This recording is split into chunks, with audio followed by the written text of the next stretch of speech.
This world is full of unsolved mysteries.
Try to keep up!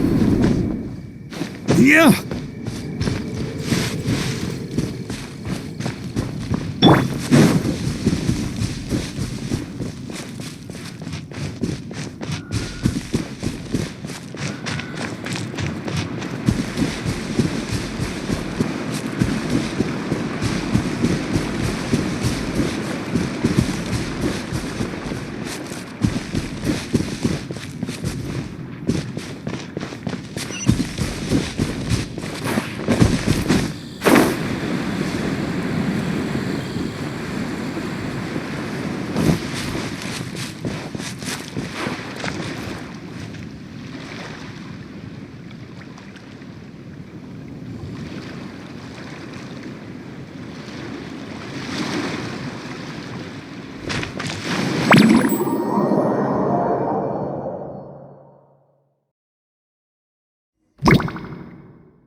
Weird.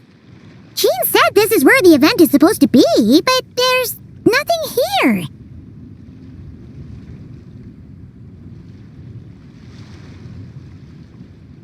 Oh yeah, now that you mention it, this is where our journey officially began. That sure brings back memories. Kinda nostalgic, really.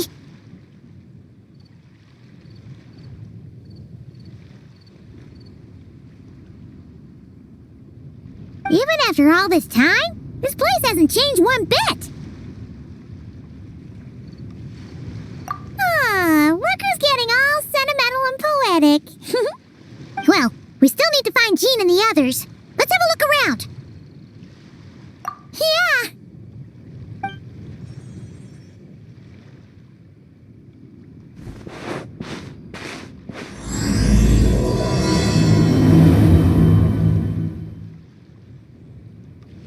Paimon remembers there used to be hydro slime hiding here, but it's gotta be gone now, right?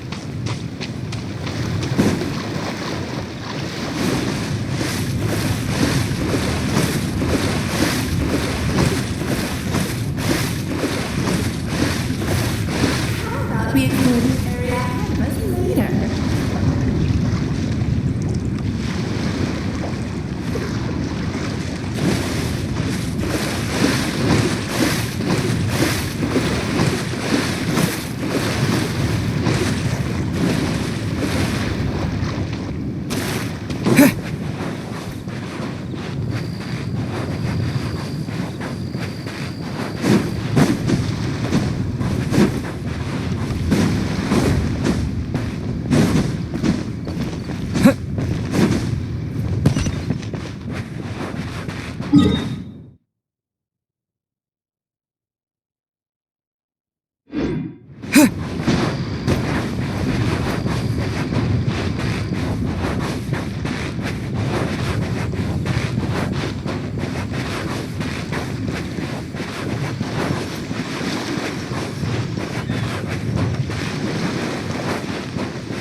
threat to us at this point, but still!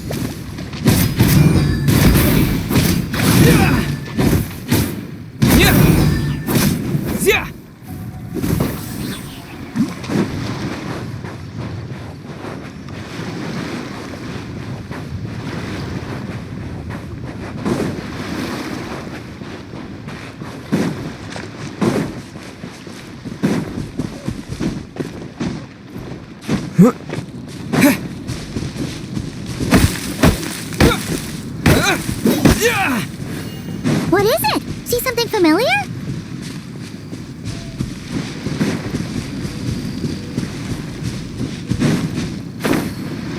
What is it? See something familiar?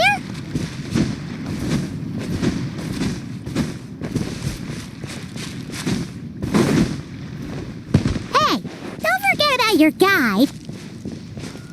Hear that? Vic said this isn't hard enough. Should I grab a geovision for the next round then? Is this really the time to get competitive? Did you hear that, Paimon? Hear what? Huh. Must have been my imagination then.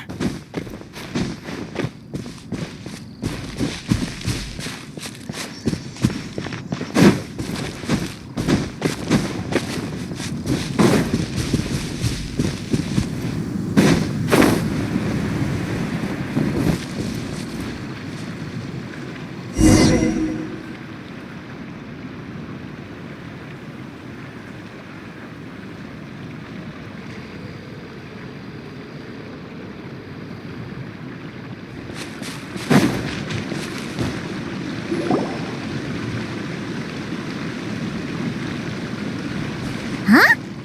Why did someone hang Jumpy Dumpty mines all over this tree? What? But they don't look alike. You can't even eat them. Hold on. Could this be an event setup thing? Not a lot of people come here, but a bomb's still a bomb. If someone gets hurt by accident, Clee's gonna get marched off to the confinement room again. Yeah, but let's take a picture with the camera before we take them down. First the fungus, and now this? Something weird is going on. If it turns out not to be event-related, it'll be good to have a record of what we found.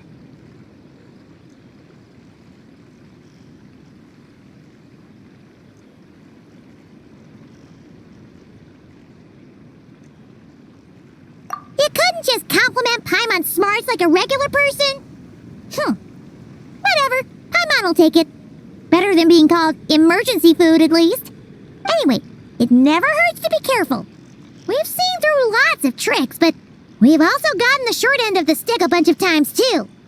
Paimon likes the optimism. Come on, let's get that picture taken. Then, get rid of these bombs.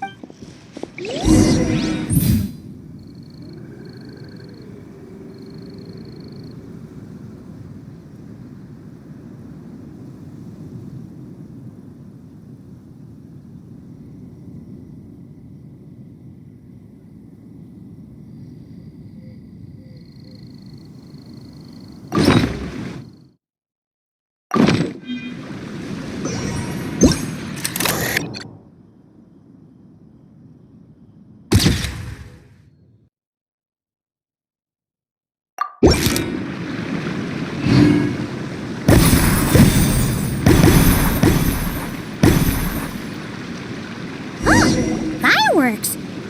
Guess there was no danger after all. Were those meant to welcome us or something? Anyway, we should be good here. Let's keep going.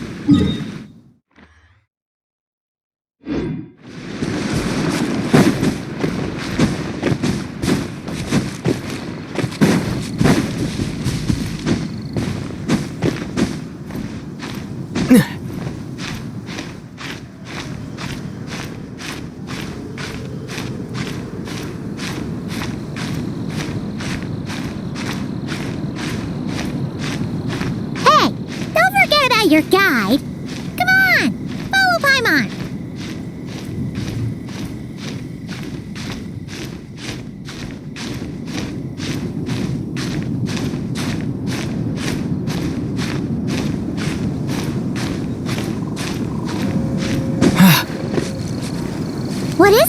See something familiar?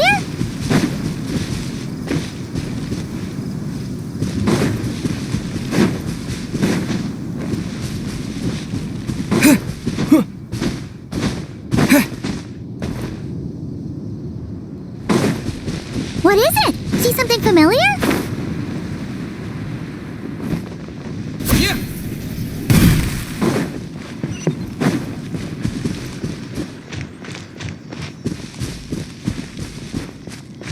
Huh. What was it Paimon said back then? Ah, right! Oh, wow!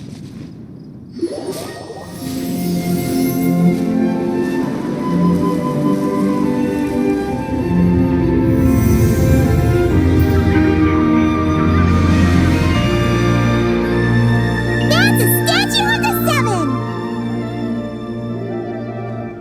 Among the seven gods, this god controls the wind. You remember too. It's weird though. It seems like there's something different about it. Let's take a closer look.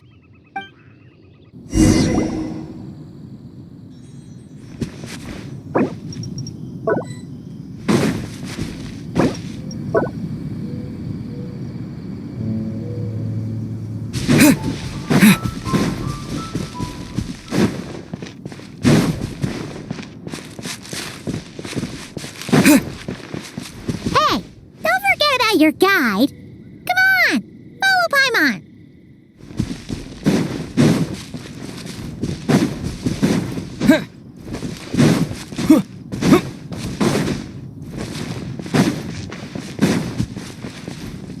Huh.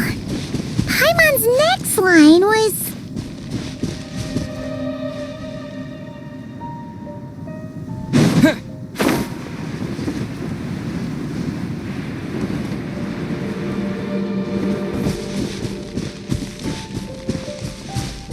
Look! There's more over here! Huh? But it feels weird to the touch. Not at all like what we're used to. What is it? See some...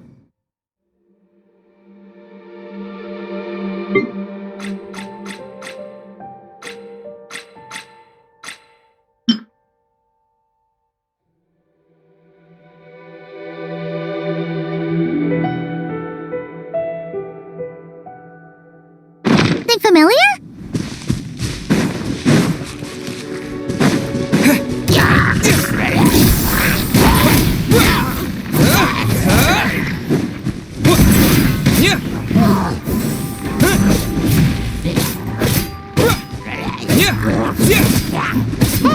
don't forget about your guide. Come on, follow Paimon.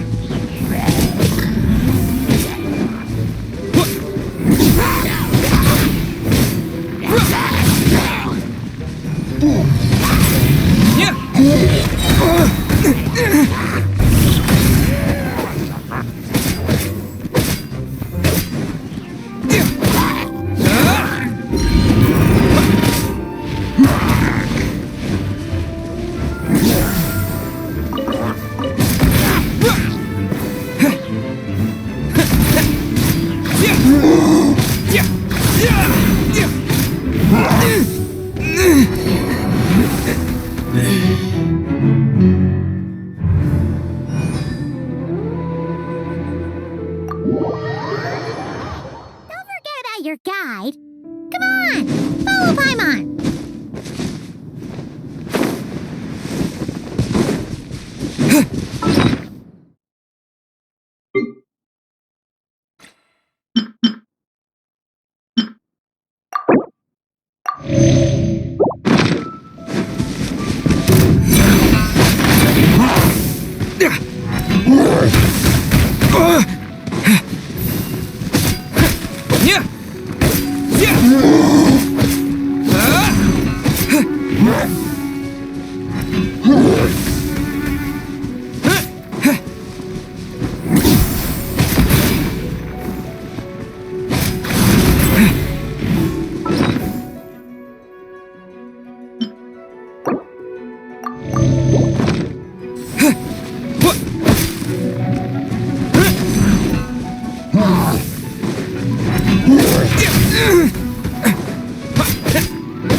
Look!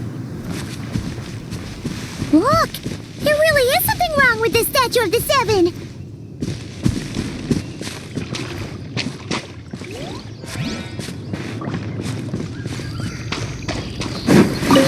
It's fish! But it's so light! Huh. Wonder why?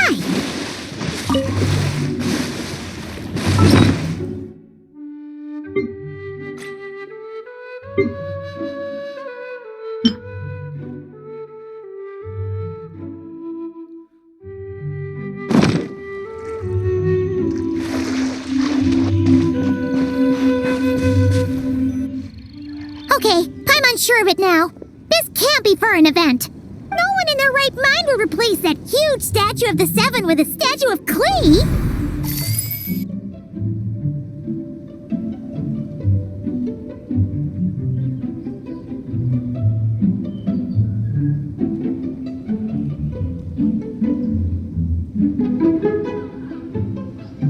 Yeah, and well made too. But that's not the point. You're not weirded out by this? Oh, you're right. This must be Alice's doing.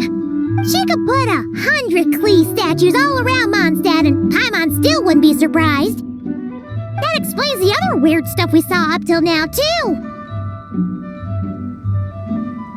She must have asked Jean to write that letter so we'd lower our guard. No, wait! Maybe that was Alice just pretending to be Jean. Paimon wouldn't put it past her. Yeah, Paimon's not upset. The surprises were nice, and this statue is pretty cool. Plus, we got to take a little trip down memory lane. Makes Paimon feel all warm and fuzzy, remembering where it all began. What do we do now, though? There's nobody around. If this is some sort of elaborate prank, guess we're in it until the people behind it jump out and say, "Gotcha!" Huh? What does that mean? Oh, yeah. And there could be even more. Guess all there's left to do is touch that statue and find out. Maybe it'll give you the power of pyro or something.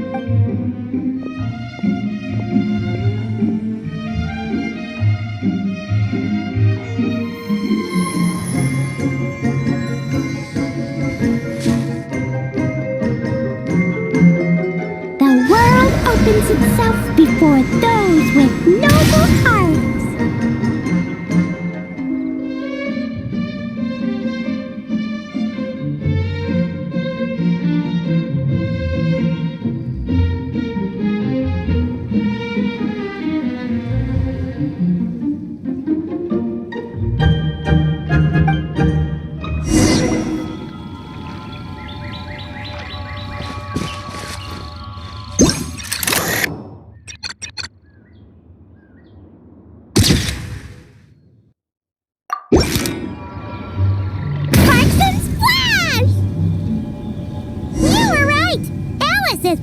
Surprises.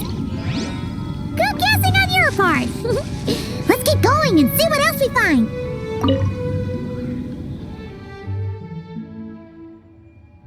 Resonate. What does that mean? Oh, wait! I know! It's like how I'm the Spark Knight and you're the Honorary Knight. So, we resonate.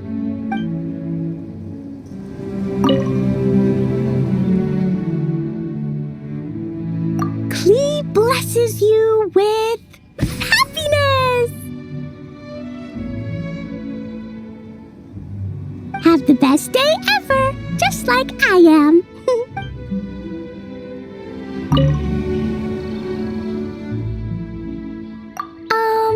Klee can't reach those from here. And Master Jean says it's not polite to just take people's things.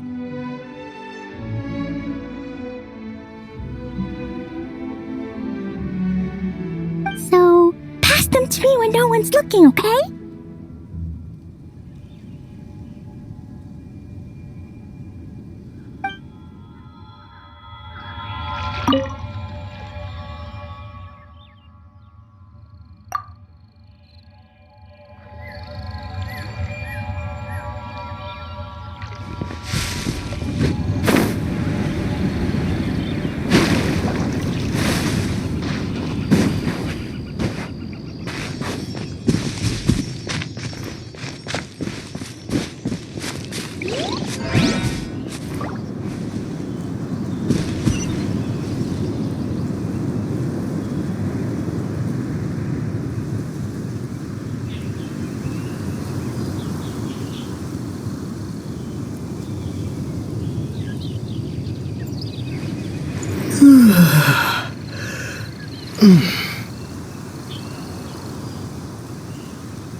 Now!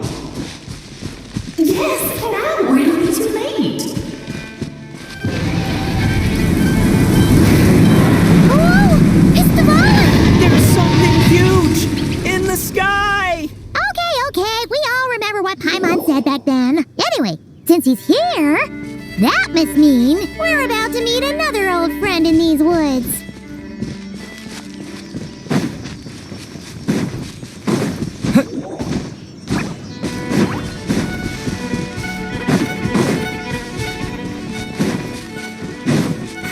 We explore the area ahead of us later.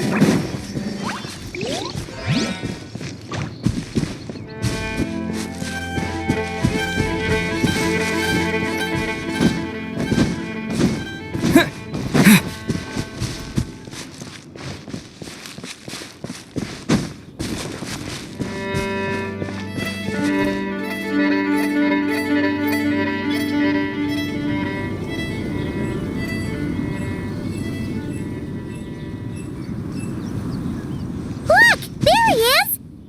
Back then, the Goblin was tainted by the Abyss, and Tone Deaf Bard was about to heal his wounds. But your control over Animo wasn't so great, so they noticed you and ran off. But you've had tons of practice since then, so mistakes like that should be a thing of the past. Right? Sure. Here goes nothing.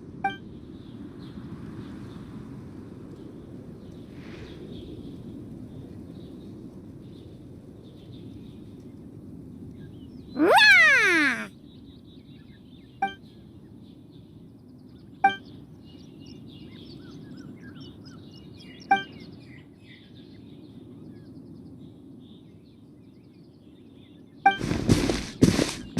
Well, this is awkward. You really hung Paimon out to dry there, traveler. Apologies.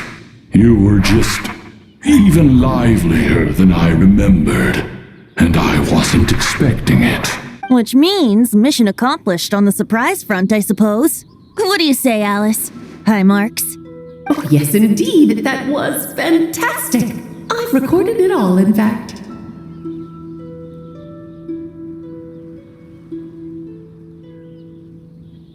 Ha! So you were watching us all along. And hold on. You can't just record people like that. What a delightful reunion. Welcome to Mondstadt, you two. The place where it all began.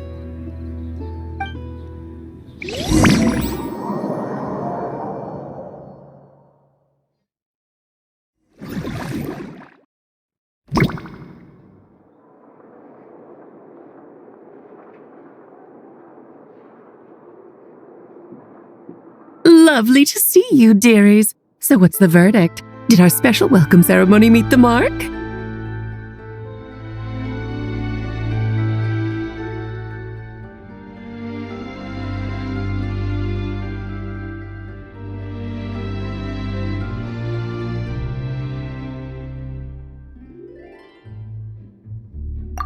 was very... you, that's for sure. Paimon can't believe the Knights of Favonius let you go that far. Where'd you move the real statue of the Seven anyway? Oh, gracious me. You still haven't figured it out. If I had actually done something to that statue, I would have been locked up in the teensy room next door by now. Certainly not my idea of a pleasant afternoon. So, what's going on here? Ah, now you're asking the right questions, Paimon. The answer lies over here.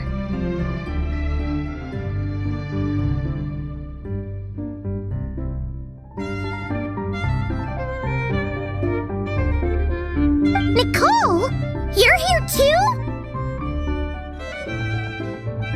That's right.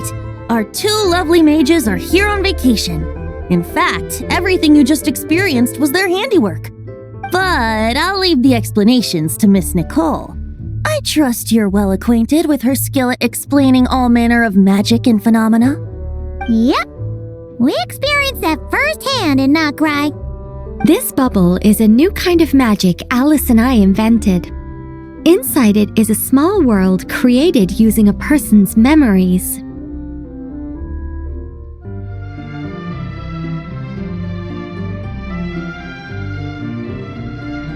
When you were busy reading that invitation to Mondstadt, Alice took the opportunity to place you within it.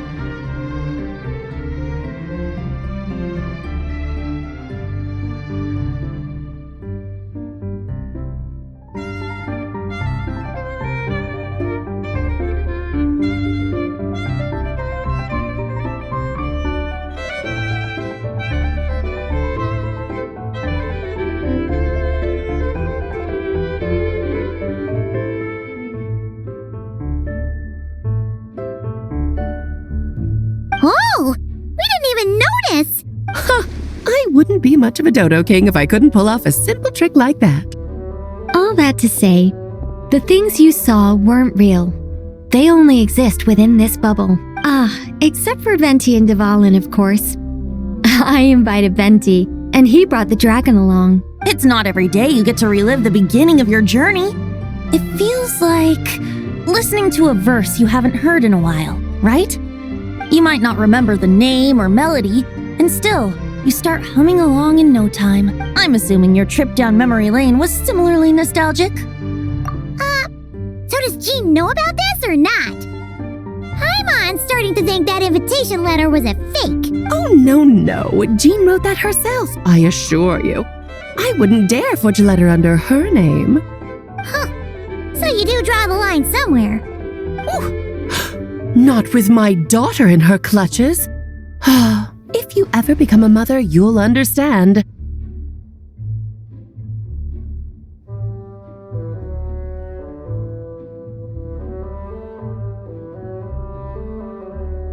Oh, come on! It's not like she's being held hostage.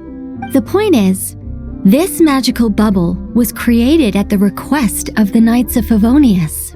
With the expedition in Notcry coming to an end, the Knights will be home before long.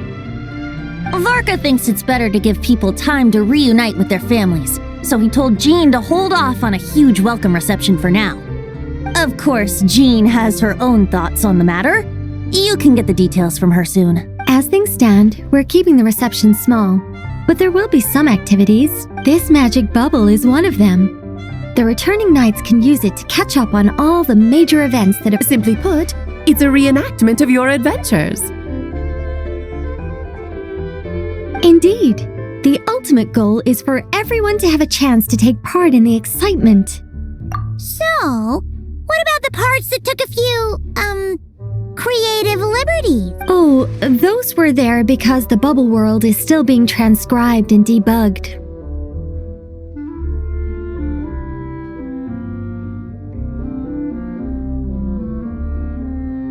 Memories are easy to extract, and the resulting information density is fine, but it's not exactly a stable medium. If memories are the only thing used to recreate a world, it's hard to ensure a lack of deviations. For example, these memories belong to Venti. But even for someone like him, whose memories are quite reliable, there is bound to be some variance. Not to mention, on their own, memories lack an interactive component. So I added some self-deductive capabilities to this magic, which exacerbated the instability issues, unfortunately. Yeah, that, makes sense. For instance, say we're recording memories and Lisa happens to fly into a fury over some overdue library books at the same time. A powerful thunderstorm might unfold in the bubble world out of nowhere. Luckily, there's a simple solution. We just have to send someone to scout things out first.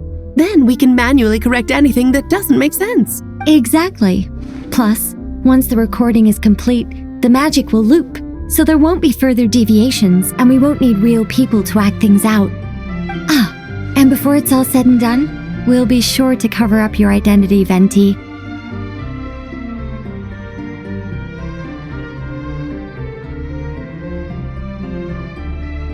Much appreciated. Otherwise, buying around at the Angels share is gonna be much more of a hassle. Like you're the one who does the buying. It's settled then. We'll allow you to be the first to relive these precious memories, and in return, you'll be our eyes on the inside.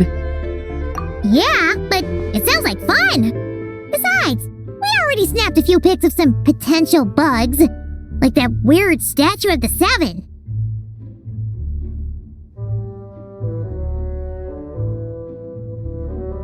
Oh, no, Paimon. That one was entirely intentional. What? Seriously? As the creator of this world, I'm afforded a bit of creative license, I would think. Creating this bubble was no easy task. Is a little personal touch too much to ask for? I doubt anyone will mind. As far as I'm concerned, you're free to do as you please. This is Mondstadt, after all. Oh, well. Paimon can't argue with that. In that case, we'll be counting on you to continue testing our work tomorrow.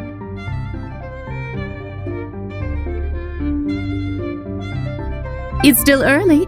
Why not check out the other events at the testing grounds in the meantime? Jean should be there too. Yeah, we'll go say hi. She's the one who invited us after all. Think nothing of it. Now that the world is at peace, you two are overdue for a vacation. Best to make the most of it.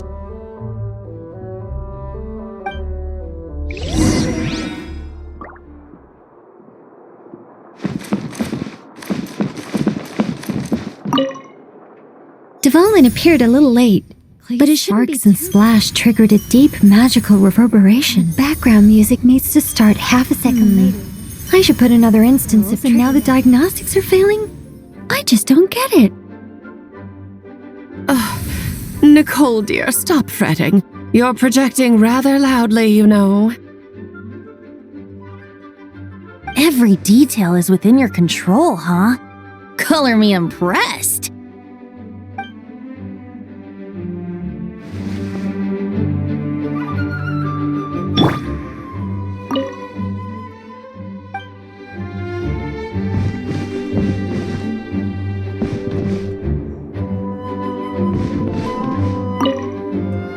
Oh, and didn't you say Kleiner would be making the trip with you this time, Alice?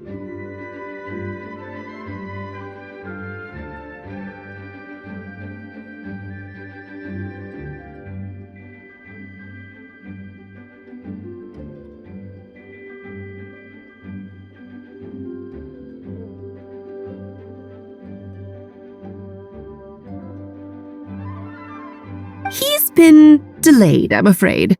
Troublesome happenings on another planet. And of course, just when he jumped through all those hoops to make it back to Tevat, Dottore starts causing trouble.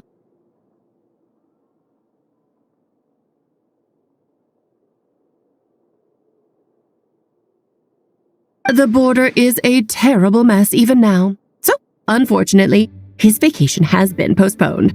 Just yesterday, he did give us a call on the Dodo communication device, though. As you can imagine, Klee was pleased as punch to hear her dad's voice.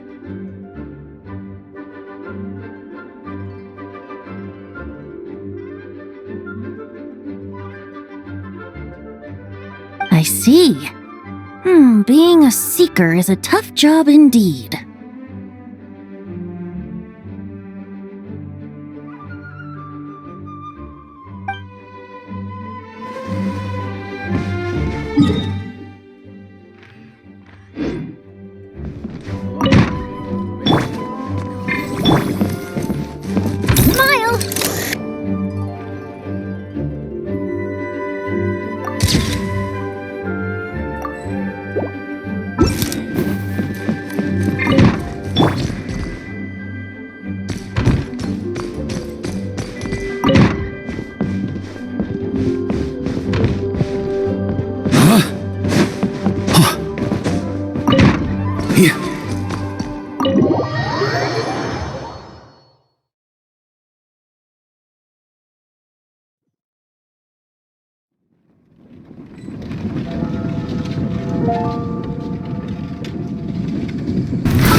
on me! It's all for my daughter. Say cheese!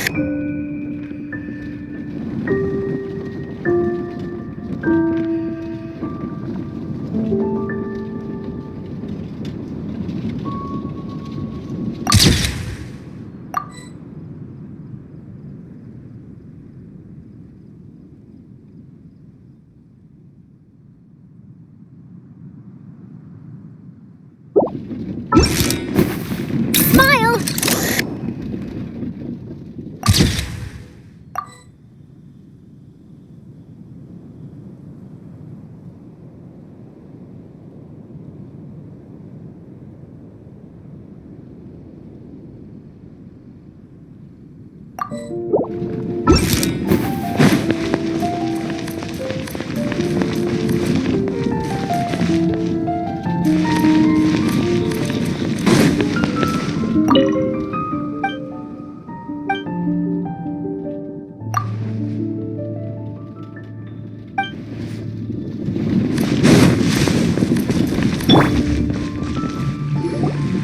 Yes, good work. We'll go with this setup. Hey, Jean! We're here!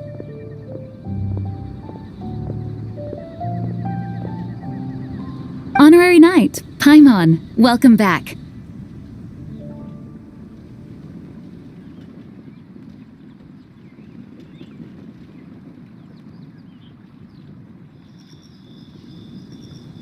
Did you have a good time in Alice's magic bubble?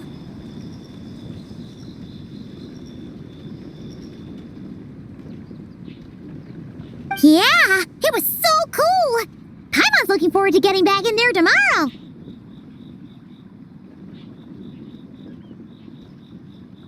I'll be sure not to spoil it then.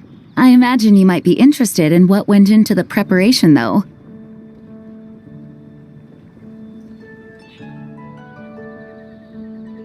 I loved the idea when Alice brought it up, but I knew it would take a great deal of reenactors, not to mention recruiting Dvalin.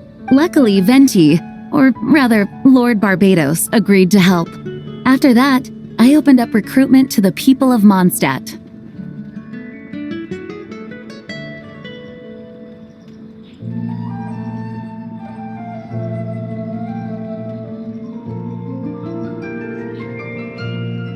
Countless volunteers jumped at the chance to reenact your stories, Honorary Knight. It took me 2 days just to read through all the applications. A lot of people have gotten involved, and that includes quite a few familiar faces as well. Are you one of them? Yes, according to Alice, I'm one of the leading ladies. Yeah, there are other activities here too, right? Sounds like there's a lot on your plate.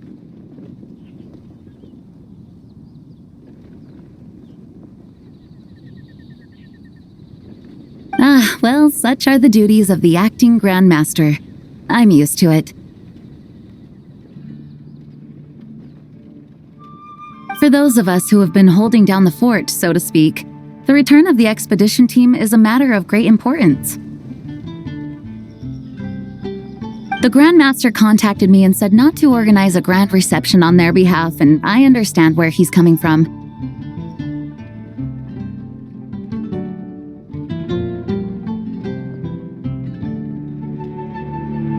I'm sure the team will be exhausted upon returning, and making a big fuss might just tire them out further.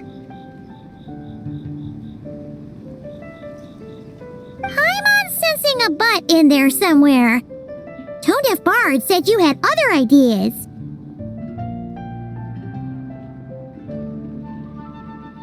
Yes, well, those of us here in Mondstadt have been awaiting their return for a long time. Resuming normal life after such a long expedition will be quite an adjustment. An official welcome might help them feel at home and reacclimate to life here. Not to mention, it's a chance for the people to show them no matter how long we've been apart, we're still family.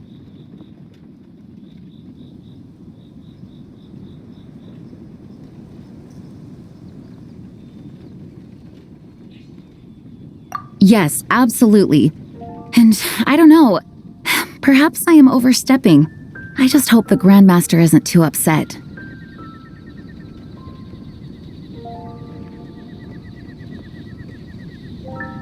So, besides the whole bubble thing, what have you got planned?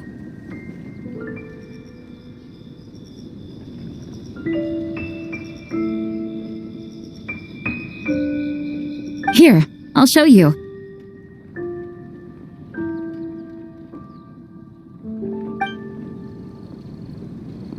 First, this is an arena we've set up to showcase Favonius blade work.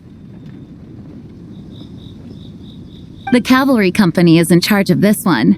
I'm sure there will be some exciting sparring sessions.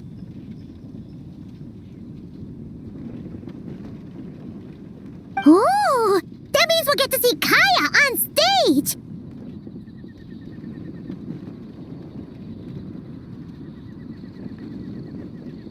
That's right. Compared to me, he's much better at keeping things interesting, even when the subject matter is quite serious. I can think of no better person for the job.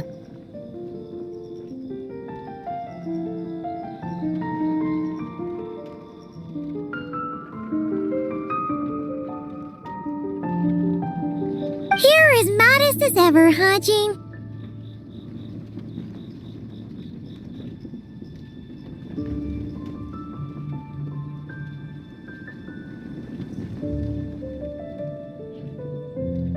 Over here, we're running a wind glider speed shooting event. It's not hard to guess who's in charge of this one, I'm sure.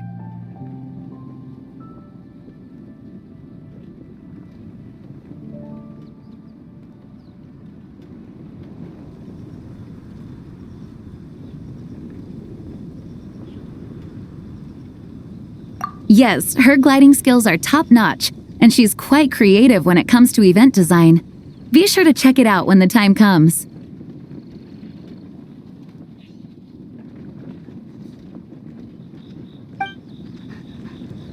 There's also a booth that will serve as a reception area where people can relax and chat with each other. A few simple games will be available as well. Hertha is in charge of the drink stall, but we're still working on the menu. Well, the more alcohol options, the better, I think. The expedition team likes the strong stuff.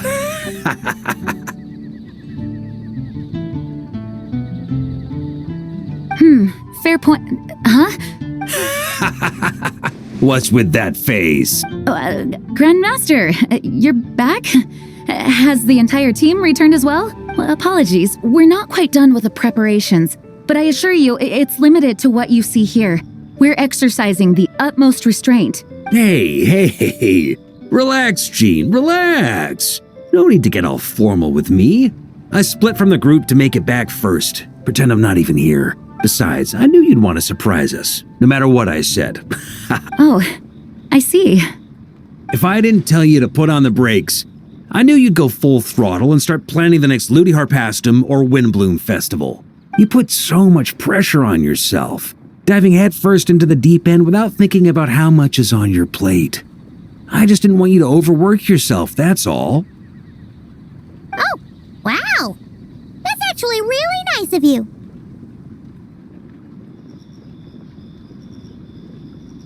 Well, looking out for my fellow knights comes with a job. As for the event, food, drink, and fun in spades without too much pomp and circumstance. Yeah, just like a Mondstadt festival should be. The team will feel at home in no time. That's far too kind, Grandmaster. But thank you.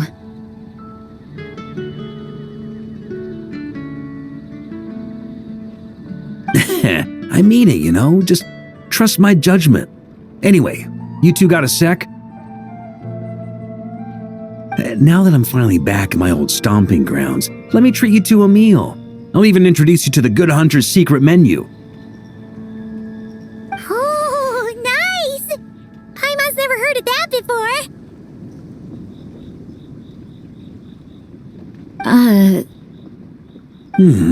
What's wrong? Not hungry? Actually, Grandmaster, there's a few things I'd love for you to look over, since you seem to have some time to spare. Perhaps we could go back to headquarters first. Hang on, you know this is just a pit stop, right? There's not going to be time for me to take over the whole shebang. Of course. Still, you are the Grandmaster. Oh, you have no idea what this means. I'll be trapped in the office until tomorrow morning. It's not that dramatic. If we make haste, we'll finish before dawn. As much as Paimon wants to check out that secret menu, you should at least do some work now that you're back. All right. Oh, let's go. Guess I'll see you tomorrow.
Hello there, Honorary Knight and the Helper in White. It's so nice to meet you, Honorary Knight and Lady Paimon. Glenfidia, at your service. Looks like you're in a good mood, Hertha. And nice to meet you, Glenfidia. By the looks of things, you're about ready to open? Indeed. Thanks to some help from the Angel's Share and the Cat's Tail, our drink stand is ready to go. Besides all the classics, we also mix cocktails to order and are currently offering a limited time delivery service. Cocktails?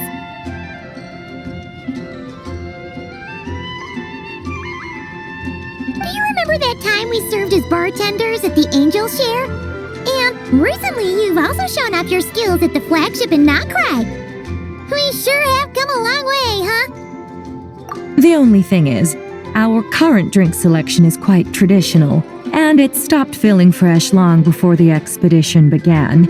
To offer everyone some more exciting choices, we're planning to revamp our menu.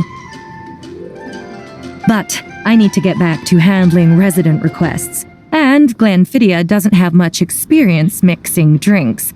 Plus, we've got a whole bunch of outstanding delivery orders on hand.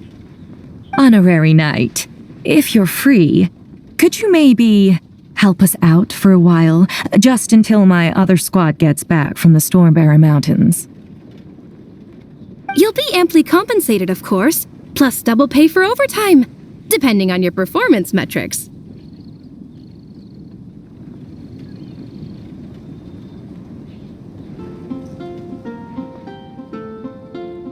Paimon's not sure what performance metrics are, but she's happy to help with deliveries. As the best guide into that, Paimon needs to keep up with the changing times. Besides, this will give her the chance to explore the city and stay up to date with all the recent goings-on. Working with you two is always such a breeze.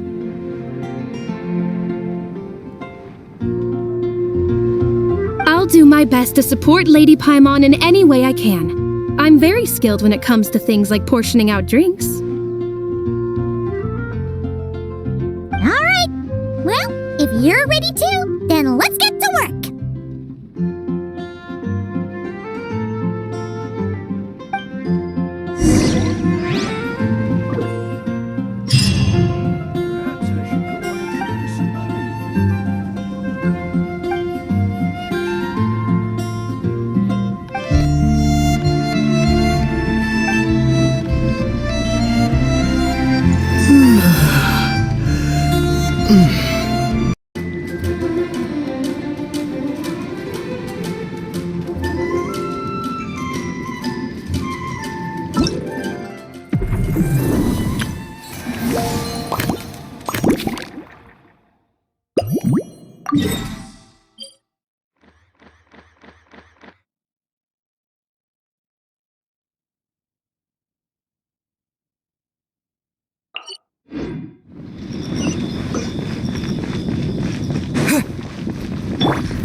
Even Master D-Luke!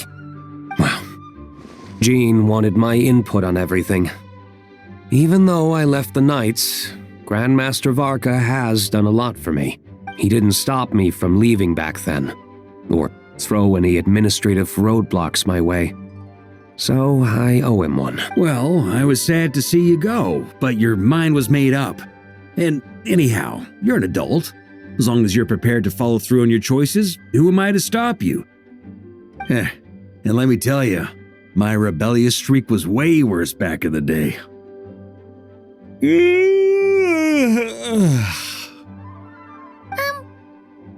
pretty tired. Late night yesterday?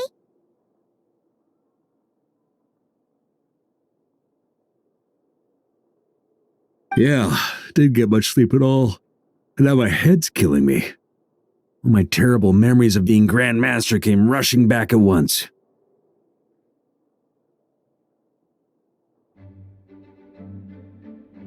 The Grandmaster's wording is somewhat misleading, so allow me to elaborate.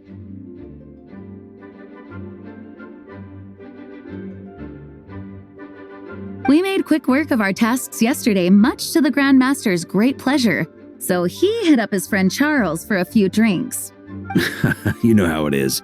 When you're catching up with an old friend, a few drinks turn into a few too many, am I right? Ah, so you're just hungover. Ugh, and Paimon was starting to feel bad for you.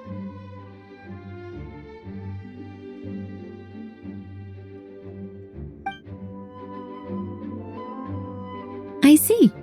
Understood. I just received word from the knights stationed at the venue that the setup is complete. You can start today's story at any time. Ask away.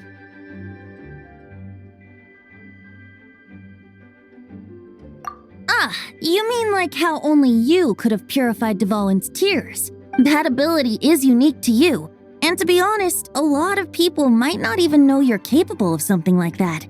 So they might get stuck at that point in the story. Don't worry. I thought about that. The story told within the bubble has some jumps. I've deleted the parts that might complicate things. The remaining content doesn't require the participant to do much of anything, actually. It should be like watching a play, except you get to walk around as you enjoy the performance. Wait! But we ran into a combat encounter yesterday when that fungus jumped out at us. We'll take care of that. Alice and I want this to be an experience even a child can complete without trouble. The parts you're testing today are more stable, so there shouldn't be too many bugs. Of course, when you access the dicier sections, be sure to keep our vision in mind. Speaking of Alice, where is she? Klee demanded some playtime with her mom. And of course, as far as Alice is concerned, nothing is more important than a request from her daughter. Yep, that checks out. Well, let's get this show on the road. I'm ready to witness our honorary knight's story firsthand.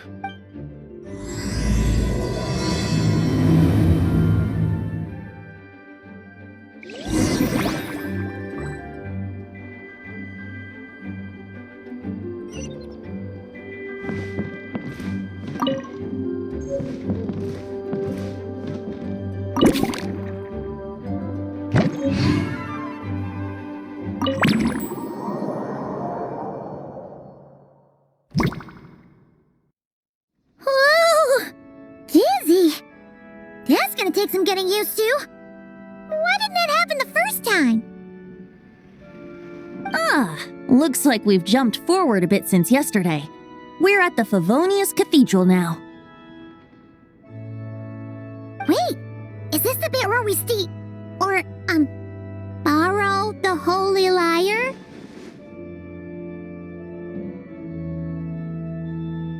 Yeah, Paimon's not sure about this. Also, why is Tone Deaf Bard the only one here? What about Varka and the others? Don't worry. I'm sure Nicole has it all planned out. See? Here comes Diluc now. Word from the Knights of Favonius is that the Fatui are planning to steal the Holy Lyre der Himmel. Unfortunately, that intel came a little late. A conflict between the two parties is ensuing inside. If the Fatui succeed, we'll miss our chance to borrow the lyre. Come on. Let's go help the knights.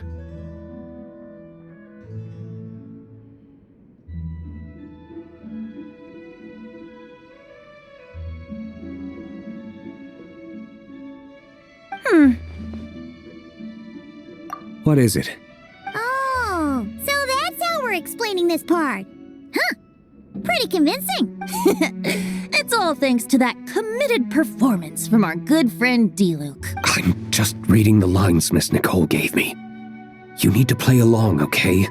The cameras are rolling. Don't worry. Our operation isn't that strict. If there are slip-ups, I'll just delete them later.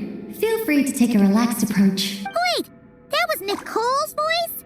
Where's it coming from? Probably that small bubble. That's right. This is a kind of communication magic, the same one the Knights of Favonius used to get in touch with me earlier. If you get stuck at any point, you can contact me through this magic, and I'll provide a few hints. How very convenient. I suppose, given how the story is progressing, we don't have to worry about borrowing the Holy Lyre then. That's right. Obviously, we're not including the stealing part in this version of the story. After all, the Fatui were the ones who ended up with it. Borrowing, stealing, leaving out that detail doesn't change the direction of the story. Anyway, the Knights are currently fighting to protect the Holy Lyre. Varka and Jean are already in the underground area. We should head over as well. This is like getting to read the script before watching the movie. I wonder what would happen if, this time, we managed to catch the Fatui thief in the act. That would complicate things. Worst case scenario, we might need to do another take. So if you could refrain from going off script, that would be great. Okay. Someone's got an axe to grind.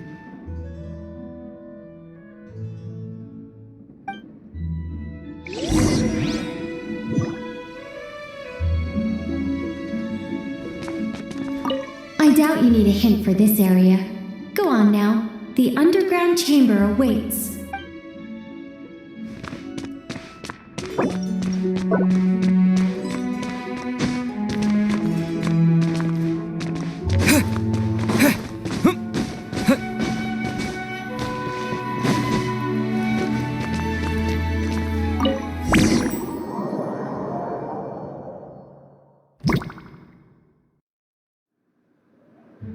You're just in time. The situation is not looking good at the moment. The Fatui brought much more force than expected.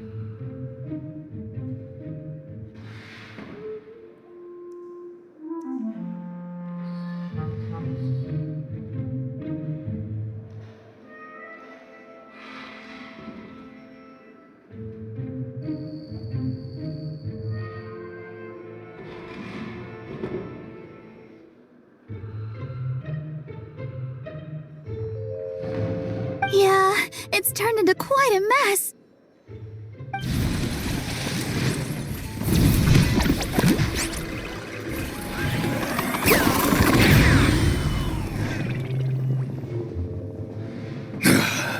You're not bad, boy. Against the Fatui, though, you'll need to try harder than that. You ain't messing around, huh? Take this!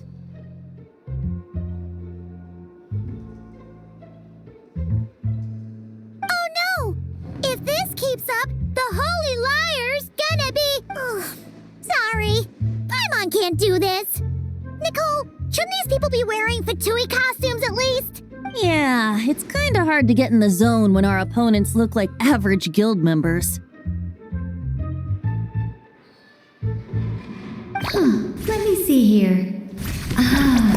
It looks like magical autoload has been disabled, so the Fatui costumes didn't appear.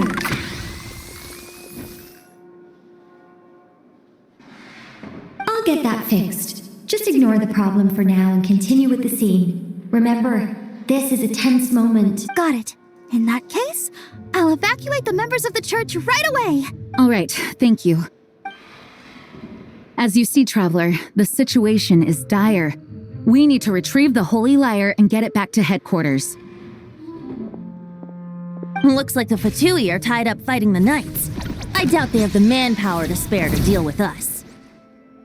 Which means, if we rush in, we should be able to retrieve the lyre. You all sure are getting into character. Okay then, let's go!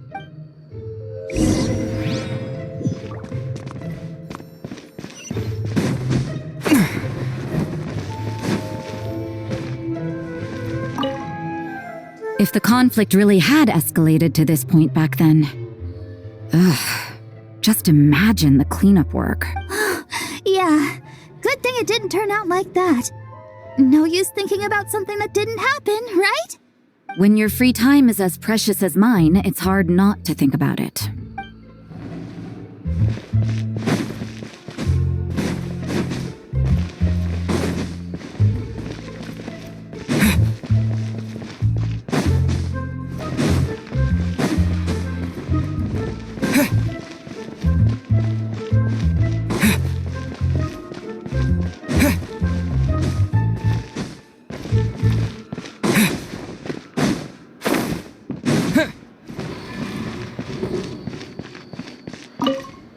Couldn't keep up with you after all, Grandmaster. It's like you've gotten even stronger since I last saw you. Expeditions have a way of doing that to people. Ever consider taking your adventurers out on a long trip? I think I'll pass.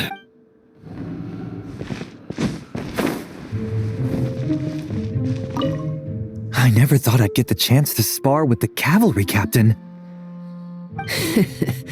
I'm always up for a duel, as long as you treat me to a glass of wine after we're done.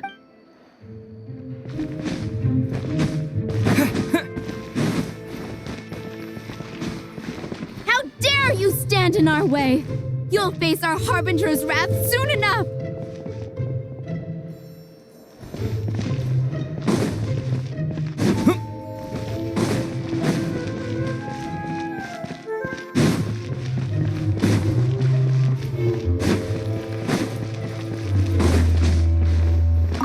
What a coincidence. Or perhaps I should say, great minds think alike. Yes, well, this looked like the most relaxed part of the performance. I'd prefer to get this over with and return to my work as soon as possible. I'm assuming you feel the same, Miss Lisa? Of course. After all, this place suffers from a dire lack of comfortable chairs and good tea.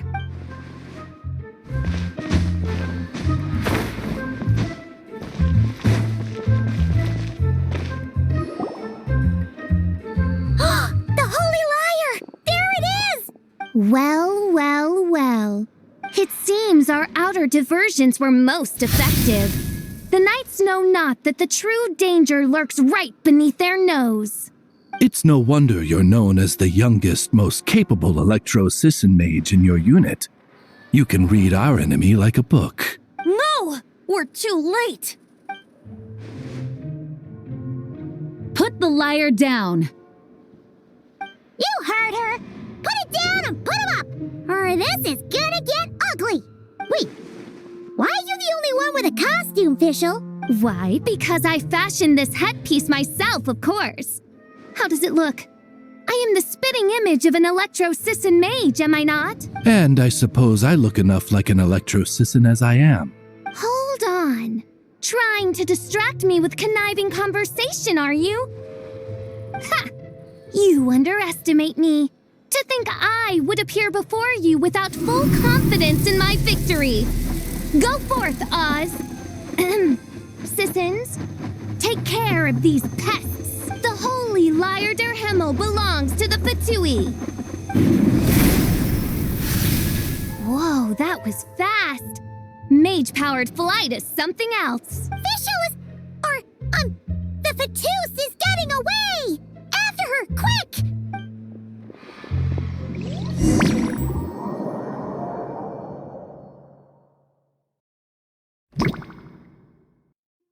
Here, take it away, and don't let them catch you. That's nothing the gliding champion of the Fatui can't handle.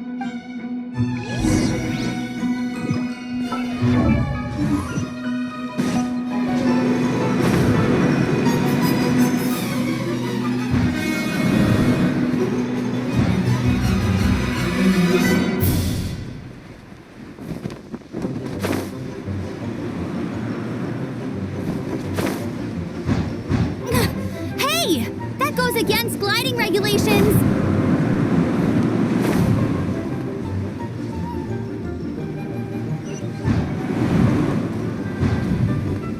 Pretty tough, aren't ya? Well, let's see how you handle this.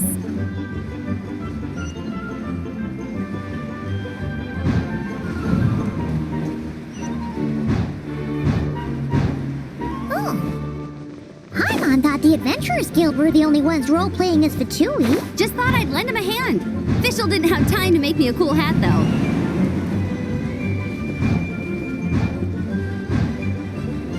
Amber's over there! Let's get ready to land!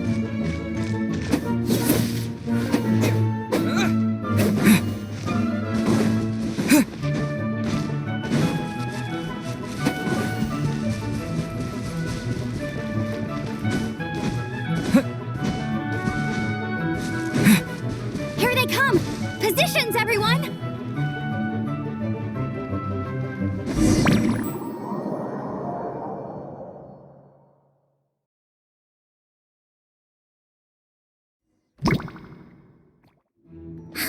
So this is where the chase ends this time.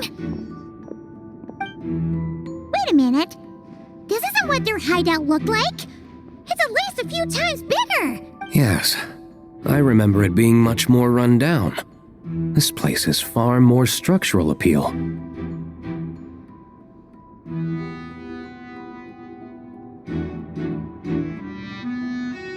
The Lawrence clan lived here for a time, but this doesn't look like their handiwork. And I know for sure it's not the work of the knights. Must be a bit of creative license on the part of our dear mages then. Alice said the original was too run down and didn't fit her aesthetic taste, so we repurposed some assets from the Golden Apple Archipelago. As you can imagine, Alice has always been a go big or go home kind of person. Yeah, this is go big, all right. Still, our mission remains the same. We're here to get back the Holy Lyre. Yeah, and this time we have a whole bunch of people to help us. Not just D-Luke. Should be a total piece of cake.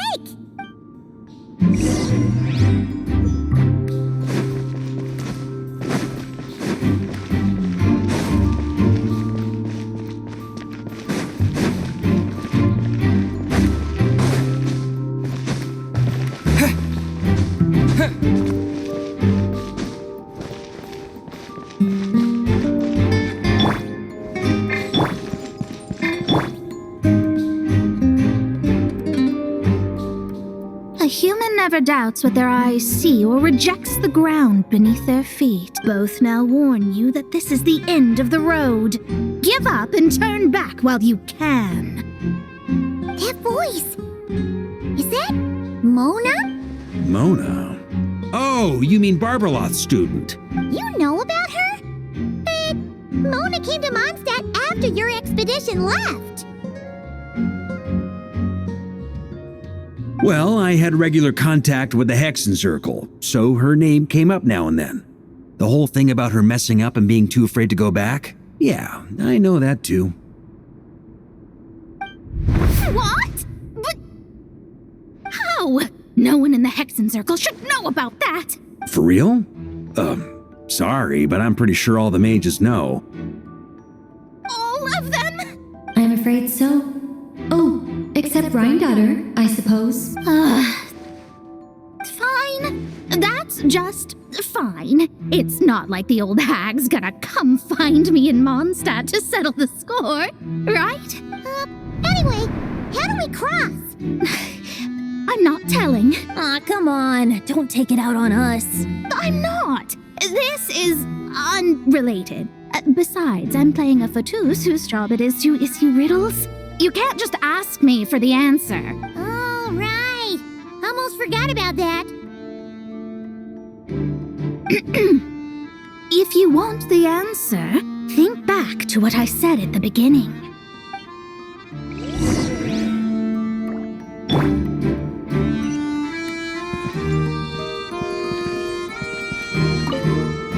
Mona's riddle was as follows. A human never doubts what their eyes see, or rejects the ground beneath their feet. However, things that are taken to be indisputable are often false. So, one must shift one's gaze elsewhere. Perhaps, upward.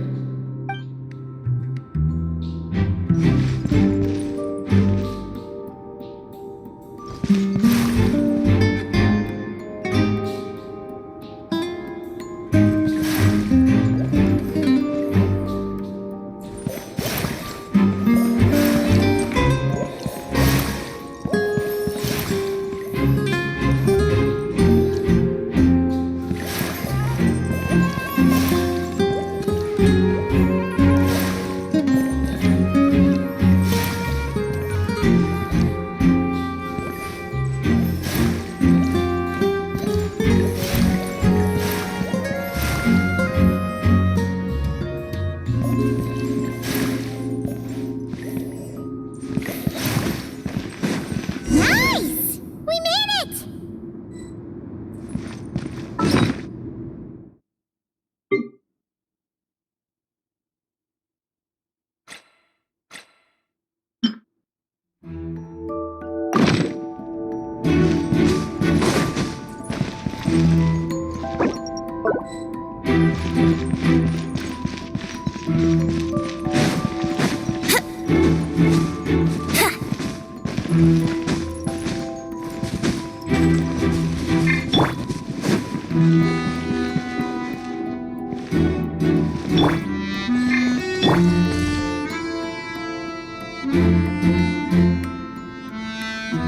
Looks like Mika's guarding this spot. Oh, hey! It's been a while. Hello, Grandmaster. Hello, everyone. No. Wait, my line. How did you get in here? I would think you have bigger concerns right now. Tell us where to find the lyre. It's locked in the back room, but good luck getting in there. 3 crests are needed to enter, and each one is guarded by a Fatus. Wait, but in real life, we only needed 1 key.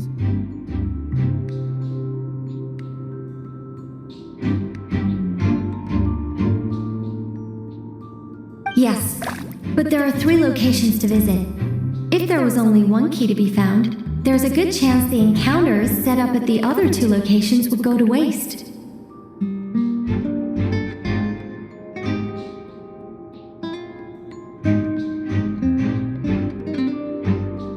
All our actors worked so hard to memorize their lines.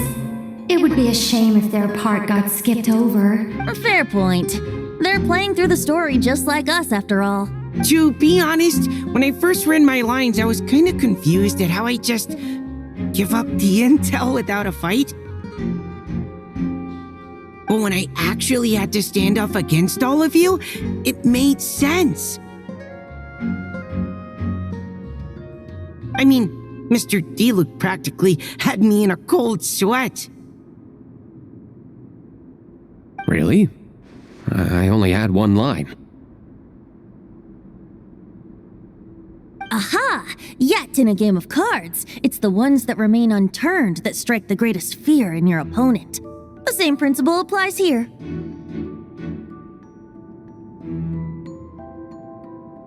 That's right! And I've been told you have quite a few tricks up your sleeve, Mr. Diluc. Anyway, you can head in now.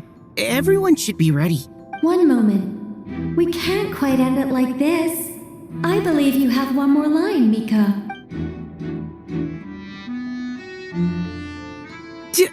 Do I have to say it? It would benefit the scene. All right. I told you everything I know. Now leave me alone. And off he goes.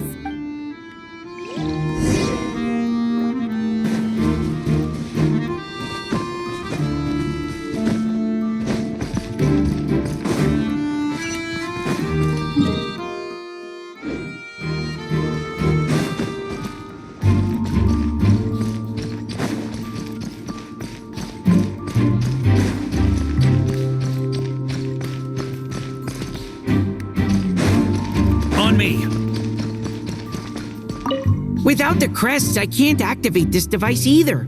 Like I said, I told you everything I know. Just leave me alone. Man, I thought I lucked out with just a few lines, but it still wasn't easy to pull off. Anyway, if you want to get into that room, you'll need to track down the 3 Fatui with the crests.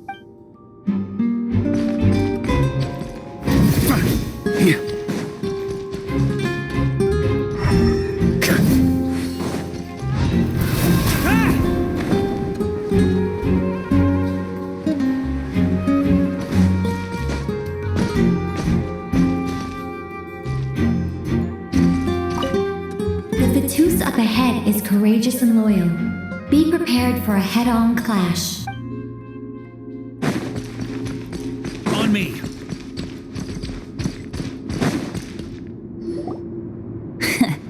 Looks like we were followed. Guess Mondstadt's elite aren't to be underestimated, huh? Stand aside. This one's personal, but this time, I'm fully locked and loaded! Come on, kid! Let's finish what we started!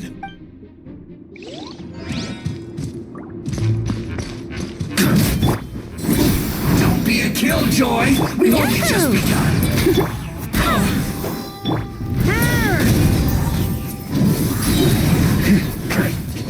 Miscalculated. Okay. You win.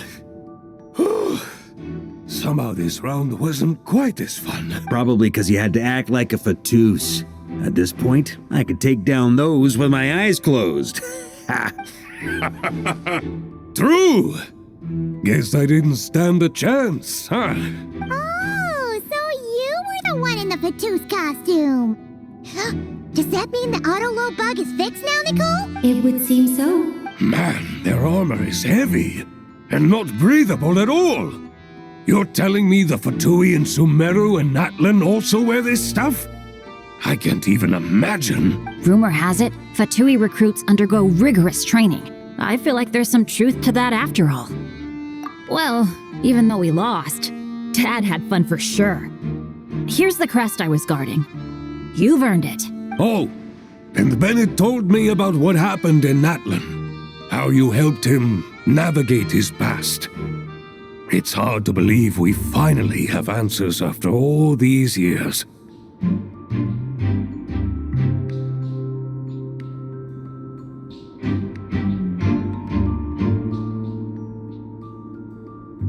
So, on behalf of all the adventurers in Mondstadt, truly, I can't thank you enough. Well, that's what friends are for, right?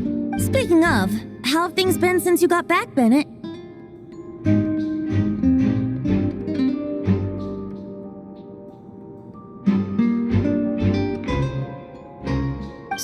Same old.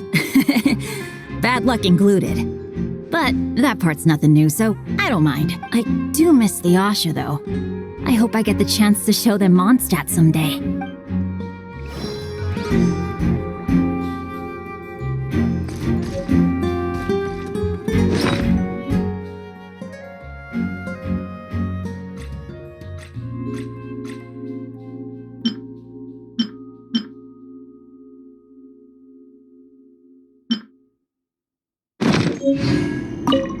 Talk about bad luck. The minute you put on that Fatui costume, the gun stopped working. How weird is that? Yeah, thanks for stepping in, Dad. Guess I'll have to hand it in to Miss Nicole for repairs later. Yeah. On me. Yeah.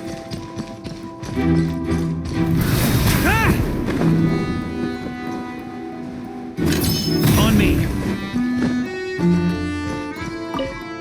The Fatous up ahead is a pragmatist. You might have a chance to avoid conflict if you obtain the other crests first.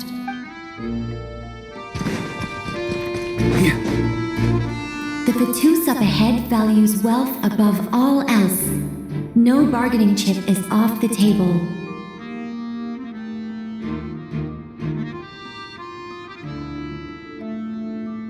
Luckily, I've prepared a negotiation multi-tool for this situation. Don't forget to take it with you.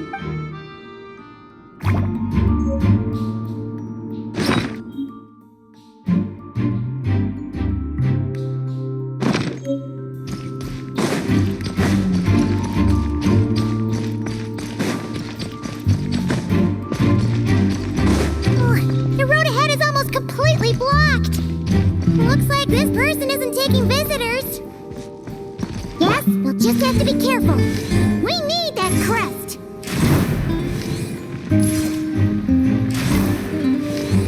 Wouldn't gliding be faster?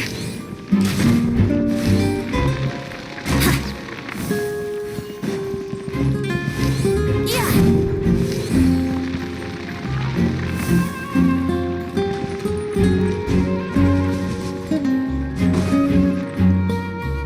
here first? I'd reconsider if I were you. Ha! You've been warned. Continue at your own risk. Use of force authorized.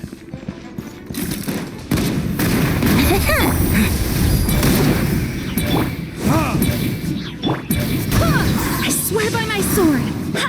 Time for takeoff. Resistance. Here we go. Intel. Send. Gotta say, Paimon didn't expect you to play this kind of role, Durin. Well, actually, Aunt Alice was planning for me to play Dvalin if the dragon himself didn't agree to take part. That was the backup plan. Apparently, there's a spell like the one used to make Simulanka that could change me back into an evil dragon. That does not sound like a good idea. I have to agree. That sounds like a disaster waiting to happen. I don't think I'd be very good at playing the evil dragon anyway. I'm not intimidating enough. Luckily, Dvalin agreed to take part after all, so my role was switched to Timid Fatui Guard B, and I got to wear a costume instead. Wow, that's a pretty huge change. Why B, though? Oh, because Mika is Guard A. As expected, Alice has got it all planned out.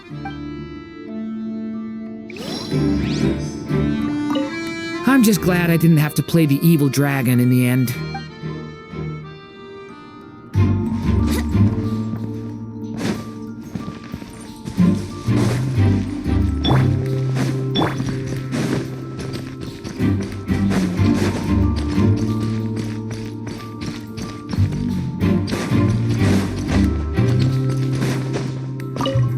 The Vatus up ahead values well.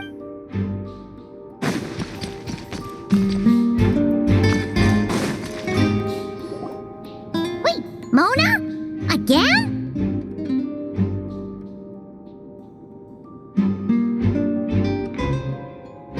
What? The more roles you play, the more you get paid. That's what Alice said. I was hoping to do even more than this, but it is what it is. Anyway,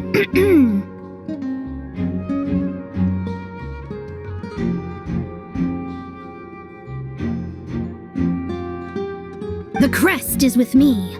All I need to know is how much you're willing to cough up to get it. Let's talk business, shall we?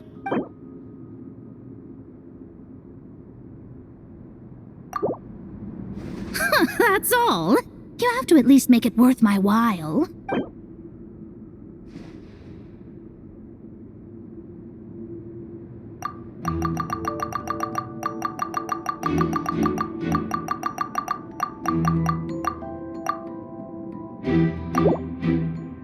That's all. You have to at least...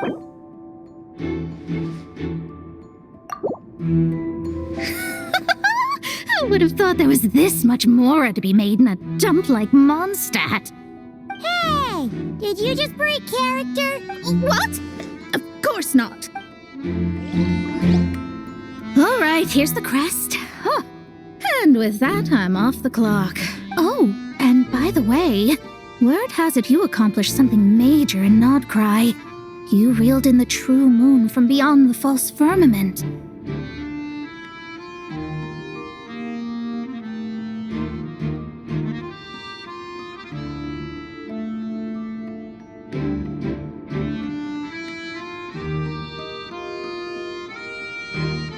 Well, I spend most of my time staring into a scry glass after all. If something changes in the sky, you think I wouldn't notice? Hydromancy uses the false stars to reflect true fate within the water. Now, I can't help but wonder what I would see if I cast a reflection of the true moon instead. Of course, I need a whole new set of equipment to look into that, which means shelling out a whole lot of mora. So I've been taking on a lot of odd jobs. No wonder Alice gave you quite a few parts in this. Generous compensation, minimal manual labor. It's been a good gig. Plus, the Hexenzirkel never promises an amount they can't deliver, even though her daughter is, in some part, responsible for my predicament. That was a long time ago, and I know Klee didn't mean it.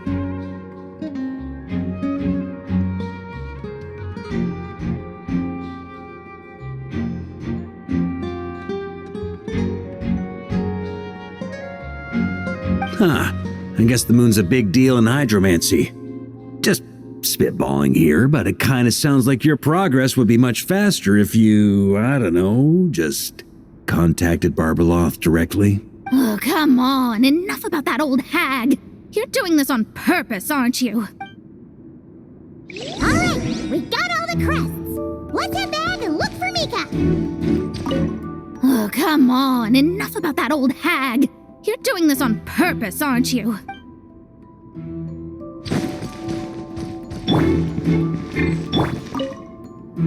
Oh, come on. Enough about that old...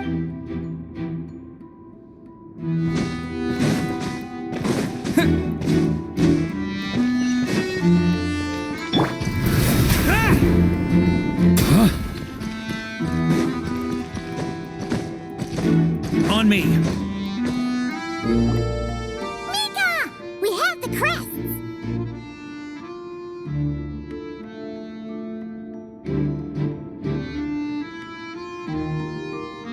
All right.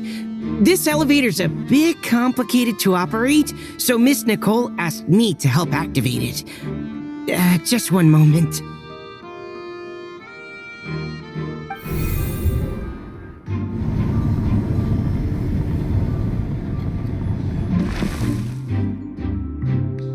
Thanks. No problem. Best of luck up there. Huh. I don't remember Fatui being this nice. Where's the fun in that? Of course you want to make things difficult. Come on, let's get out of here.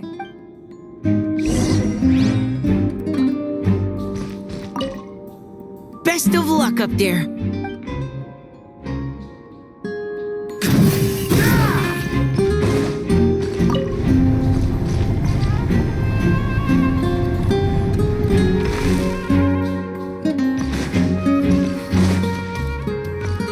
Security's tight around here. I hope this is safe.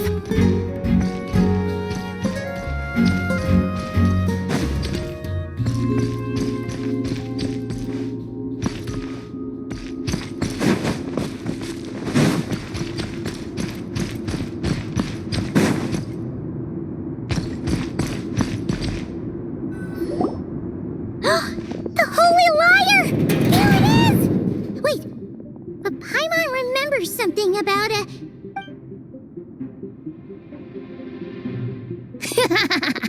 Hot-blooded, careless, and reckless heroes! Despair, for you have stepped into my trap!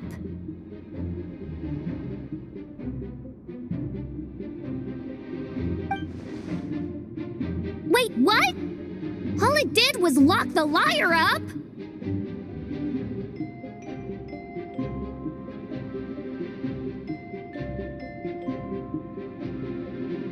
Well, I wasn't the one who designed it. All Alice said was that activating it would turn the tables. I see. That checks out. They laugh as if they already know what is to transpire. I do not have a good feeling about this. Allow me to clarify before we proceed. How was it that the liar was retrieved back then? From what I've heard, the Fatui agent guarding this place was given a thorough beating, and then the lock opened. So then, I'm the one who walked into the trap? Do not despair, mein Fräulein. Miss Alice provided us with backup, did she not? We are not entirely outmatched. 'Tis true. Though thine Prinzessin stands on the cusp of defeat, courage has not yet failed her. Let this be our last stand. Come forth, my loyal servants. Smite all who stand against us.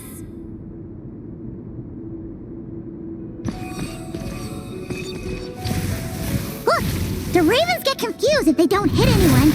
Now's our chance. Group 2, reinforce.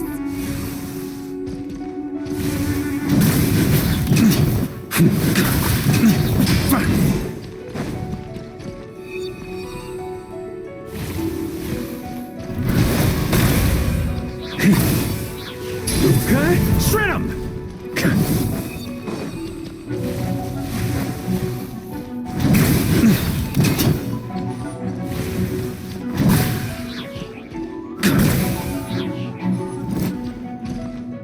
Ready, Group 4! Oh, forget it. All of you, attack at once!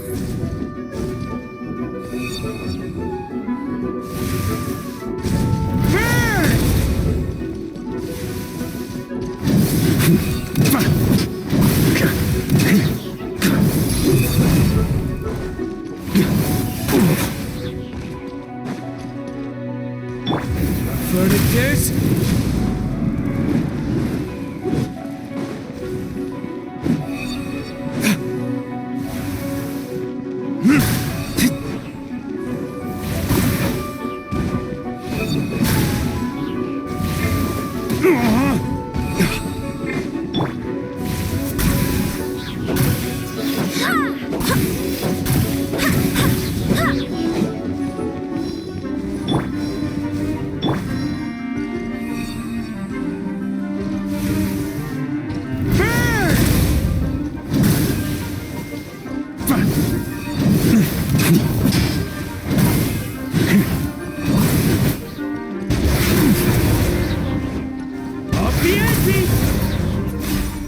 Well, well. It seems I must send forth my most capable servant of all. He shall dispose of you in one foul swoop. As you wish, mein Fräulein. Wind, hear me.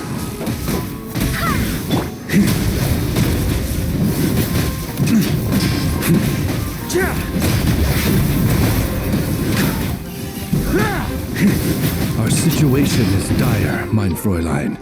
It seems this is the end of the road.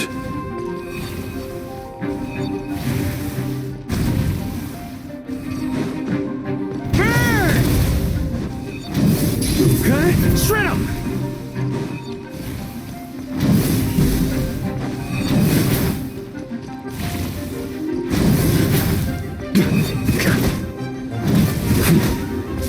Maria sweeping it! Alright. I give up. Just don't hit. Alright. I know when I'm beat. You win. You were brilliant, Miss Fischl. The recording was fantastic. I'm certain future participants will have a great time. Yeah! This role was perfect for you! Huh. Your praise is a compliment to your own good sense. Yet know that this is but the least of your princess's abundant talents. Huh. It doesn't look like the lock is opened, though. True. This isn't what we were told would happen. I doubt the mages want us to just break it open. It's not their style. Perhaps we haven't met a certain condition then?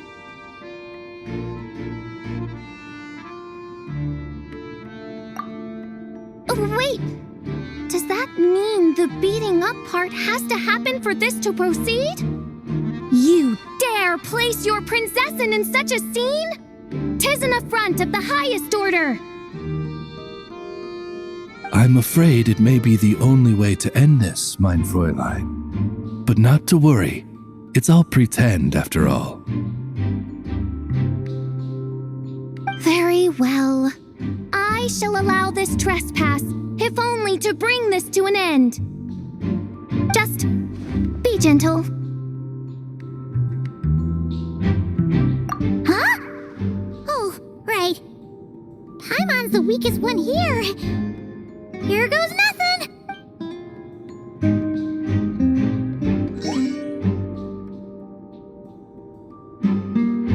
It's open!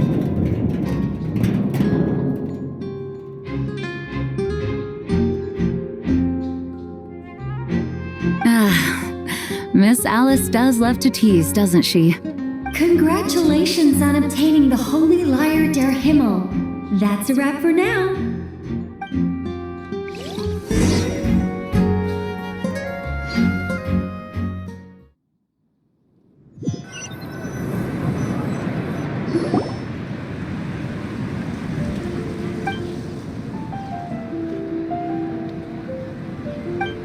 Wow!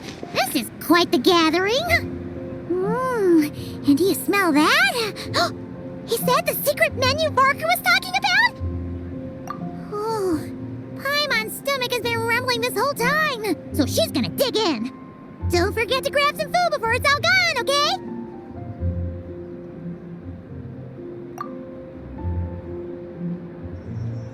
Oh, hello.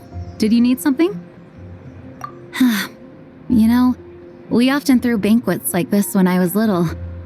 But then, as more and more of our ranks left on expeditions and I was left in charge, the number of celebrations decreased. I'm not the most natural entertainer after all. Now, seeing a gathering like this after all this time, I can't help but feel a bit regretful for not keeping up the tradition. Well said, Traveler. Barbara? You told me you wanted the expedition members to feel at home. But in my eyes, the feeling of home isn't something you can force. Home is what happens when we're all together like this. Oh, you're right. And you know what? I've been coming to the same conclusion. The location isn't the most important factor. No matter how far we get from Mondstadt, home is wherever we're together. I appreciate the kind words, you two. I will do just that. Make sure to do the same, Traveler. It's not often you get to make it back here. There's a lot of people waiting to catch up. Now that we're outside the bubble and no longer in character, there should be plenty of time. Hey! Honorary Knight! Look up! Pretty stellar view from up here, and the breeze is nice too. Care to join me? Oh, of all the places to sit, it just had to be there. Well, to each their own, I suppose. Just be careful on the way up, Traveler.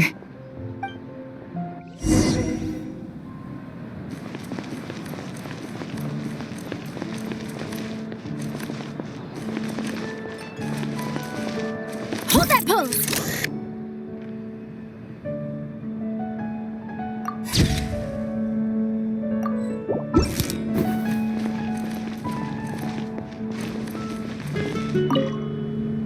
As the battle hung in the balance, I spoke an incantation from the Emanachreich, broke through their ranks with ease, and thus the holy lyre was mine.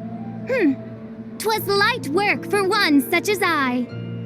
Cyrus told me all about it. You were amazing. Having seen it for myself, I must admit, you were quite something, my lady. Why, I bet even Barbados himself would have been hard-pressed to catch up with you. That was Hexencircle magic, not some incantation, but... whatever. Guess I'll let her have her moment.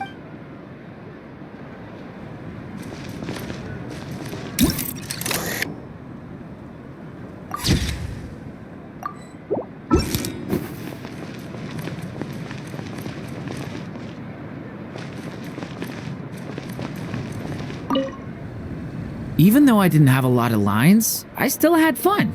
It kind of felt like being back in the Simulanka, acting out a light-hearted script alongside a bunch of friends. It was nice to have a laid-back experience for once. Quite a change of pace from our experience in Notcry, huh? Yeah, this was far less complicated. You can say that again.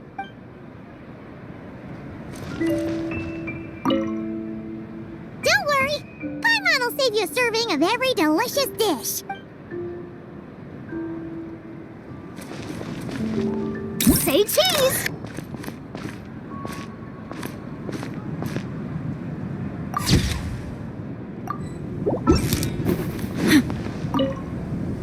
Wanna eat at our table? A whole bunch of friends are there. All right, let the relaxing begin.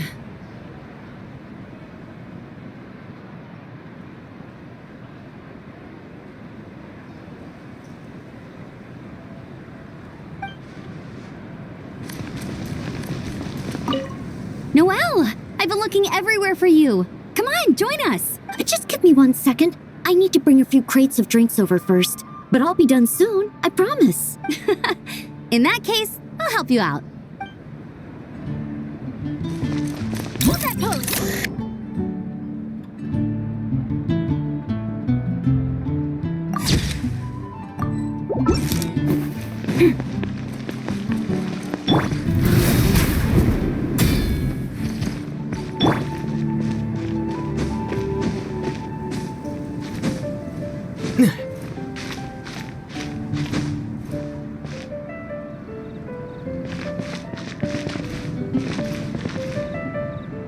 Have a seat. I come bearing drinks.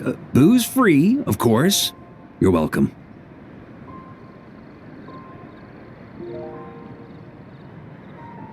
Ah, well, that's what being home is all about, right? Letting go, feeling at ease. Figure we both deserve that after all this time.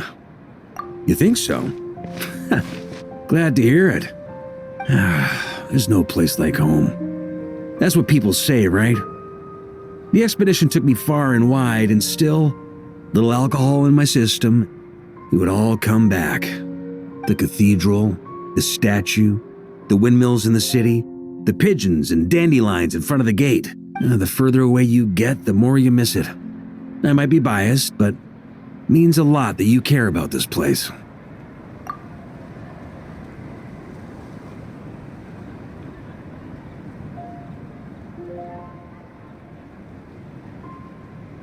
I get that. The people are what make Mondstadt what it is too. All the carefree kids running around, livening up the place. Which reminds me, I never thanked you for helping Mondstadt out back then. It takes a special person to do what you did. Most people are helpless in the face of abyssal corruption. Considering their target was Dvalin, things could have been bad. I suppose Barbados could have handled it, even though he hadn't been awake for long.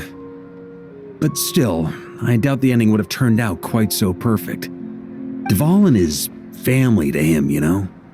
Having to choose between the dragon's life and Mondstadt's safety, that would have been cruel. Not to mention, the Wild Hunt would have reached our borders sooner or later. We'd have been stretched thin without your help. Maybe you've never put two and two together, but what you did in that land also helped reduce the threat of the Wild Hunt.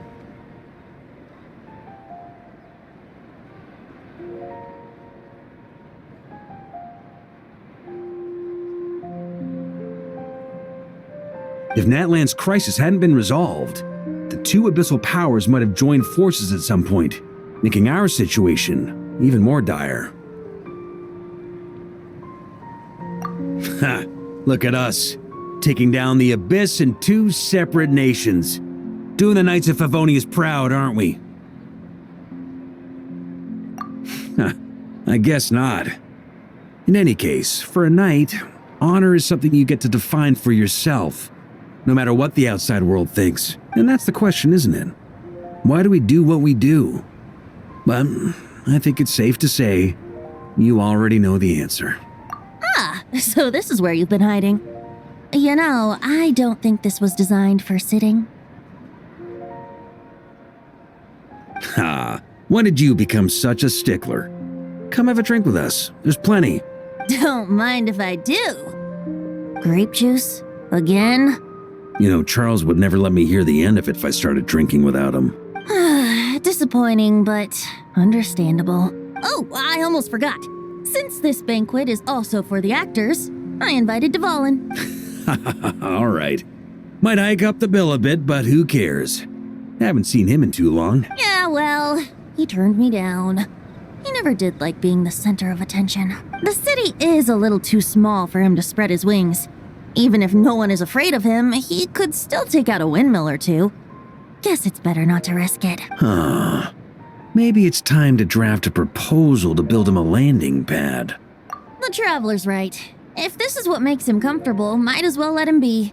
In the meantime, I propose a toast to our honorary knight. To our honorary knight. I often think about our parting at Windrise, you know. And now, almost in the blink of an eye, the final stop on your journey is just around the corner. Snezhnaya.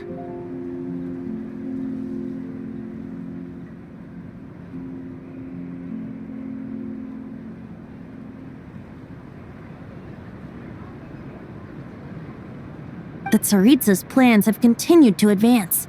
Now, only the Pyronosis remains free from her grasp.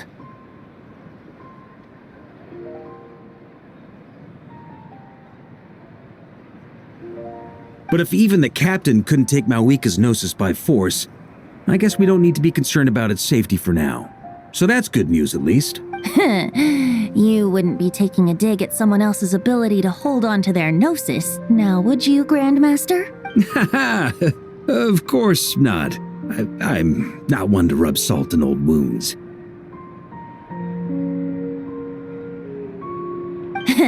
Her harbingers do often tend to take a rather extreme approach. Just look at Child or Signora. But we would be mistaken to ignore the fact that Signora did not win the Geonosis using force. Right. You told me about the contract Morax signed with her before his death. You're saying she didn't need to resort to violence in Mondstadt either?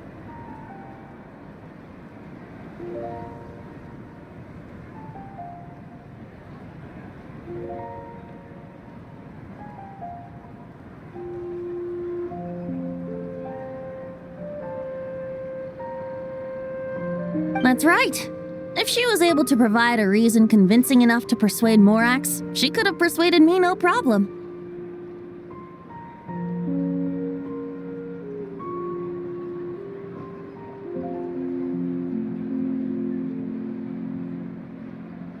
I suppose she just didn't think there was a reason to negotiate. I had just woken up, so I must not have seemed like much of a threat. Honestly, the Gnosis was of no use to me. I didn't care who it belonged to or what means were used to take it. I just knew if I fought her in that moment, the cathedral, perhaps even the entire city, might have become collateral damage. True. I wouldn't put it past Signora to take civilians as hostages either. In the end, though, it was those same methods that led to her end. After all, her third target, the Raiden Shogun, wasn't a big negotiator back then. Perhaps Signora's success in Mondstadt and Liyue convinced her that she was a match for the Archon of any nation. You did the right thing. It pained me to see Inazuma as it was back then. I'm glad things have changed since. Of course, now the elite force of Harbingers has quite a few missing from its ranks, so I suspect that Tsaritsa no longer has the means to meddle in other nations like she used to. Who knows? Perhaps a chance to formally meet her in Snezhnaya might come sooner than we think.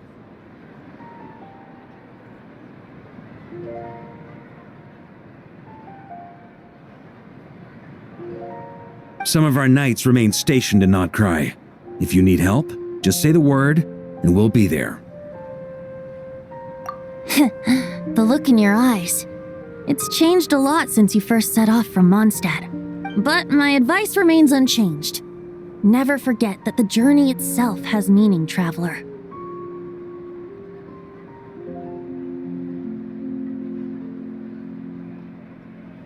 The birds of Tevat, the songs in the cities, the Tsaritsa, her Fatui and the monsters, they are all part of that journey. Perhaps earth-shaking truths and indescribable trials await you at the end. Just remember, there is more to life than that. All right, that's more than enough acting like a real Archon for one night. And still, not a sip of drink for dear old Venti at a time like this? You're no fun, Varka.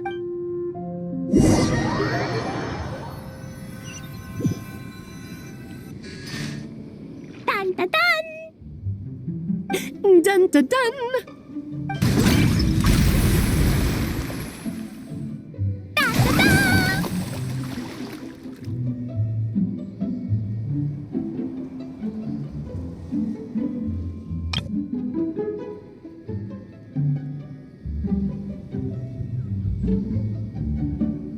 Da da da!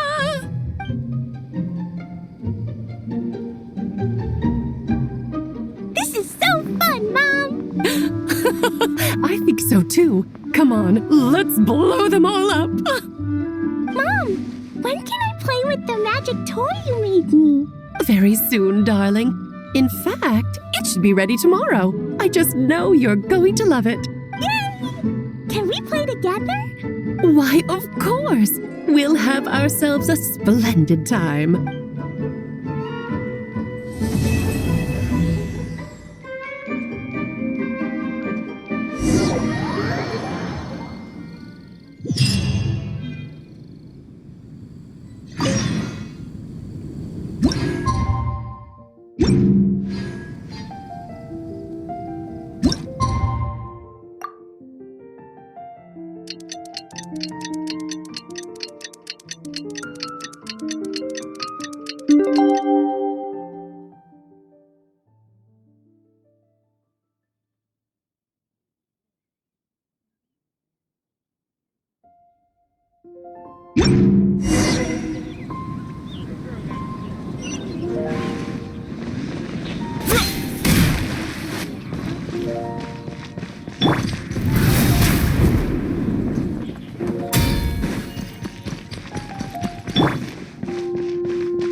Alright, we made it! Time for round 2. Huh?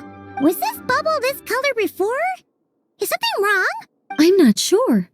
It was like this when I came to check on things this morning.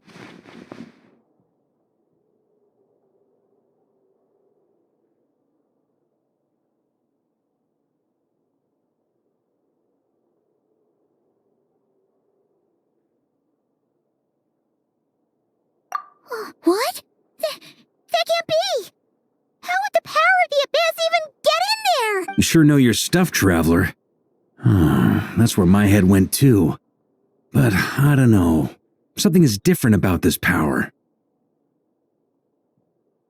What does that mean? It seems to be in an embryonic state.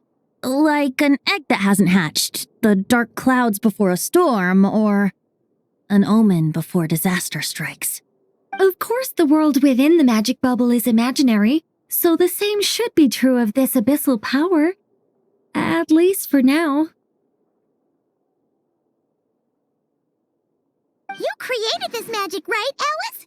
Do you have any idea what's going on here? Ooh, new magic does often come with its issues, so I can't say I'm entirely surprised something like this would crop up. As for a solution, however, I'm afraid I need more information first.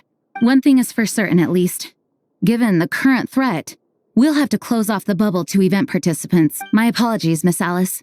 I know you've made a promise to Klee, but I'm not sure you'll be able to keep it.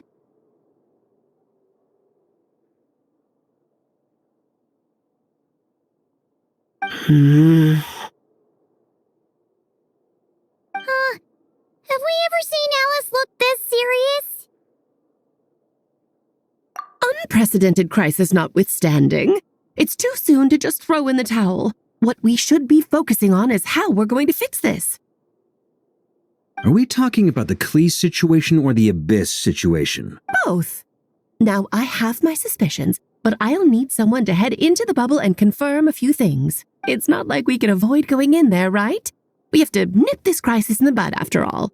I agree. We have to take action. All right. I'll go convince Klee to play somewhere else for now and then head right back. In the meantime, Nicole, be a dear and keep observing the bubble from out here. Oh, and provide any fixes you can while the rest are inside. I don't know, Alice. There are quite a few unknowns here. It's not like I can force people to head in there and take that risk.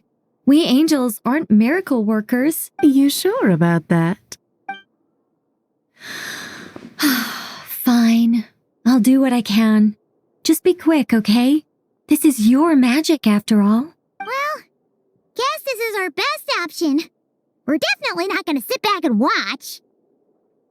The part where Barbados uses the lyre to summon abyss-corrupted Dvalin. Then, everyone joins forces to fight him inside Storm Terror's lair, purges him of abyssal influence, and there you have it. Happy ending. Yep, that sounds like how it happened. Well, we've got the gang from back then all here. Let's go in and find out what's happening. Count me in too. Potential threat or not, if there's even the slightest chance Mondstadt is in danger, I need to get to the bottom of it. Jean? It's nothing. I was just feeling a bit, nostalgic, getting to work together like this again. Yeah, yesterday felt like that too. Yes, but that was for fun. That which confronts us now is a real crisis. So I suppose the memories just came back to me all at once. Oh, look at you getting all sentimental. That's a first.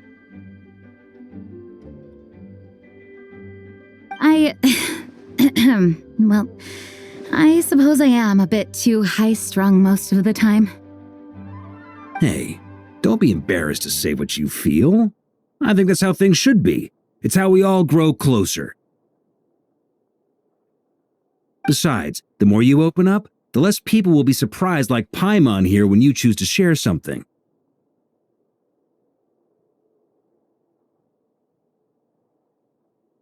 Just look at Paimon. No filter whatsoever, word vomits whatever comes to mind. And that's what makes her so endearing and approachable. Ha! It's about time you gave Paimon a compliment, tone-deaf bard. Hang on. Was that a compliment? Before we set off, I just want to stress that whatever is happening in the bubble right now is a huge unknown. I was able to maintain contact before, but right now all I can observe within is chaos, so I imagine communication might be cut off as well. It might be difficult for us to guide you, so proceed with caution.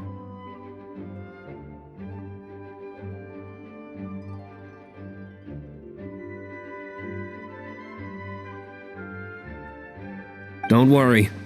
This isn't our first time leaping headfirst into a dangerous situation. There's also a last resort I can fall back on if worst comes to worst. Though it would mean all our recent hard work going to waste. You mean destroying the bubble entirely? Yes, if it comes down to it. All right, I'll monitor the situation from outside and provide whatever external fixes and support I can in the meantime. Understood. Prepare for the worst, hope for the best. Sound good? All right, let's go.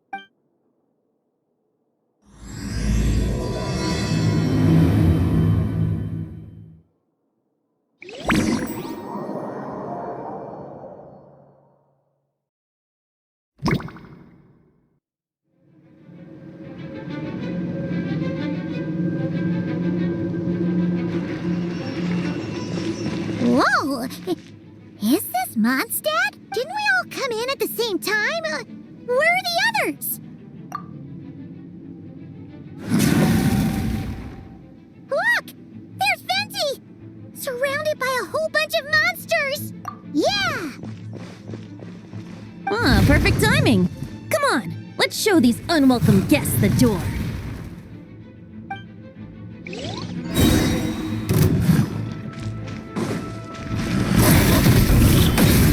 Let's play! Think you can get away? Yahoo! Ha!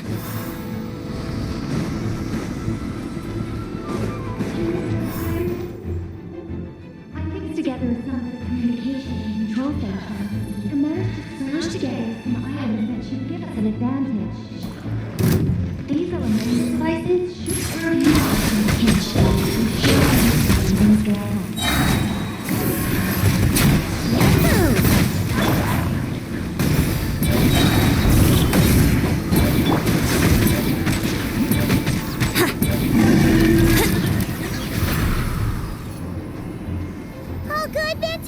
Very much so, thanks to your timely arrival.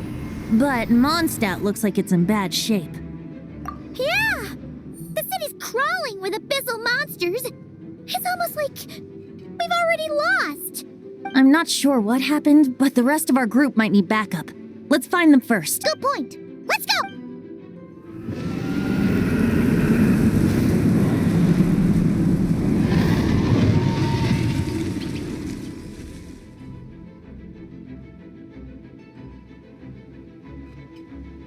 Look! It's Dvalin! Is that just Paimon, or does he look way worse than back then? You're right. The corruption has spread throughout his entire body. If we had failed to purify him in real life, I imagine this is what would have become of him. Wait! It looks like something's falling! It's his tears. Like the ones we purified in the past? Yes, but at this point, these tears are essentially crystallizations of abyssal power. If left unchecked, they will continuously summon abyssal monsters, and this disaster will never end.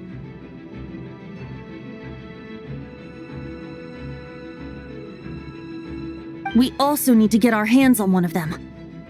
No, this degree of corruption cannot be cleansed. Besides, We need them in their corrupted state if we want to summon Dvalin.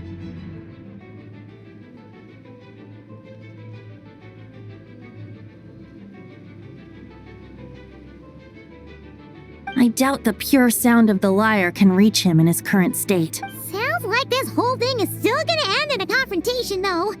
Just like back then. Yes. I wasn't certain before Dvalin showed up, but now I'm sure this situation is more than simple chaos. It seems more like an alternate version of events. And I have some idea of how it came to be. Well, monsters abound no matter where we look. You choose where to go, and I'll follow.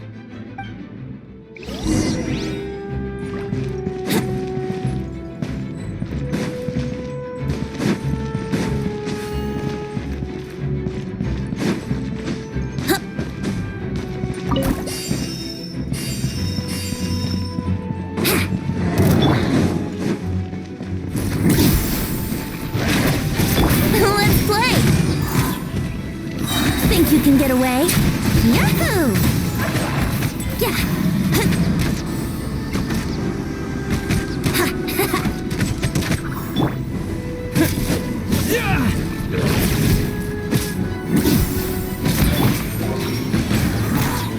Yeah! Time for takeoff. Brace yourselves.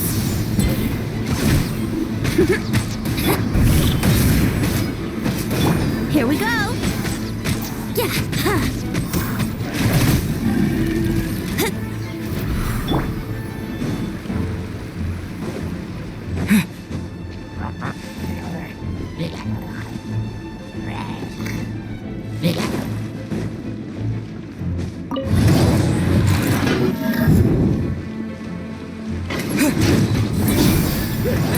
Brace yourself. Yeah.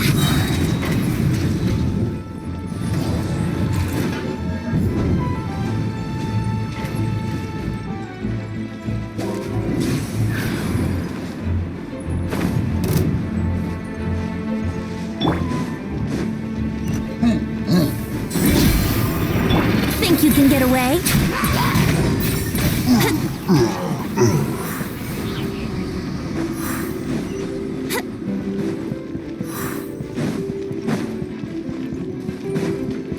Wouldn't gliding be faster?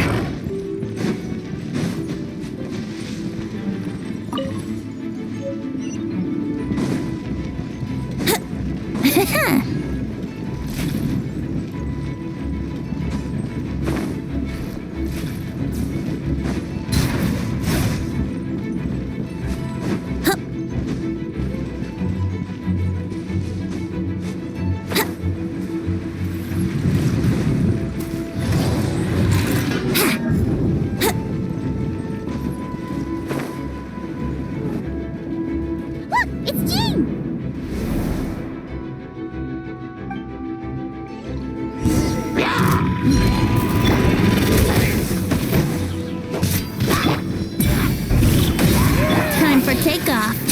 Here we go. Ha.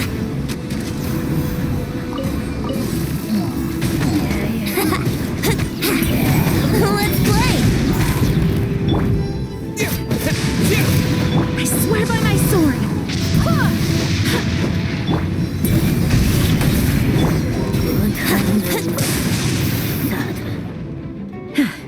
Thanks for the help. I know everything we encounter in this bubble is imaginary, but these monsters sure fight like the real thing.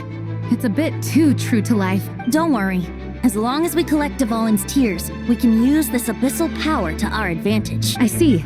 In that case, let's get moving. Have you seen Barker, by the way? We haven't found him yet. No, he might be at the upper levels. Let's search together. Right. I remember seeing D-Luke on the other side of the city. We should go help him first. Sounds like a plan. Let's go!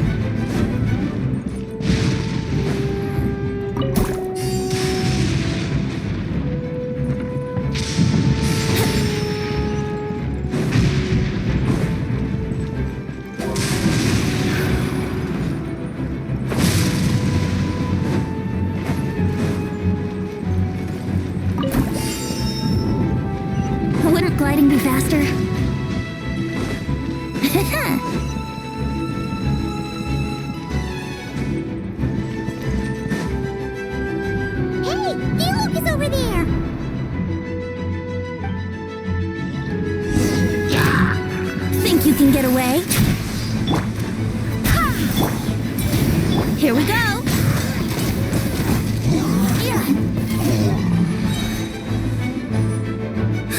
Made it. Thanks for the assist. It looks like Mondstadt is in dire straits. Did you see any knights or civilians on the way here? Then my initial suspicion could be right. The knights have abandoned the city and evacuated all civilians to a different location. Abandon the city? In the face of unrelenting abyssal attacks, it's possible they had no other choice. But none of that matters now. An empty city has its advantages. We won't need to divert our attention to protecting civilians, for one.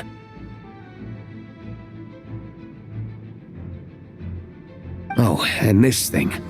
It looks like one of Dvalin's tears. I don't feel good about just leaving it here. That happens to be just what we were hoping to find. Let's take it with us. Wait, what about Varka? Have you seen him?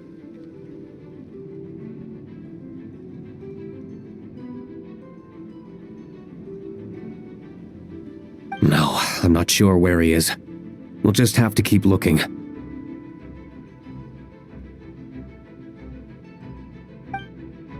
Better to find him soon than later. The Grandmaster is an exceptional warrior, but this is the abyss we're dealing with. You can never be too careful.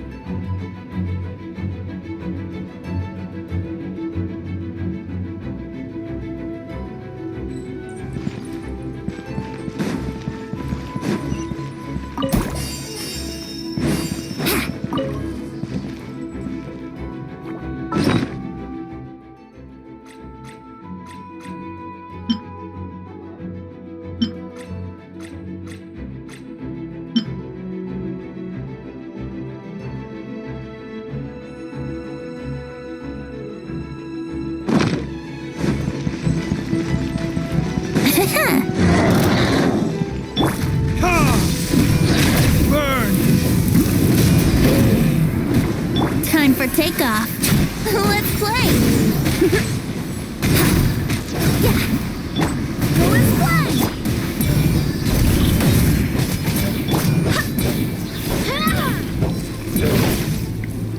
Yahoo!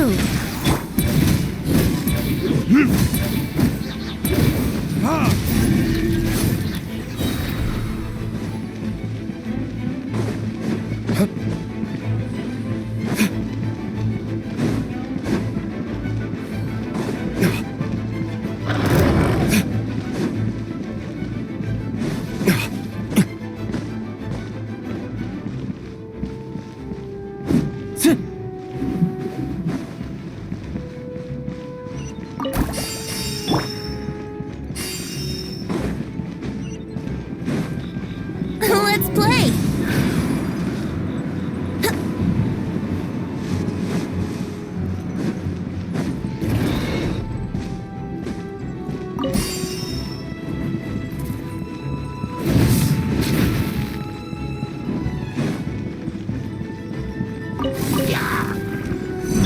Barbados!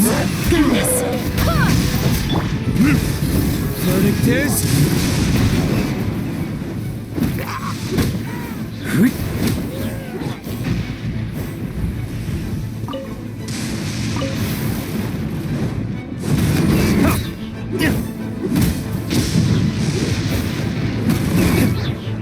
Brace yourself.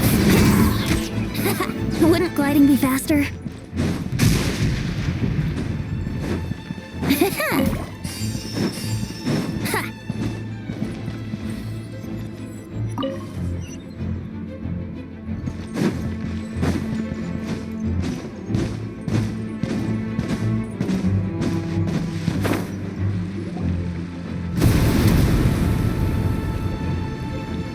Huh? What happened?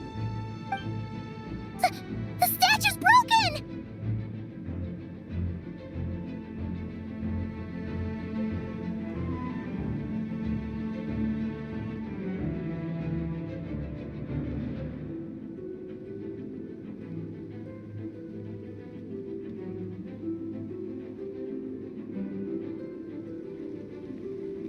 The Grandmaster should be over there. Come on, let's hurry.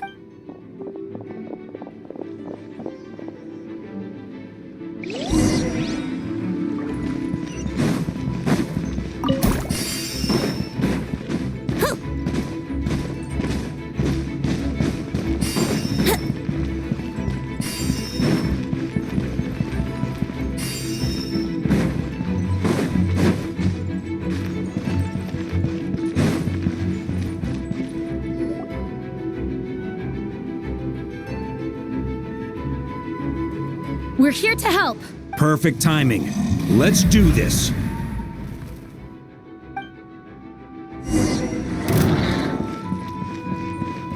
Time for retribution! Think you can get away? Here we go! Burn! Thunder! Thunder! Up the ante!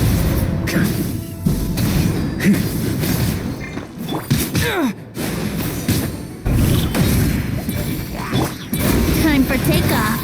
Brace yourselves. I swear by my sword. Looks like we're all back together. Everyone in one piece.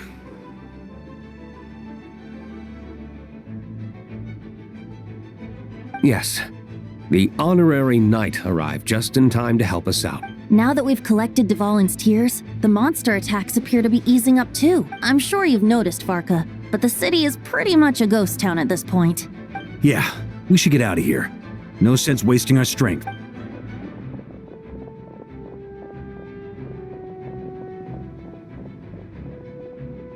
This place should be safe from monster attacks for now, at least. Anyone there? The communication function bugged out again. Do you copy? It's me, Nicole. Alice just got back too. Yeah, we can hear you now. What's going on?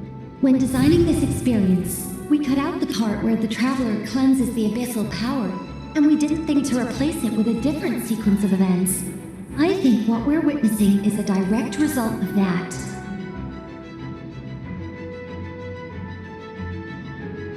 Alice and I thought the events in the bubble would be independent from each other, but since the magic is contained in one place, it appears a casual link has formed between all the events within it.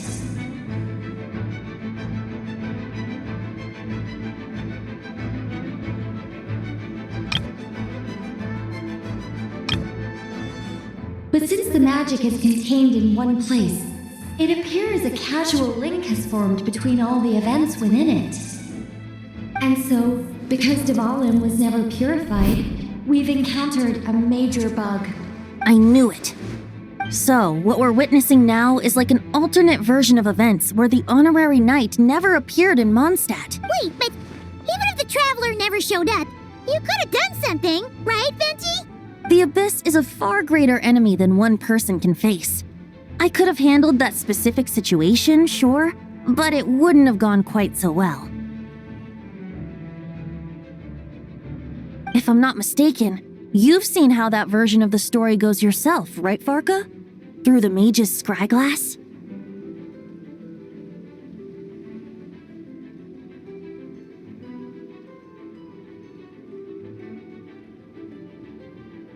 Yeah, it was a kind of prophecy. It felt so real, I doubt I could ever forget it. In the end, you were able to seal Dvalin away, but you were wounded in the process. But if Dvalin was sealed, how did things get to this point? Because a seal doesn't solve the root problem. Over time, the Abyss would just grow stronger and stronger, deteriorating Dvalin's consciousness until there was nothing left.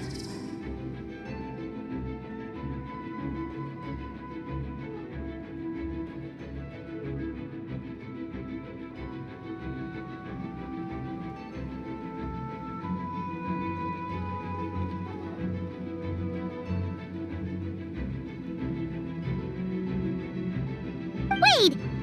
Does that mean what we saw earlier was... The aftermath of Dvalin breaking free from the seal. That's right. He is in dire straits. The power of the Abyss has fused with his flesh and bones. Purifying him now in this state is no different than sentencing him to death. So, if we want to resolve this crisis... We have to kill Dvalin. I know that sounds intense, but remember, this is a fictional world. The real Dvalin is right as rain and a lot more mellow than this one, that's for sure.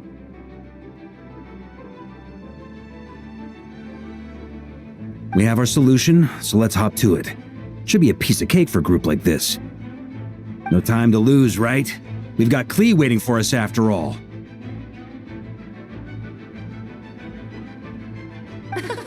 She's playing somewhere else right now, so we do have some time. Of course, the sooner we resolve this, the better.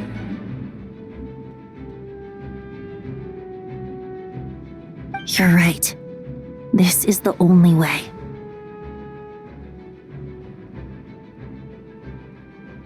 I know Dvalin means a lot to you. If this is too hard, you can leave it to us, you know? No need to scar yourself over a game, right? I'll be fine. I was prepared for that possibility back then, too. Let's go. Storm Terror's lair awaits.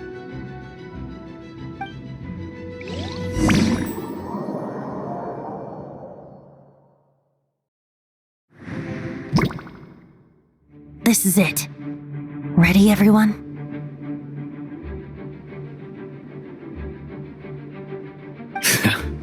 More than. Of course.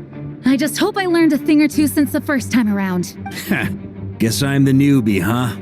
Good thing I'm a quick learner then. What about you, Traveler? This was your first big fight in Tibet. Were you nervous back then? How about now? I'm not nervous.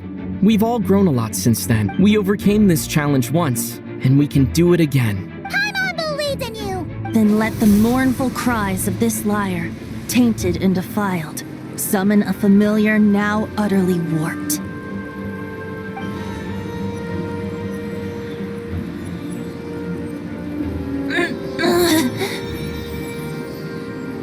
You alright, Barbados? Turning the surging abyss into musical notes is no simple task, but how could I claim to be the finest bard in Tibet if I didn't rise to the occasion?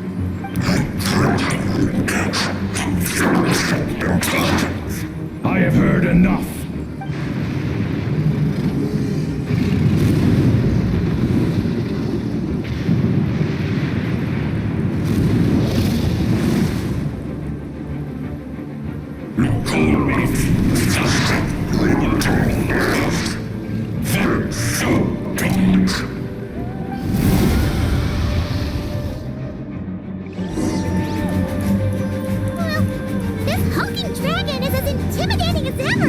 Remember, we need to wear him down first before we can attack his weak spot.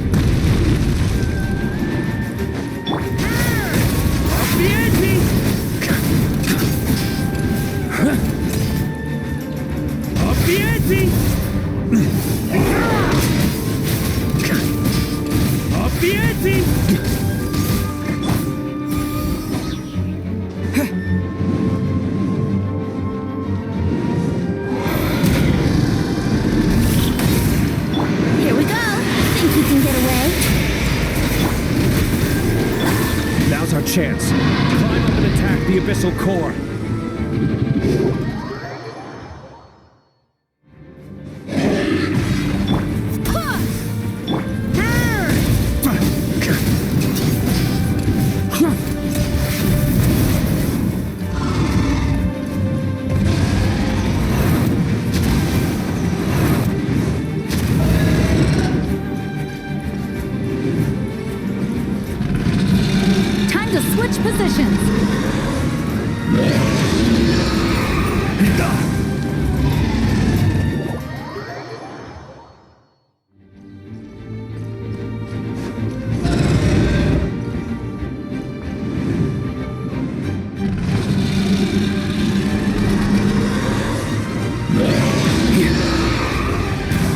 Too cocky.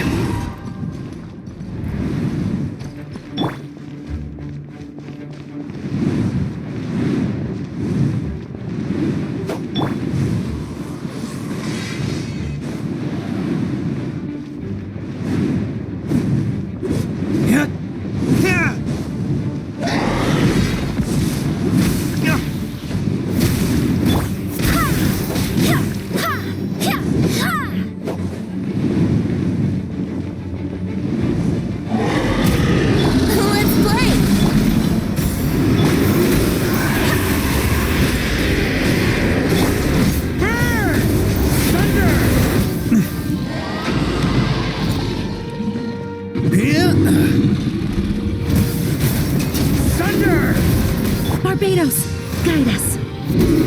Yahoo! Time for takeoff.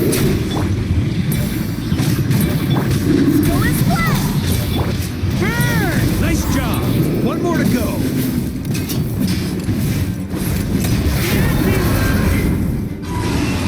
On me!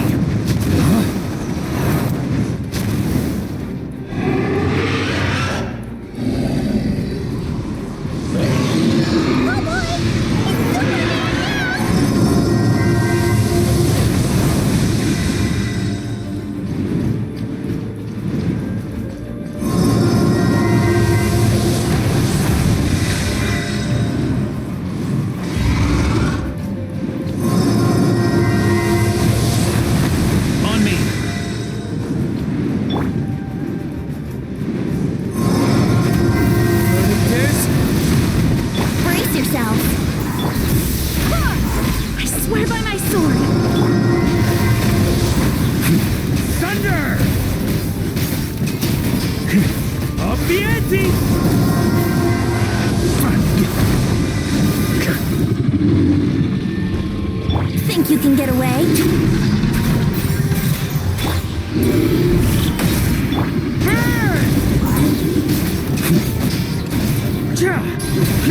Flash!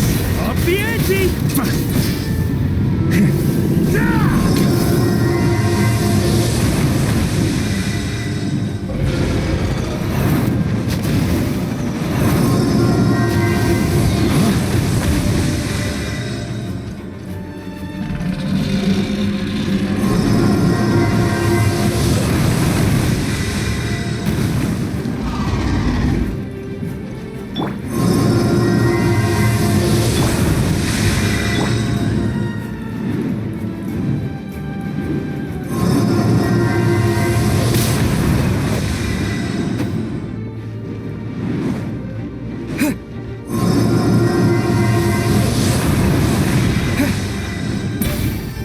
Here we go!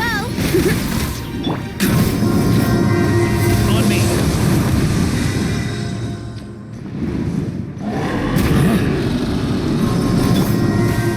Barbados, guide us.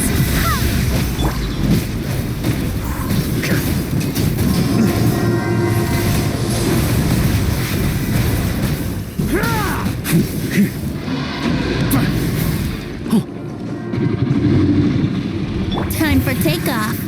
Brace yourselves.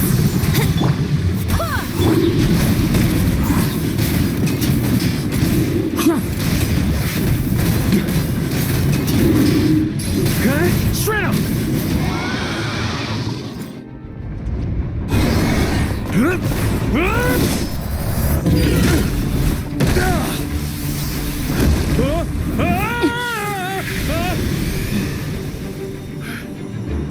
Thanks, Gene.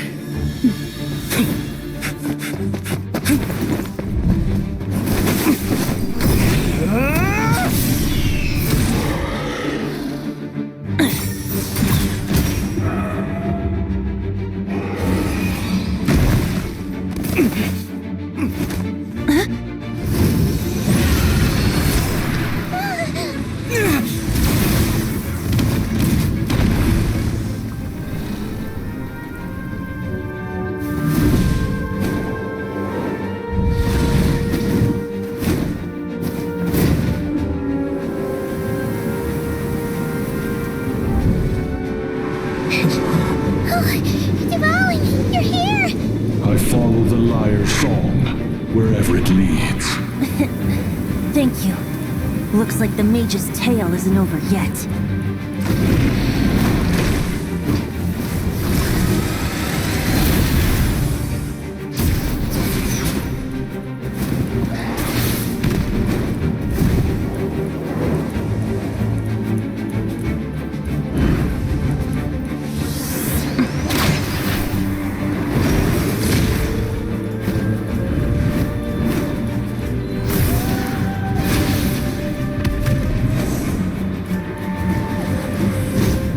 Might not be a happy ending, but someone's got to strike the final blow. It's your turn to be the hero. I'll take knight over hero any day.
La la la. Hmm?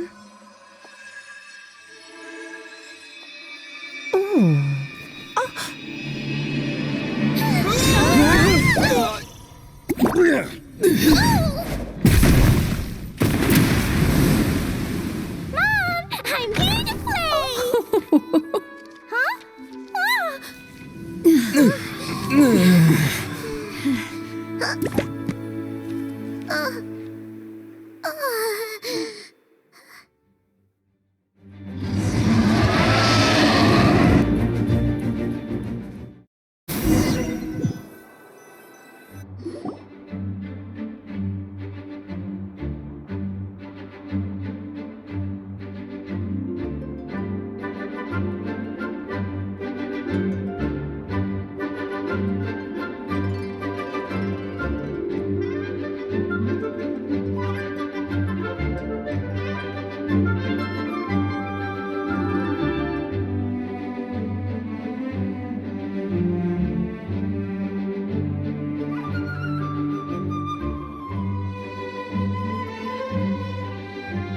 Looks like it was a happy ending after all. It was kind of like a choo-choo car ride.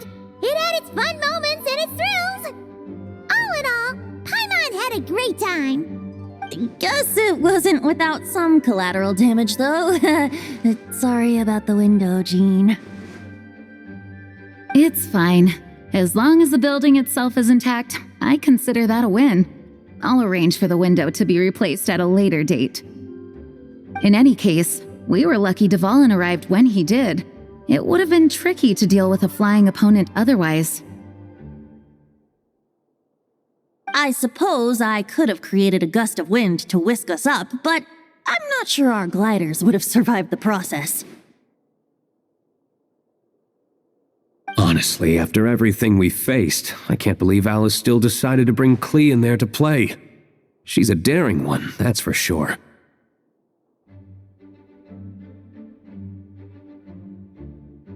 I mean, can we be certain there aren't other bugs that just haven't cropped up yet?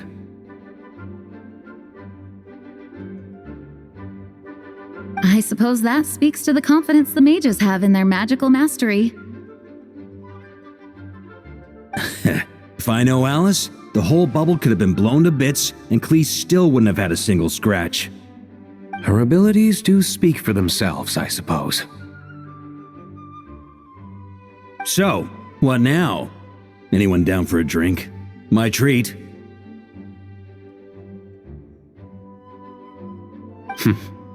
Sounds like a great idea. But tonight it's on me. I happen to have a bottle of fine wine set aside just for the expedition team. Haha, even better. Count me in.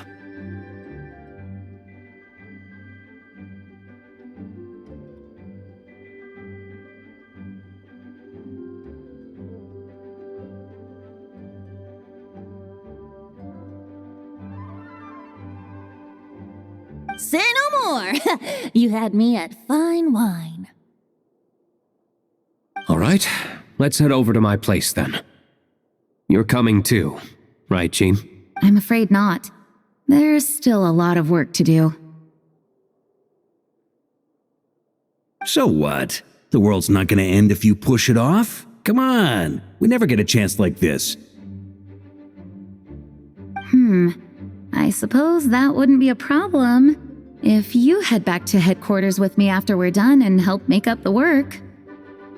On second thought, how about you just Join us when you're done with that.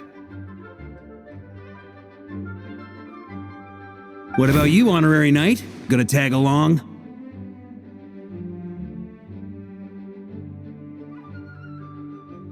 Okay, all's well that ends well, am I right? To the bar!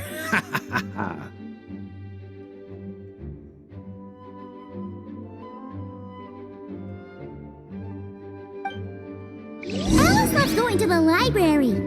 Let's wait for her there. Whoa! Looks like it's been fixed already.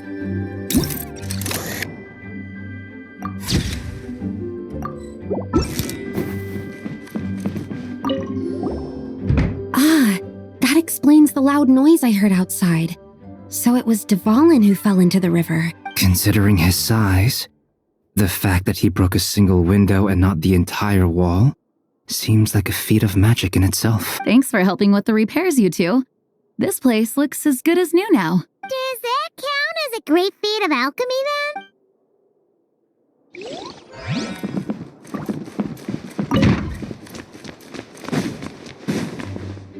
Hello.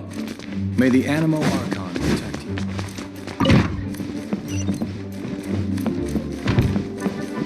Please be quiet within the premises.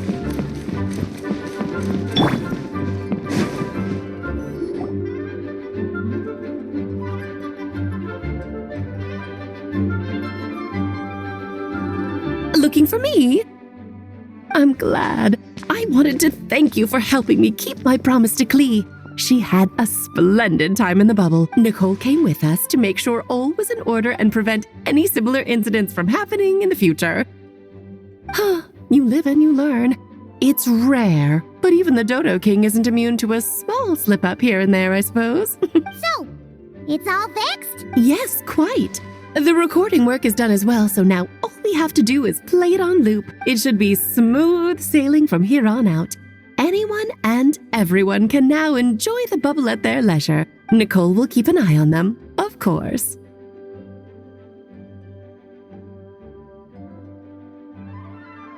I wouldn't put it quite like that. It was more like a fate that will not come to pass. Huh? What's the difference between the two? Let us not forget the courageous dragon slayer in the story. Well, in real life, he had already left on an expedition to Nodcry at that time. Of course, that doesn't mean Dvalin would have escaped his destined death, for another hero would have come along and paid a painful price for victory. But what we saw in the bubble was what happened after Dvalin broke free from the seal. So, couldn't Barca have been back by then? Dear Paimon, you're free to ponder such questions yourself, of course, but it's of little use to ask them aloud. Word to the wise. Do not lose sleep over all those what-ifs, over the fates that will not come to pass. It's an exercise in futility.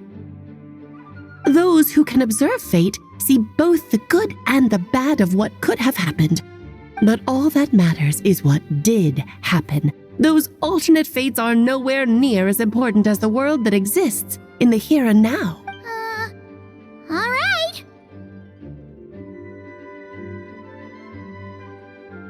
Ah, you're saying it was as if the bubble itself had become contaminated. I suppose some gunk could have stuck to my luggage while I was wandering the border and got mixed into my magic without me noticing.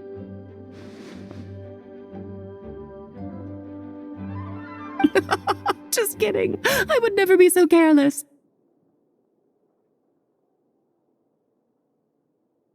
Your intuition is spot on, traveler. What developed in the bubble was a nascent form of abyssal power that, if left unchecked, would evolve into the real thing. What? So it didn't come from outside? It just appeared out of thin air? The abyss is perilous, cunning, dangerous, obsessive, and most infuriating of all, a complete and utter mystery. I'm sure you've seen for yourself how complex it can be. The Hexen Circle has been observing its energies for a long time, and I think Barbeloth's interpretation is the most accurate. The essence of the abyss lies in the hatred carried by all the fates that will not come to pass.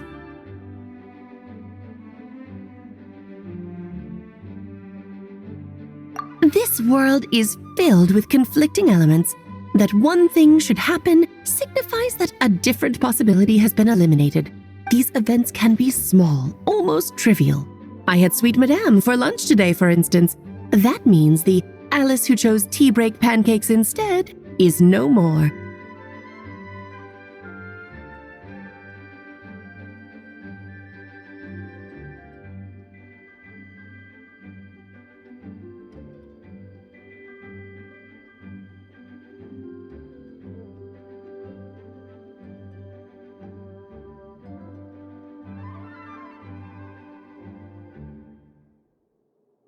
Of course, they can also be events that threaten the world, such as my friend Rhindotter's decision to tap into the abyss.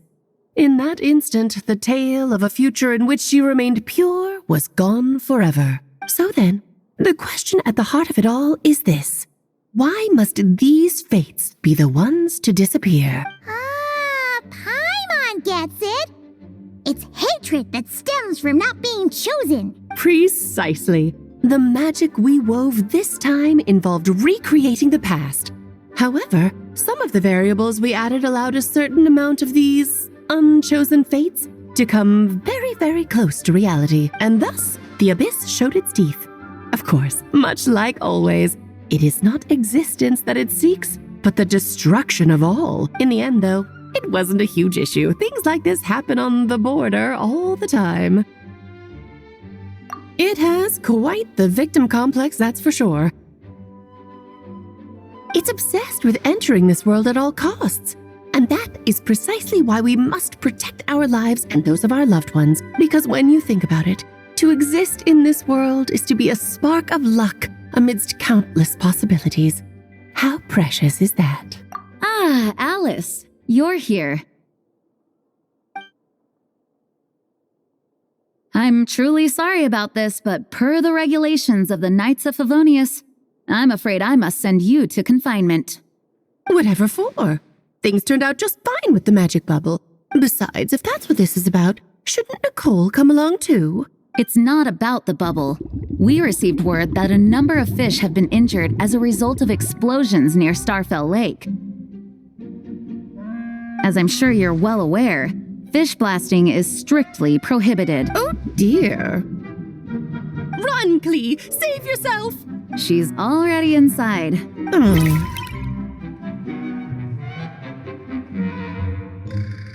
Guess it's a day of first for the Dodo King, huh? Oh, farewell, forever traveler. You shall never see me again.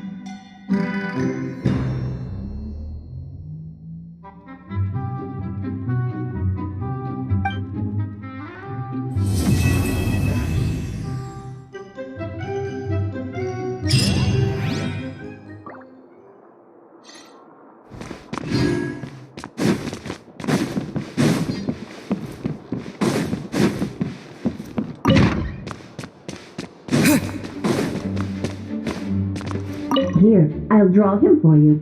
Look, this is the bad guy who made a whole bunch of trouble for Daddy. It's all his fault Daddy couldn't make it back this time.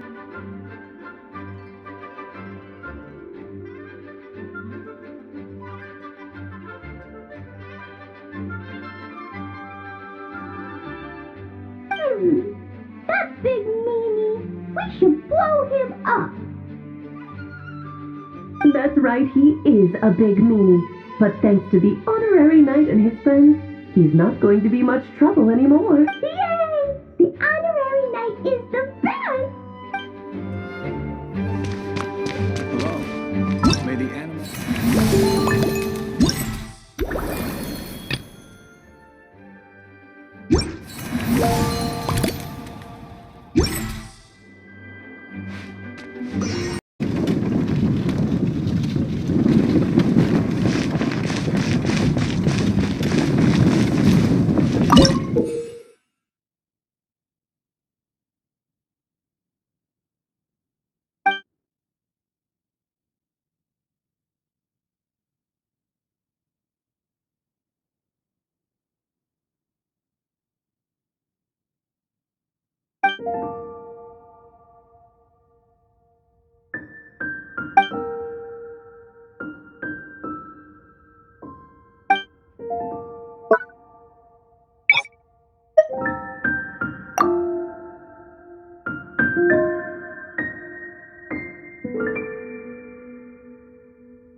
takeoff.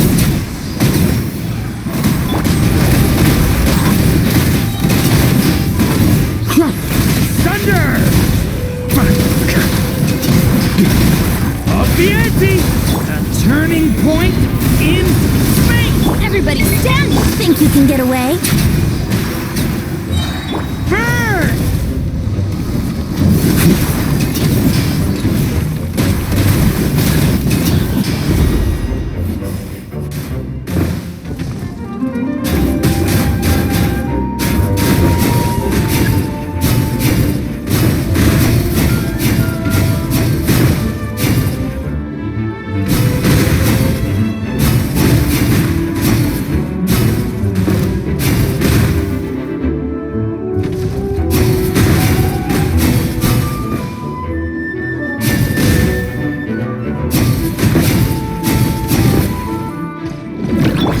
Turning point in space! Teamwork is strict! Time for takeoff.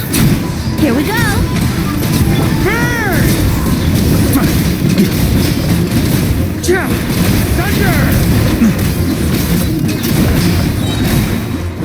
Up the ante! Decay!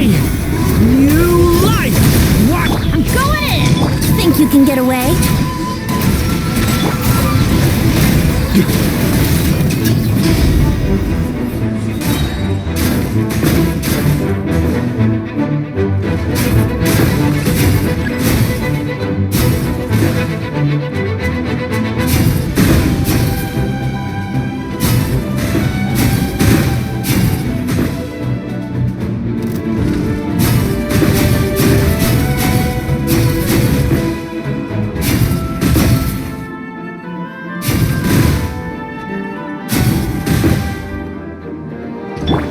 Has only just begun! Everybody stand! Time for takeoff. Burn! Thunder! Thunder! The story has only just begun! I'm going in! Think you can get away?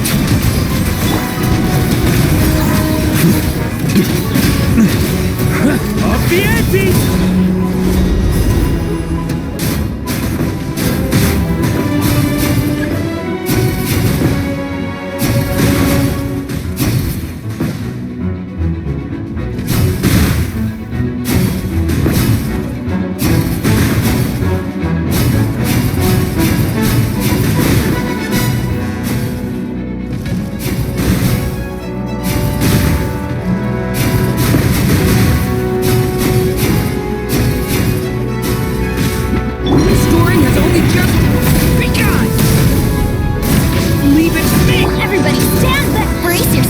Time for takeoff.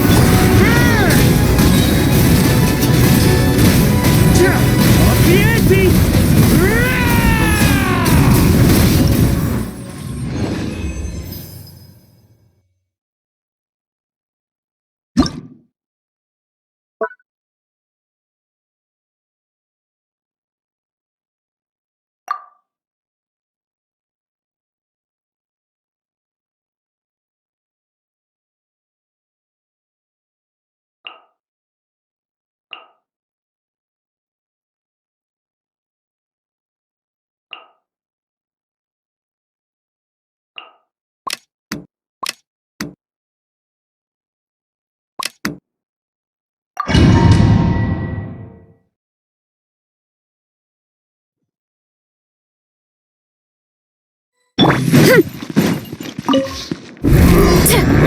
Headbutt! The story has only just begun! Justice will prevail! Quick as a flash! Start the... Hi! Here are we coming!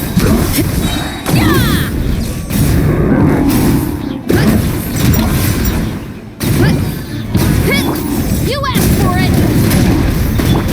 Leave it to me! Decay! Faster! Stronger! On my move! Charge! Boost! By my spark, the night burns! Yeah!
Press the advantage!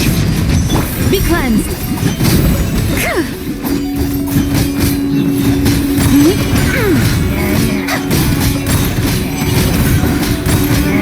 Like the dust.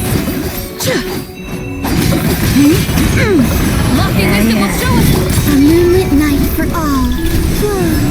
You got this! Be gone, Shadow of Darkness! Rally! Charge!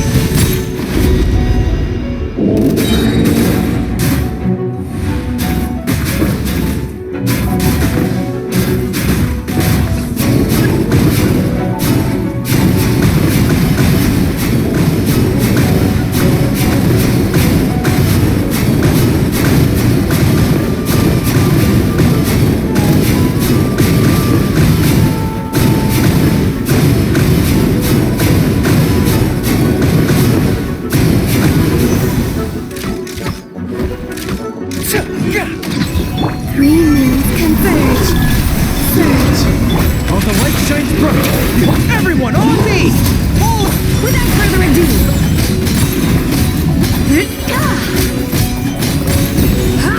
Like the dust.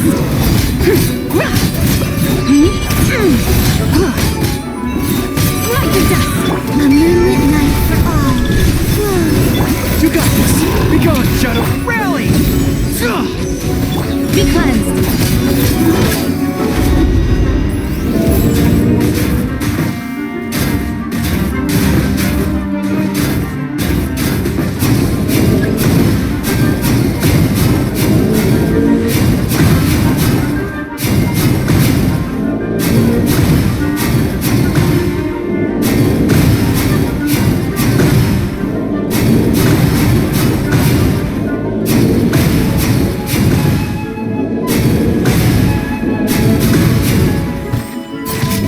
Three moons converge. Surge. Oh, the light shines bright! Press the advantage! Advance! Without further ado.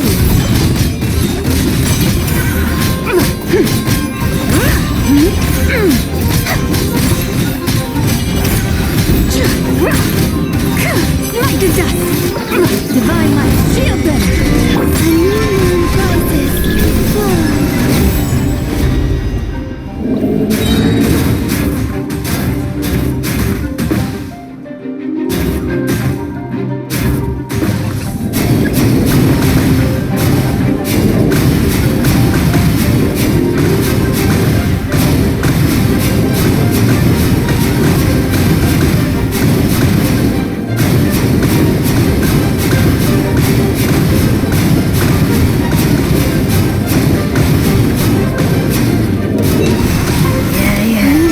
Converge.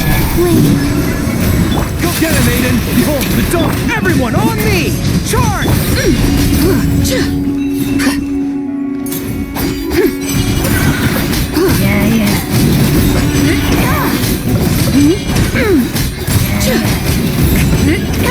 The sky's clear. The glazed moon shines.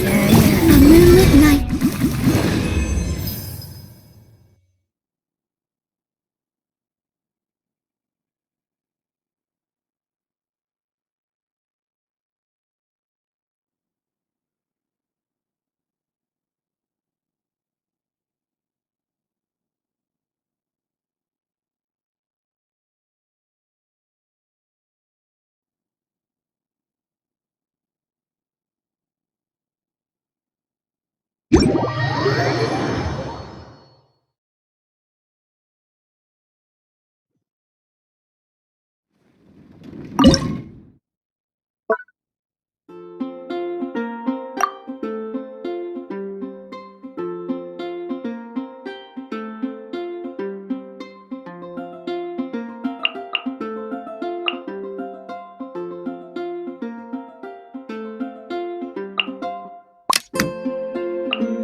Time to shine! Goose on the loose. This should be fun.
flavor. A dash of frosting.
Strike a pose!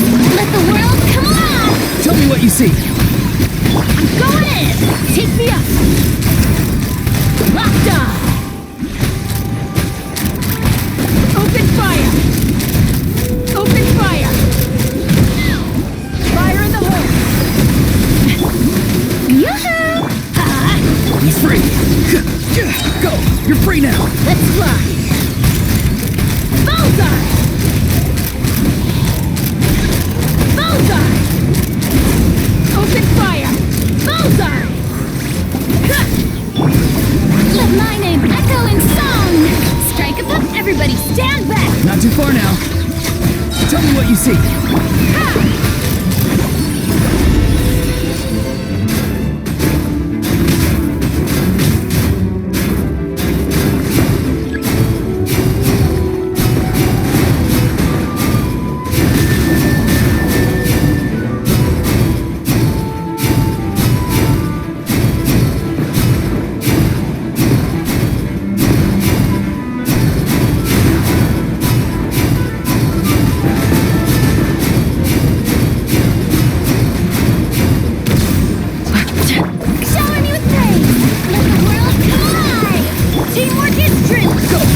now. Farewell.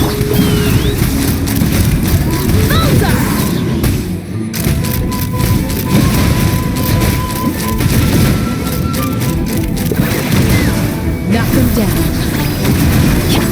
Yoo-hoo! Time to shine! Tell me what you see. Free. Going in! Let's rock! Bullseye! Bullseye! Open fire! Hold on to your hats.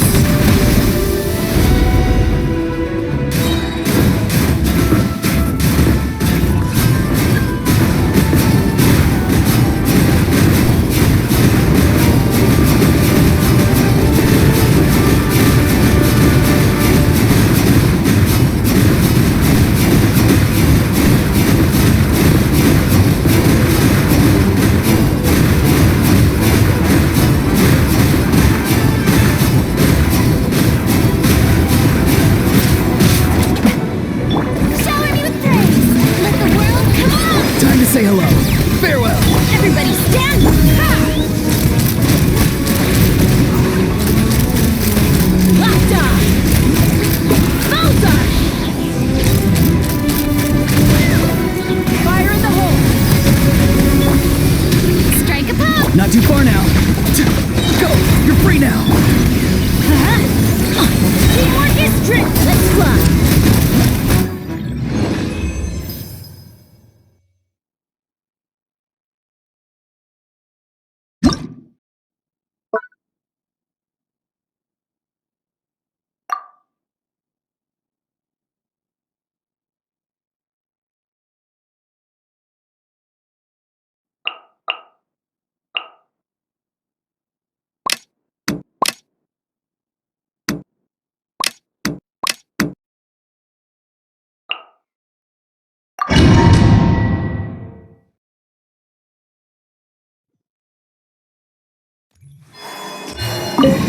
Cleanup sequence initiated. Ultimatum protocol. Remove, converge. Animal test 60. Close your eyes. Night Frost. Observe. Close your eyes. To dust. Defensive mode engaged. Preparing for dust up. A moonlit night for all. Stay clear. Squirrel, Mark 2.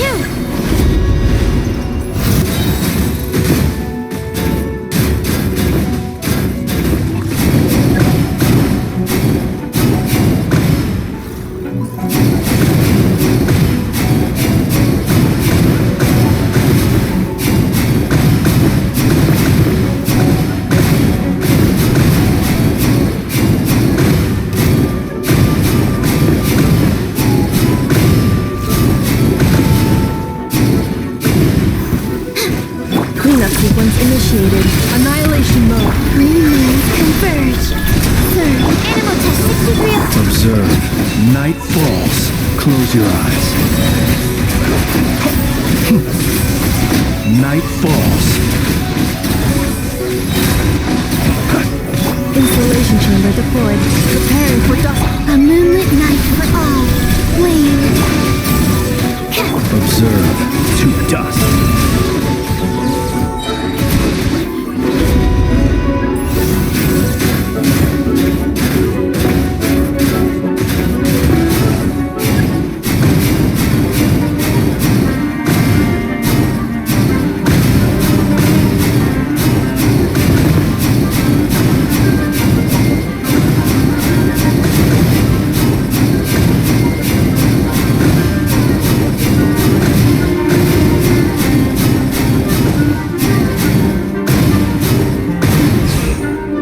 Cleanup sequence initiated.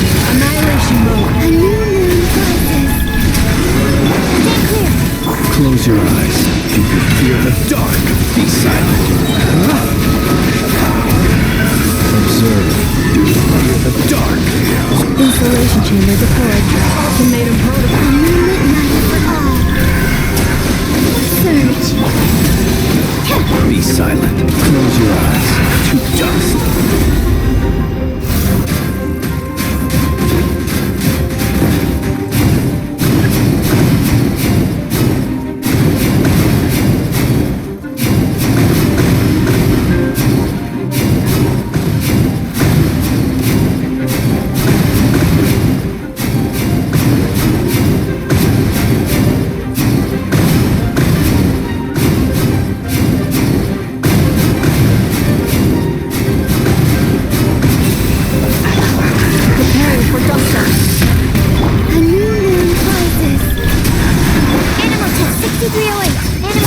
Observe. Fear the dark. Be silent. Observe. Fear the dark. Cleanup sequence initiated. Ultimatum protocol. Converge. Stand clear. Be silent. Close your eyes. Fear the dark.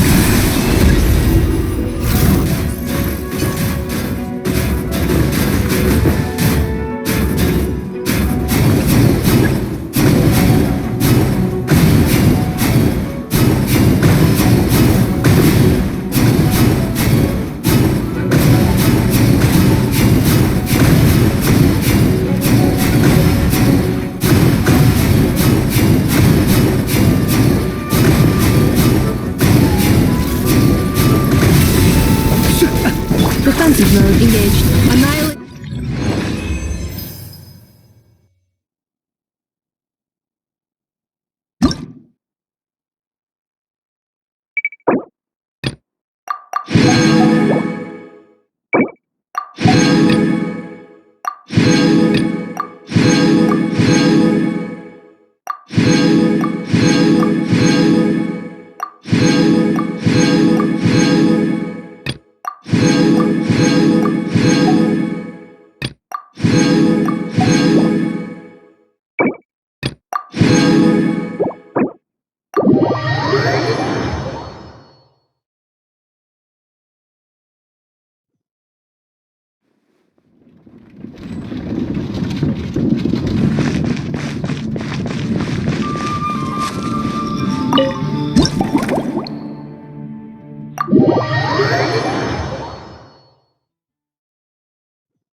Oh my!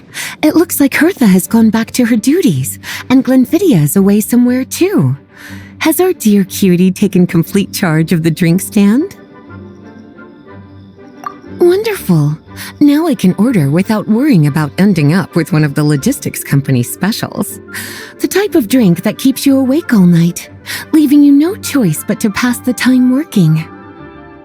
That's right. I'm just a carefree librarian now. If only there weren't so many people with overdue books, and I didn't have to go door to door to get them back. I would have dropped by to chat with you sooner, and try out your delightful creations, of course. Let me think. I don't really have a favorite drink. Just wrestle me up something rejuvenating that'll lift my spirits, and if it could help me nod off to sleep later, that would be even better.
Here's a snow-kissed dawn.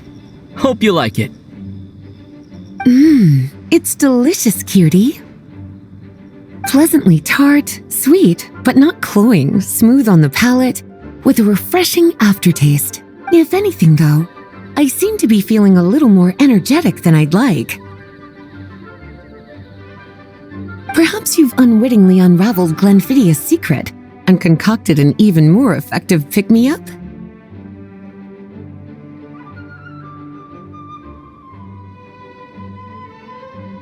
Don't worry, there's no rush. Your eyes are aglow with curiosity, as though you have many more questions to ask. Let's chat for a while. Take your time. Inspiration will come soon enough.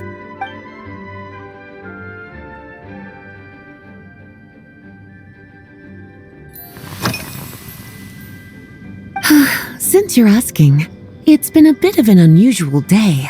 There's a chef, fresh out of training in Fontaine, who's recently taken up a position at the Goth Grand Hotel.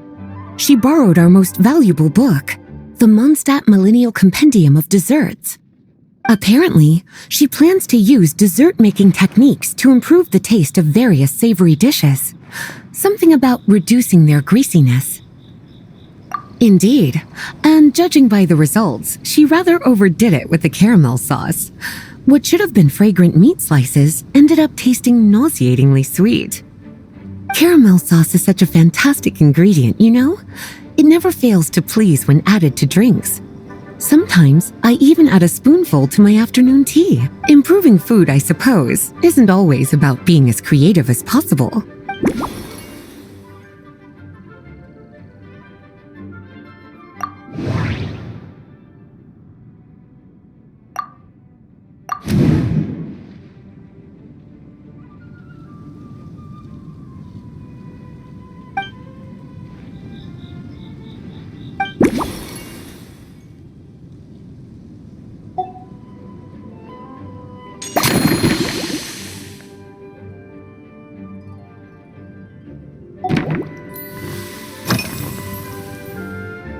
Oh, this? That was for another of today's little errands. A large contingent of the expedition team will be returning to Mondstadt soon. They've been away for such a long time, so there's a good chance many of their tastes have changed. Jean asked me to visit some of their families to try and get a better understanding of what new ingredients might satisfy our knights' changing preferences. Well, they've all devoted their blood, sweat, and time to protecting Mondstadt. They deserve some care and respect in return. Based on what I gathered, the most requested ingredient was cacahuatl from Natlan. It seems like our knights have developed a taste for cocoa.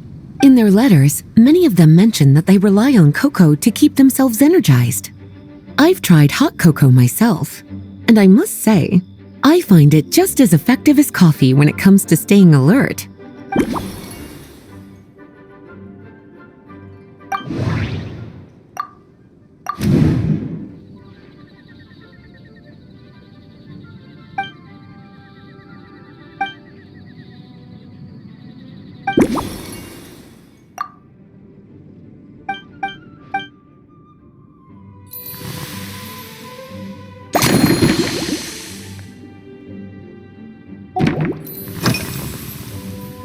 Lately?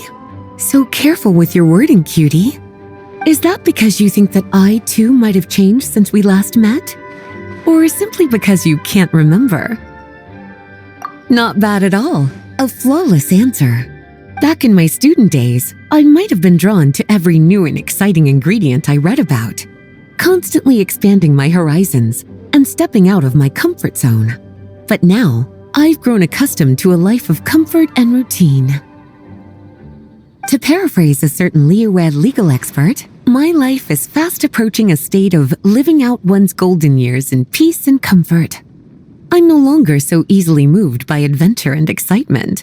I'm sure you remember, a few years ago, when we were adventuring together, you found me that sweet-tasting alchemical ingredient.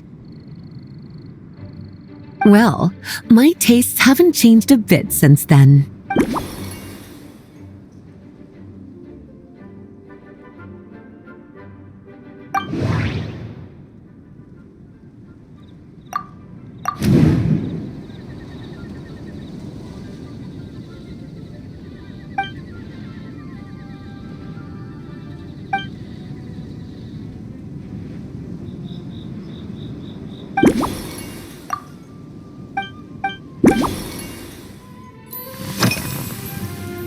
Surely you're not suggesting I'd take this opportunity to sneak off on a little countryside wander? You caught me. My investigations into Mondstadt's lesser-known drinks took me to Dawn Winery, where I had a little chat with the head housemaid, Adelind. On my way back, I ran into Emmetall out on patrol. She'd encountered some monsters she didn't know how to deal with, and in her desperation, asked for my help. I accompanied her on a detour to Wolvendom to teach some raving hounds a lesson. It's been a while since I've had such an invigorating workout.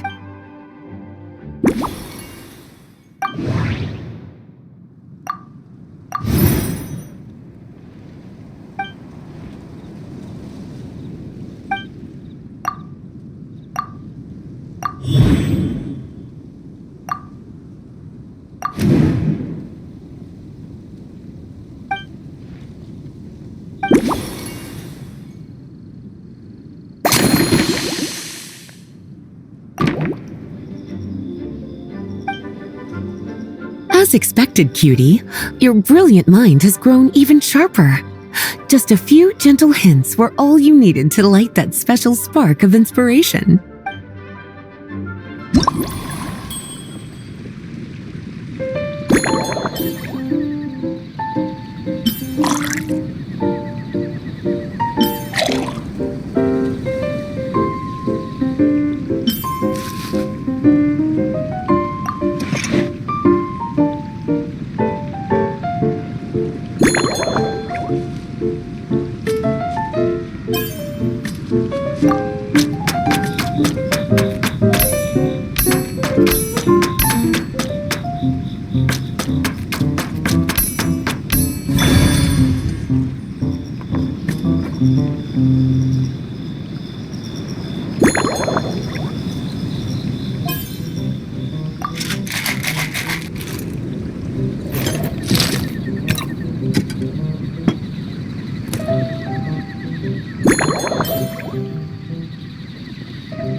Finished! A new creation, custom made for you. This should help you fall asleep quickly and guarantee you peaceful dreams.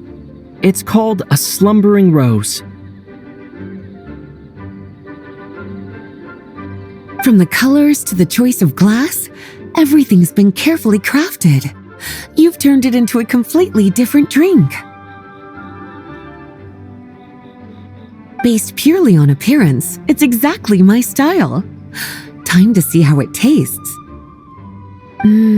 Full marks.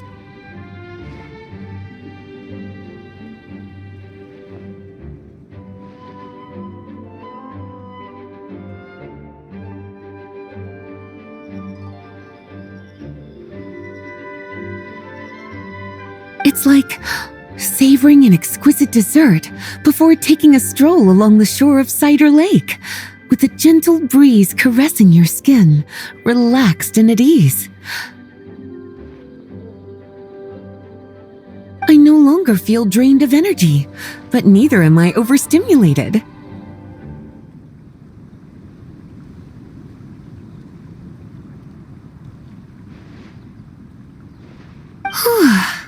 I'm actually starting to feel a little sleepy. As a bedtime drink, this is pure perfection. So good, in fact, that I feel like writing an article to extol the virtues of this slumbering rose. I can use it as an opportunity to crown you the new maestro of mixology.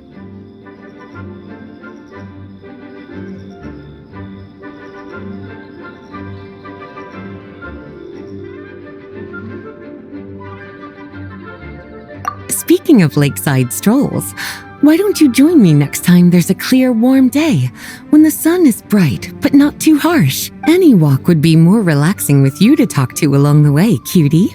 Then, when we get back, you could fix me up another glass of slumbering rose. And I'll make just as sure to hold you to that. When the time comes, I won't accept any excuses.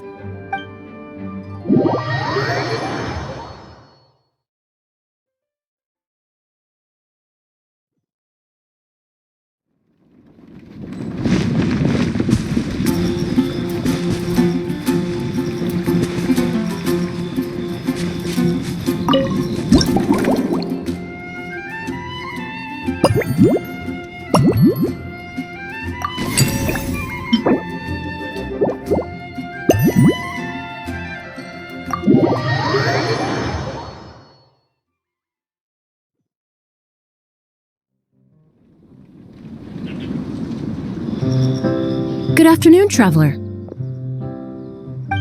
I didn't expect the honor of witnessing your harmonizing talents here in Mondstadt. Both, actually. A lady calling herself a mage asked me to come manage her flower shop.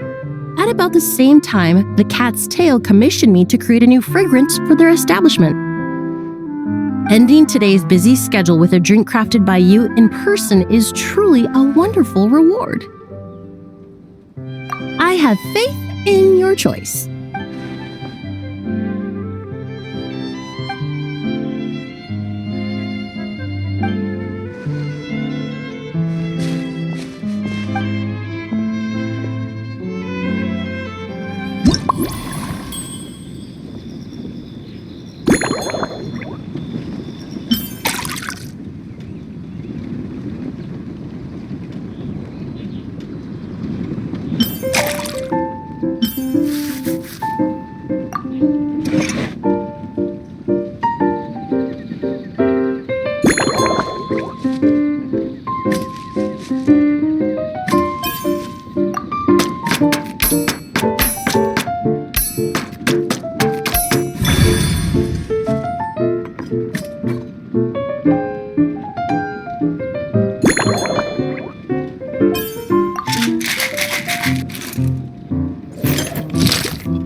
Care to give this a try, Miss Emily?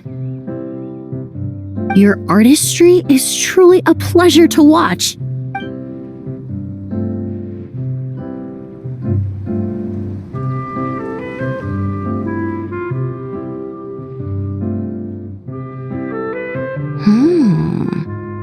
This tastes like a local variant of a Lumiduce Twilight. Am I right? The gentle and elegant taste, with its distinct layers combined with a hint of Mondstadt's characteristic scent, offers quite a welcoming flavor, all the while avoiding potentially discordant aromas.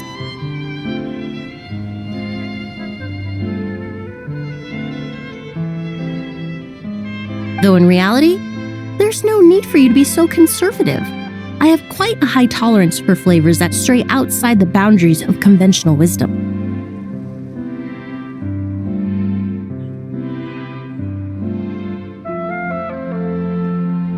Your drink was nice, but it would be perfect if you could make one with a little more depth. A cocktail that shows off your unique understanding and enhances my impression of Mondstadt.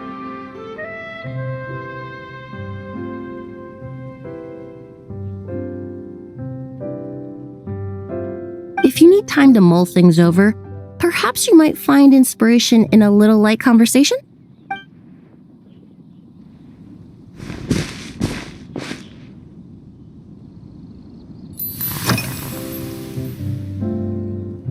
Oh, thank you for asking. It's been going well, though this trip to Mondstadt has presented some unexpected challenges. When I first got here, I was relying on a copy of An Overview of Aromatic Substances and the Human Senses to identify promising local ingredients from the Mondstadt region. To my surprise, my trial fragrance, which used valberry as the primary note, proved far too sweet in the context of a tavern, relaxing people so much that they ended up feeling drowsy. The bartender with the beautiful ears, for instance, fell asleep right at the bar. Let's just say that sweetness isn't always a case of the more the merrier. Maintaining an appropriate balance is beneficial for both body and mind. Even in daily life, I rarely eat sweet food, and I try to avoid fruits like berries that have a high sugar content. In the end, I completely eliminated valberry as an ingredient and turned instead to windwheel aster, with some success, I might add.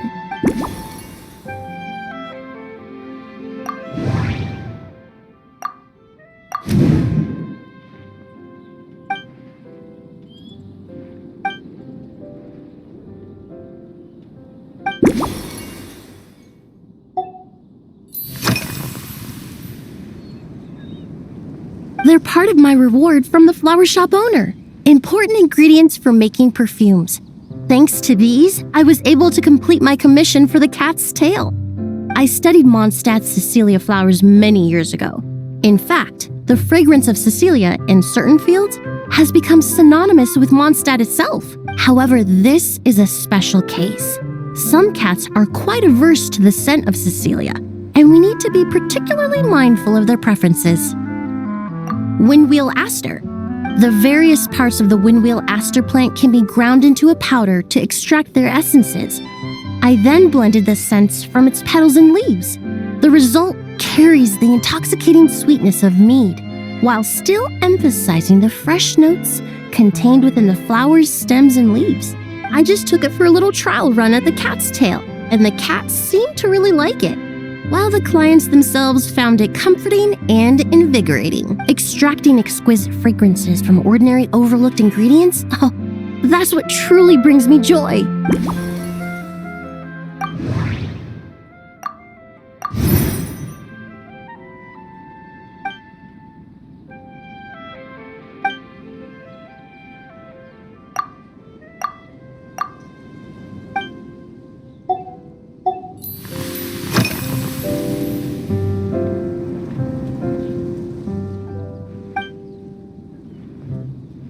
It really is.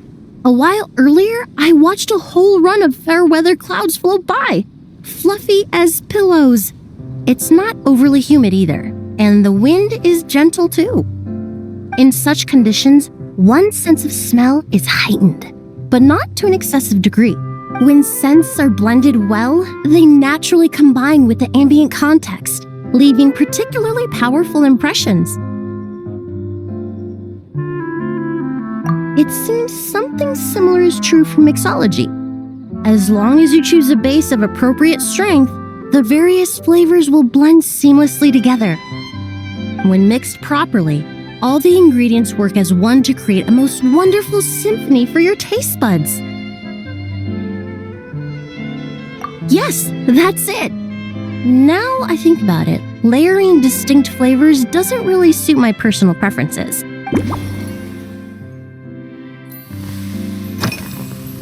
Usually, after work, my friends from the Maison Gardiennage sometimes treat me to a few drinks. I usually stick to fruit tea. That way I can get straight back to work after our gatherings. If it's before a holiday and my friends are in high spirits, I sometimes order a small glass of sparkling fruit wine. There was an officer named Terena who used to treat me to aged Corte wine. But since she was transferred to the Special Security and Surveillance Patrol, we haven't had the chance.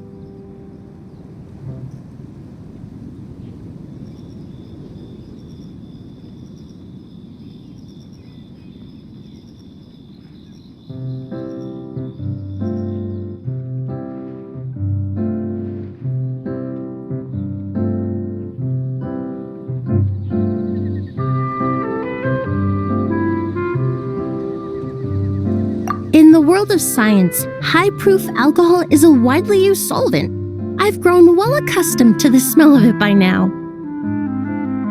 Besides, when I'm slightly tipsy, my state of mind changes, which in turn alters my approach to perfumes. It doesn't matter if the result is good or bad, it's all about trying something new. So I don't mind drinks with just a little bit of alcohol, but I don't like anything too strong.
just from our brief chat, you've already formulated a new concoction. Perhaps you possess a natural talent for this kind of creative work.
Here you go, a new and improved, Emily-inspired Lumideus Twilight.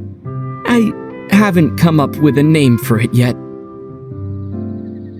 The colors are cooler and more refreshing, and the fragrance is delightfully subtle to match. Are these bright specks on the surface the crushed petals and leaves of windwheel asters? I'm sure it must taste wonderful. Let me try.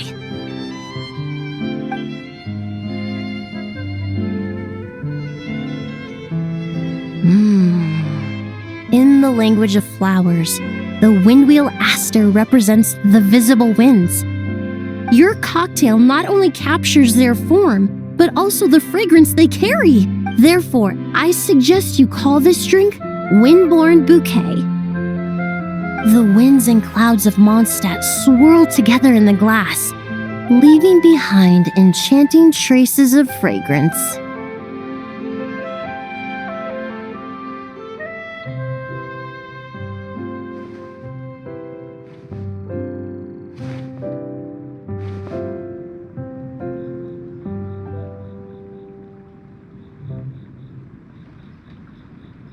Really? Perhaps it's just a habit of my profession. I'm glad you like it.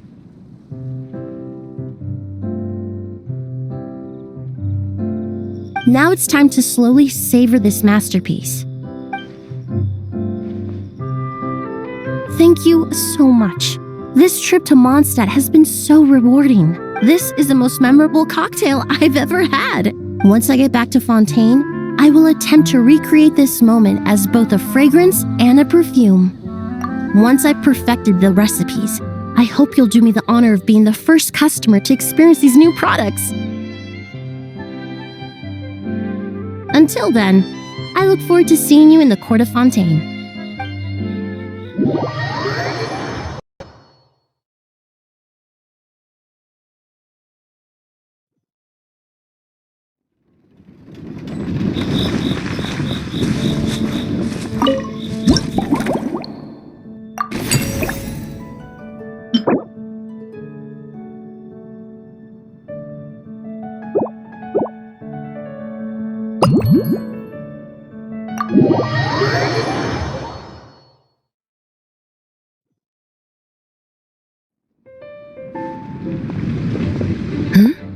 So you're looking after the drink stand now.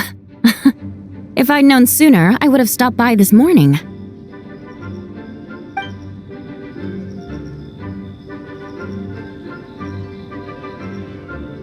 I've got to say, I'm getting curious.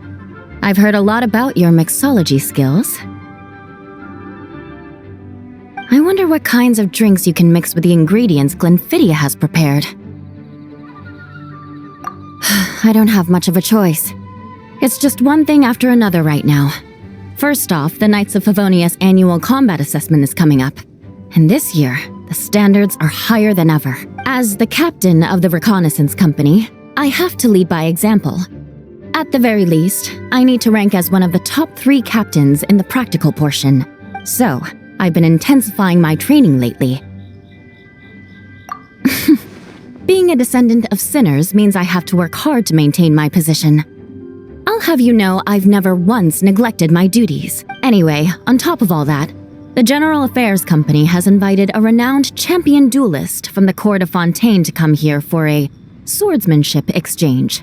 Since I'm one of the captains with the highest attendance rate when it comes to these things, and I'm fairly skilled with a claymore, I was chosen as a representative. I have to prepare thoroughly to make sure I'm a serious match for the champion duelist. And then after the exchange, I need to write at least 6 different reports based on the Oh, I sure could. Anything that'll perk me up would be welcome. I'll leave the details to you.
One twinkling starlight for Captain Eula.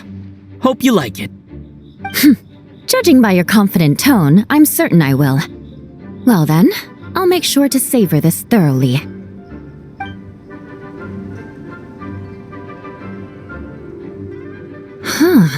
Not bad.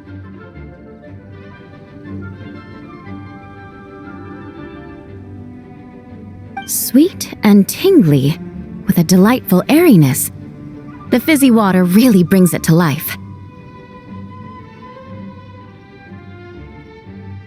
I suddenly feel full of vim and vigor, but just one glass doesn't quite scratch the itch. How about something with a bit more bite?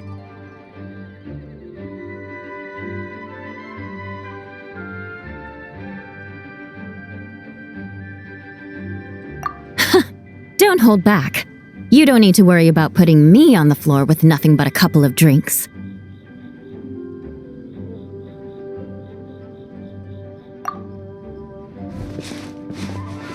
Works for me. The first company hasn't assigned me any paperwork for tonight, so I'm free to catch up and try your new creations at my leisure.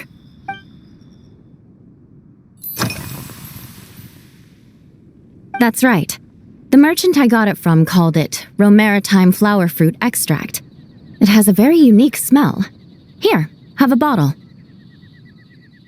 Oh, it's a necessary courtesy. In that book Miss Magistus lent me, The Blade Dancer, 20 years on, it says, after a duel, a Fontanian swordsman will politely invite their defeated opponents to a banquet. To properly play host to Miss Clarande, I searched for quite some time to locate a rare goods merchant in Dorman Port who sold this juice. I had my doubts at first too, but Amber said something that makes a lot of sense. She said that even if this custom doesn't really exist, following it still shows I've made an effort to understand Fontaine's cultural heritage. Besides, who doesn't like trying new things, right? I'll treat Miss Clarande to this juice at our post-training banquet.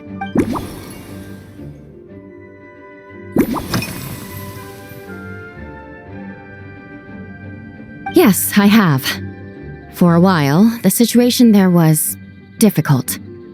A gang of outlaw engineers was messing about with some sort of mechanism control technology, attempting to manipulate ruin graders so they could rob merchant caravan. To make matters worse, several veteran knights who had been stationed at Dorman Port were transferred to my squad, and they weren't happy to be taking orders from that Lawrence girl. Leading them on this mission was quite eventful.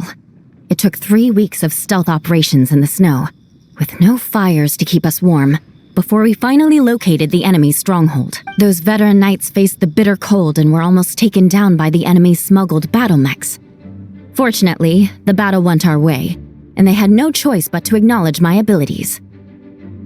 Me? I'm completely fine.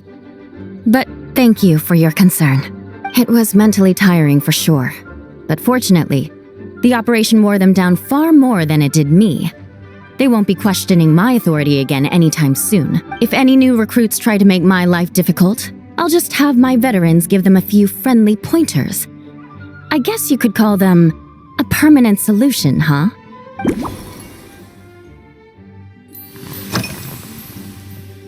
If you want to know what I've been eating recently, I'd better start by mentioning the logistics company's latest revolution. They launched a diet improvement initiative and started distributing a form of standardized canned food to knights operating in the wilderness. In the past, we only had dry rations. Every mealtime we had to set up pots and campfires, roll dice to choose a cook, and take turns standing guard. In all honesty, it was a bit of a hassle. Now we just need to bring our standard field rations, comprising of 5 cans and 9 paper packages. We can heat the cans by the campfire, and then we're ready to eat. You did say sounds like, right? Our canned food supplier has quite the stellar reputation, and their regular meals are indeed quite good. The problem is, in order to meet preservation standards, they have to make their military-grade meals way too salty. The vice captain of the 5th Company, who has a somewhat dry sense of humor, went so far as to say, "This food's bad enough to bring down the wrath of Li Yue's stove god."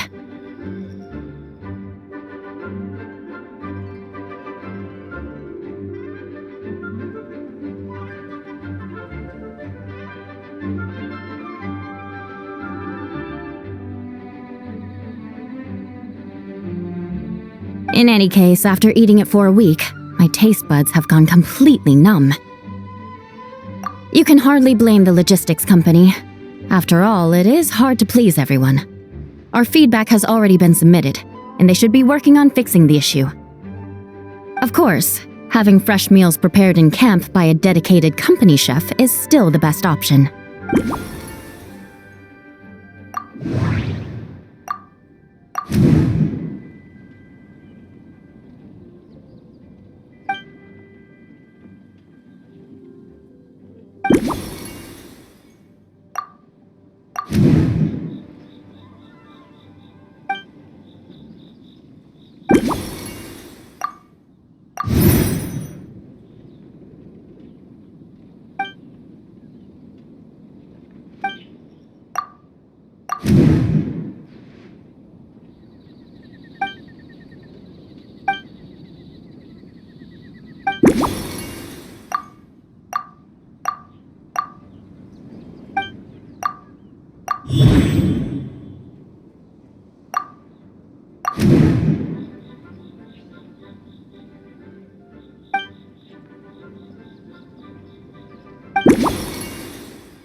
Oh my. To be honest, I'm eager to begin, but also a little nervous. Miss Cloran's combat style comes from the mysterious Marechaussee hunters. In the library, there are some old Fontanian newspapers from hundreds of years ago that give some idea of how formidable an organization it was. A more recent newspaper claimed that Miss Cloran was an orphan from an underwater kingdom, and that before battle she would perform rituals inviting spirits to possess her sword. Assuming these rumors are true, or that Miss Cloran's abilities might even be more extraordinary than that, it's important that I'm prepared for anything. Incorporating elements of swordsmanship into a drink? Huh. Certainly a creative idea, I'll give you that. I sure could do with an energy boost, but how do you plan to express something like swordsmanship with a cocktail?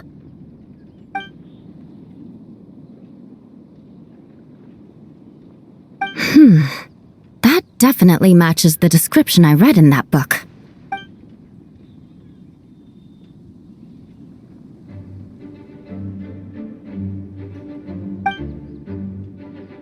That's right. You really know your stuff. I doubt there's anyone else in all of Tevat who could come up with such a perfect metaphor.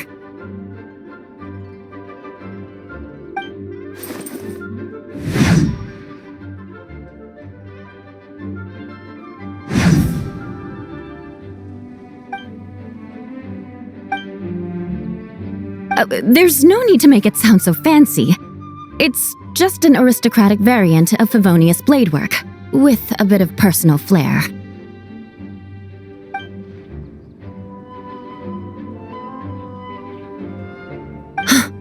Firewater. In recent years, firewaters gained popularity the world over, following in the wake of prosperous Snezhnayan merchants. These days, almost every tavern has a signature drink that uses it as a base. You really are good. Why don't we try replacing the fruit wine with firewater? As for the alcohol content, that's not a problem. Plenty of the expedition team may have drunk themselves senseless with firewater. But me, I'm full of confidence.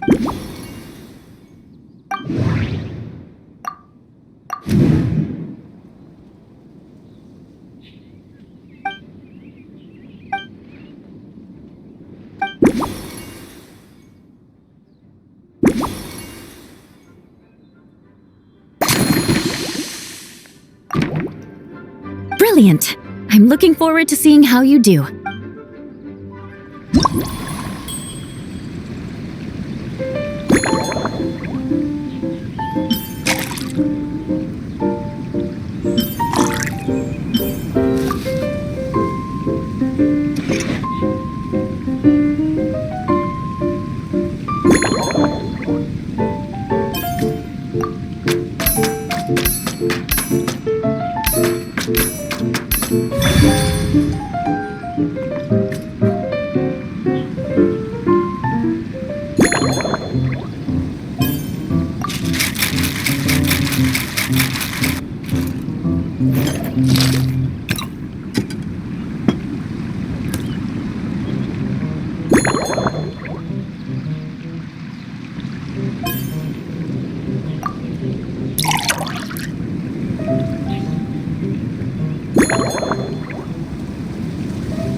Here's your all-new Seafoam Sword Song, mixed to meet your personal preferences. Oh my, what beautiful colors! And you even added my Romaritime flower fruit extract.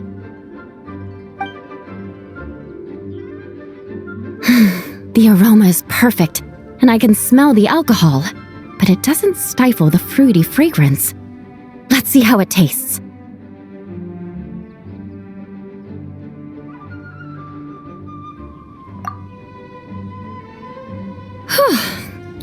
Give me a moment to come up with the right words.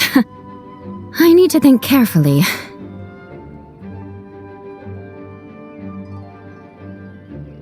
I know it's unbecoming of a lady, and a proper connoisseur would savor their drinks slowly. But I'm sorry, this is just too good to be true.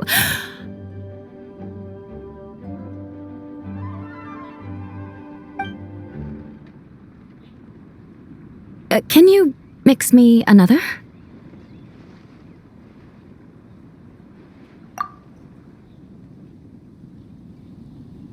Oh,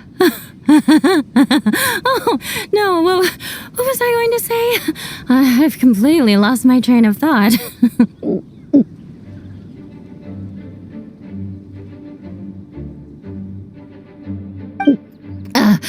Whatever. I feel fantastic.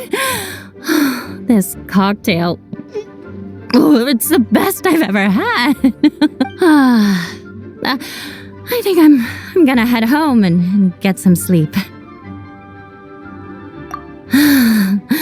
Don't worry about me. This is the happiest tipsy I've been in years. I'm still far from being drunk. By the time I've gone a few rounds with that Miss Chlorinde and completed my reports, I'll have been on duty for 3 months straight. Jean, the acting grandmaster. Isn't it about time she gave me some time off? I won't be forgetting this injustice in a hurry. You mark my words.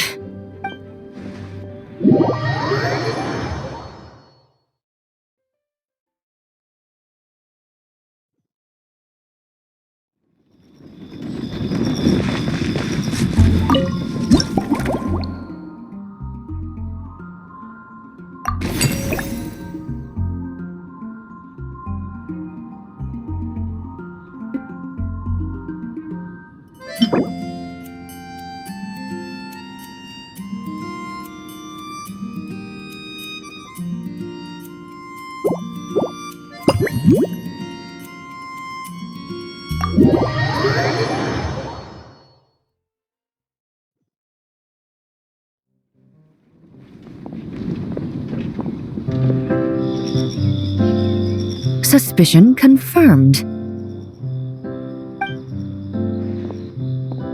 While patrolling the area, I was sure I'd sensed a familiar presence, so I came over to take a look. And sure enough, here you are.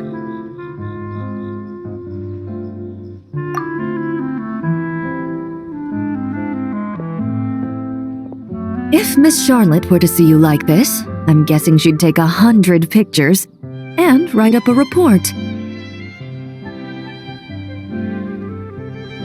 Sword-wielding traveler's secret side hustle. Exclusive cocktails from Tevat's Explorer Extraordinaire.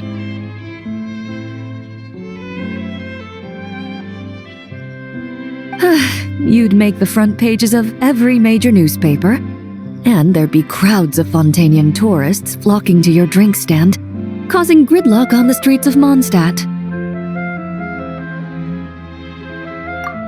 Luckily for you, I turned down Miss Charlotte's request to accompany me here, so you're unlikely to be seeing any scenes like that.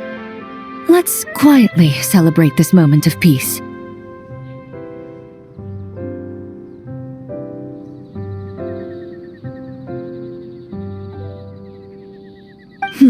And on that note, I'd like a caramel glaze. That look on your face tells me you have a lot of questions you want to ask.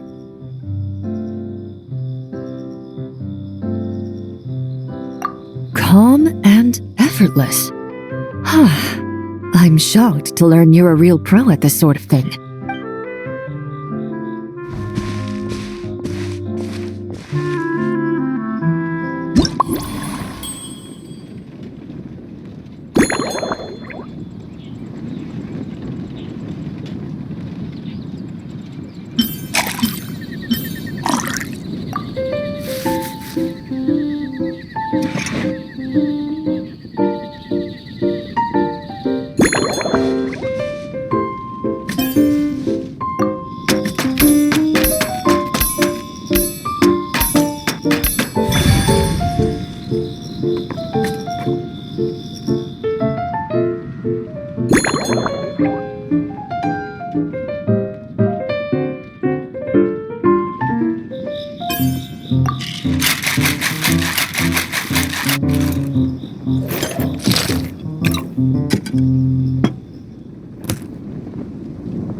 Your caramel blaze is ready.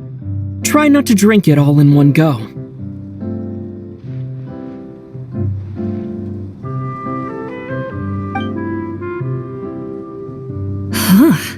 It sure lives up to its name. The color reminds me of a raging fire, while that aroma really hits you head on. It's quite strong.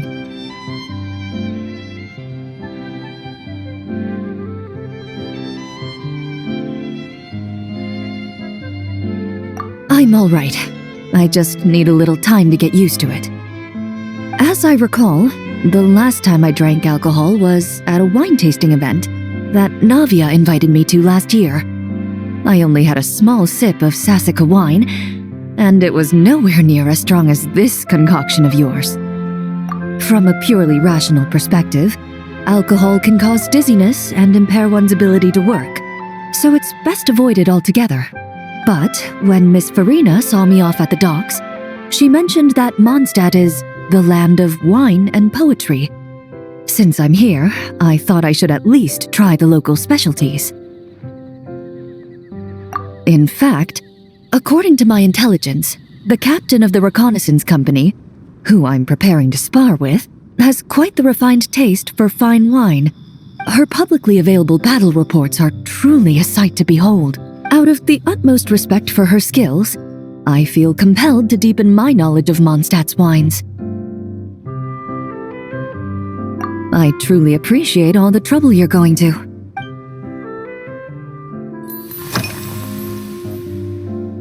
Huh? Does that mean she's already finished her commission? Well, she's certainly efficient. Once I return to Fontaine, perhaps I can let Sigewin know that I'd be happy to purchase her latest perfume. I'm not sure I'd say that. On my way to Mondstadt, we happened to take the same boat. Naturally, we got to chatting. I've often heard Sigewin praise her work. After conversing with her on the journey over, I must say, she is indeed a rare and refined individual. She's gentle and composed, yet keeps others at a distance. Perhaps it's due to her profession. I find this approach ideal. It allows one to maintain a lasting sense of inner peace. Oh, thank you, but there's really no need to set anything up. Our work rarely intersects, and our social circles hardly make for a Venn diagram, if you know what I mean. Best to just let things take their natural course.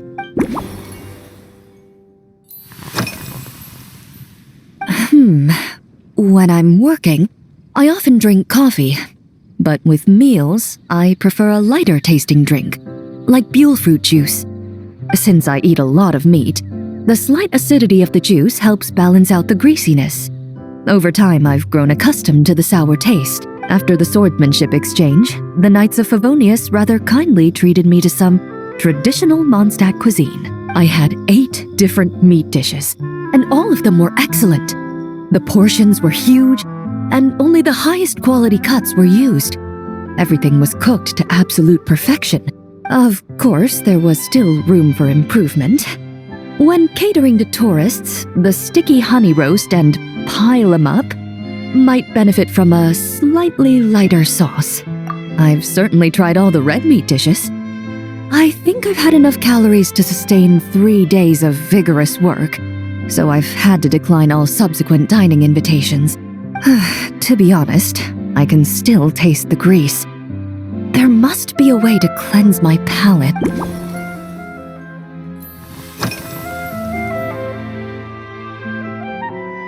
Indeed it is. The knights codenamed Hazelnut 3 and Hazelnut 5 gave me this crest. I must say, it's exquisite. They told me the design has only just been finalized. Apparently, it's only presented to important guests. They said they're making a badge for you, too, but it hasn't been finished yet. You're not wrong. I guess it's similar to how I can't remember the name of every clerk in the Palais Mermonia. but I'm certain you'll get to know them in time. They're clearly seasoned veterans. Even though they work desk jobs, they still turn up in full armor. After handling my affairs, they headed to the tavern for a gathering, saying they wanted to continue last night's duel and determine who had the highest alcohol tolerance. Drinking barrels of beer the night before, yet being able to work with clear minds the next day. Whew. So what you're saying is, while Mondstadters may seem carefree, they actually have an admirable ability to know their limits when it comes to drinking.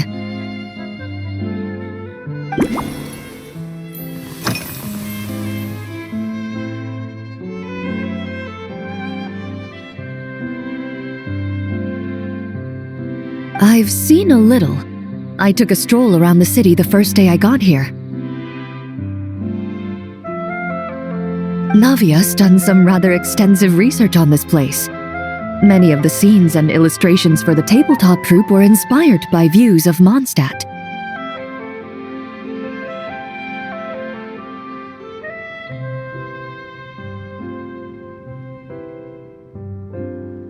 However, the way she describes the atmosphere in her world building is quite different from the real Mondstadt.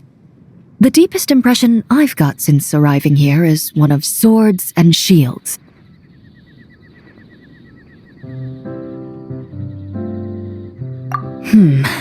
Perhaps because I've mostly just visited the blacksmith and the training grounds. Recently, the newer weapons and armor produced in Mondstadt have been created using a completely different heat treatment process from those in Fontaine, with a higher carbon content in the surface layer. While this has slightly reduced their overall toughness, their impact resistance has greatly improved. These newer weapons give off a smell like overbrewed coffee. Perhaps it's because that scent gave me such a positive first impression. You see, Fontaine's signature metalwork is often coated with a protective agent that contains Marcotte. Over time, the faint fragrance becomes overly sweet.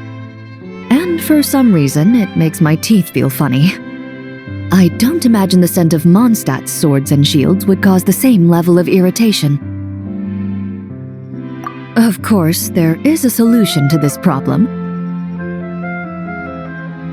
The next time you find yourself in Fontaine, there's another protective agent I can recommend. One that's as neutral as water, without any excess fragrance.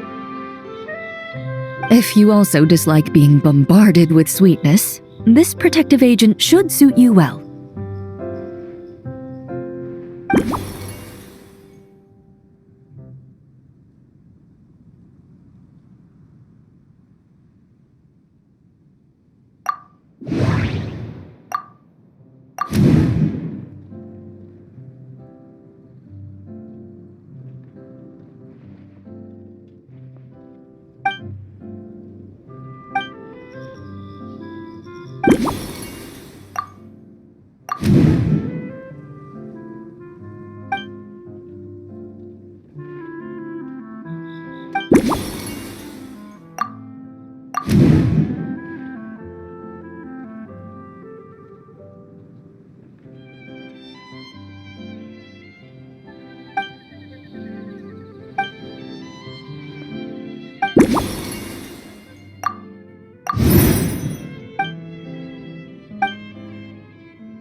Are you already planning the details of our hypothetical get-together?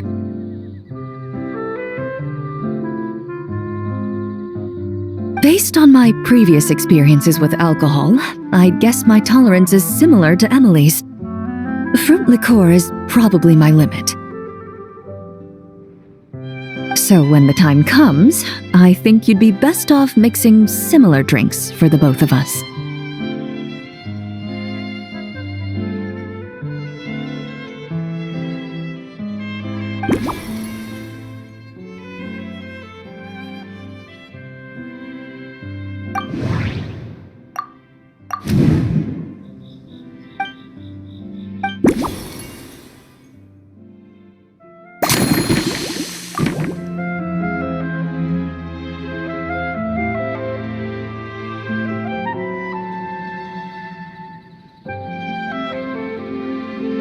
All right, I'll make sure I'm mentally prepared.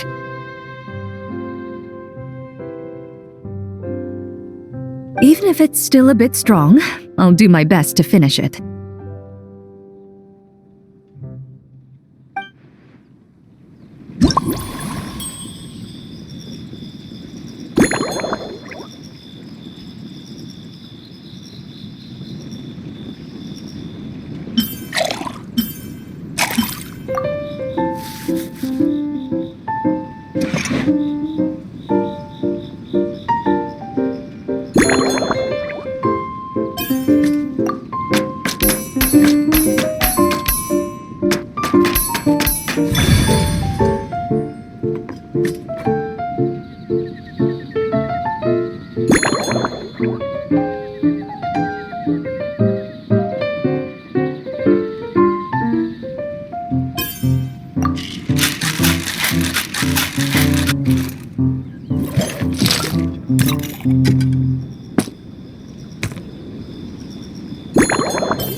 Alright, this new creation is called Leisure Time Lightning.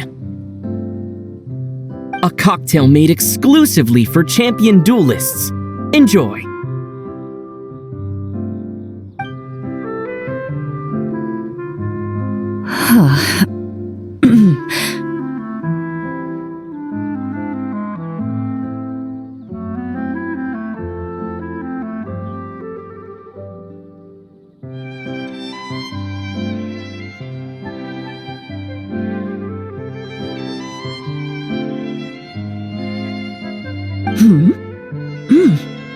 Have you added fruit wine? It tastes wonderful. This is ideal for me.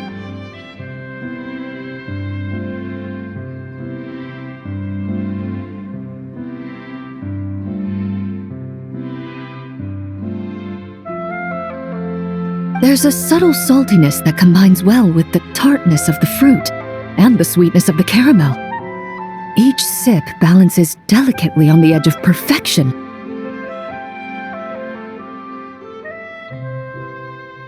The color of the wine also fits well with the name, and the lightning imagery contrasts with the fiery nature of the caramel glaze.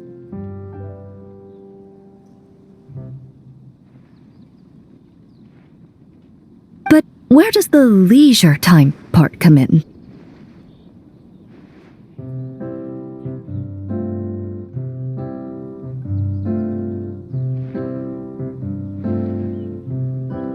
I see. That certainly matches the impression this cocktail gives me.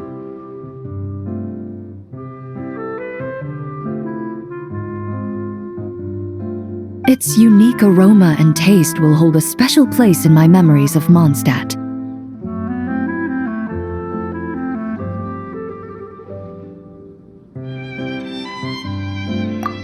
think, if the chance were to present itself, you'd be interested in mixing drinks somewhere else? A cafe, for instance, or the Hotel de Boer. Mostly for Navia and Miss Farina's sake. Though obviously I'd be more than happy to try more of your masterpieces myself.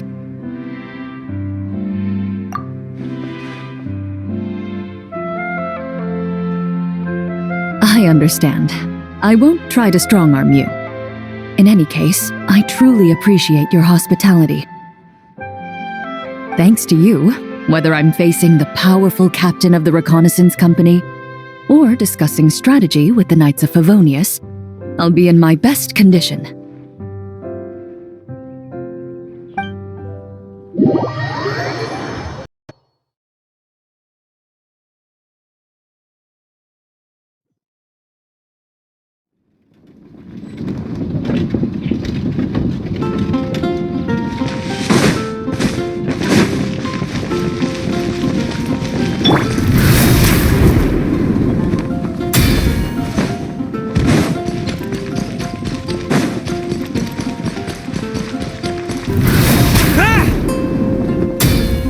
On me! Huh? Yeah.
On me! Hey, this wine is heavenly. Drink some more.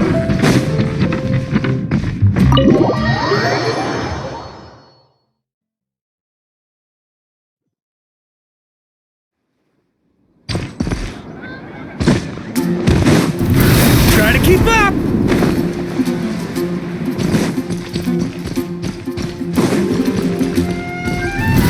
Ah! Yeah.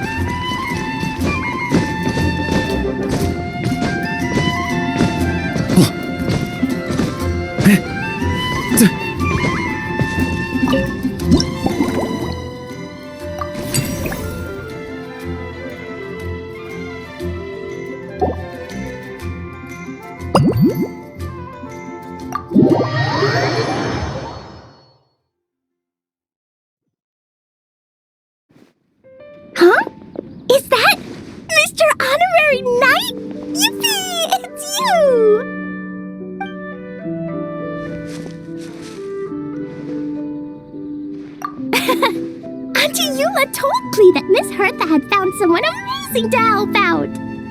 Seeing you here, Mr. Honorary Knight, Klee knows this must be the best drink stand in all of Teyvat. You mean this stand isn't already the best? Well, out of all the drink stands Klee's ever visited, Mr. Honorary Knight's is easily the best. And no matter what drinks Mr. Honorary Knight makes, Klee will definitely think they're yummy.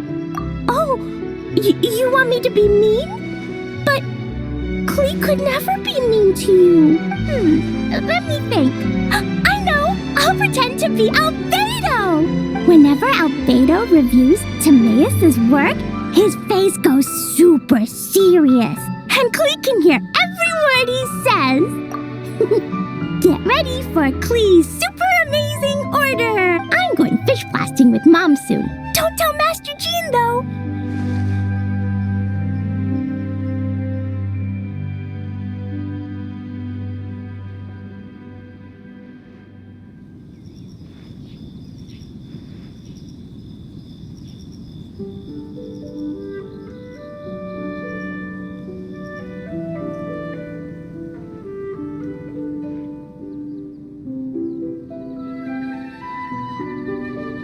So, Klee wants to order a fair weather frolic. Anything like a bright sunny day will definitely put Klee in a super duper mood. I wonder what it'll taste like.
Your Fairweather Frolic is here.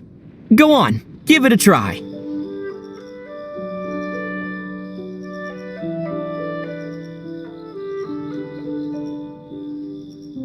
Wow! So, a fair weather frolic is this color? Purple sky. Is it supposed to be a bright, shiny night? Klee will take a sip first. Then you can think about it more carefully.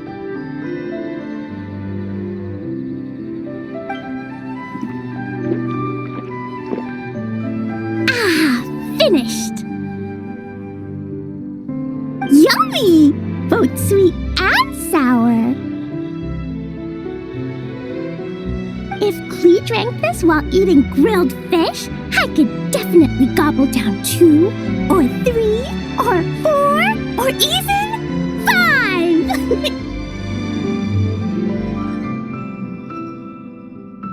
But one drink isn't enough. Klee wants to try a drink that tastes like cake.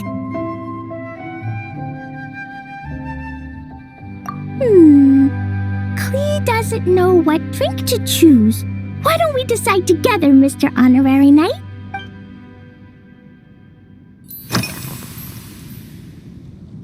Three square meals? Klee often eats 5 meals a day, sometimes even 7. Adventuring takes a lot of energy, and if I eat too much at once, I can't run so well. So, it's better to eat lots of smaller meals. Albedo used to prepare all Klee's meals, and my lunchbox was always arranged so neatly, just like a pretty painting.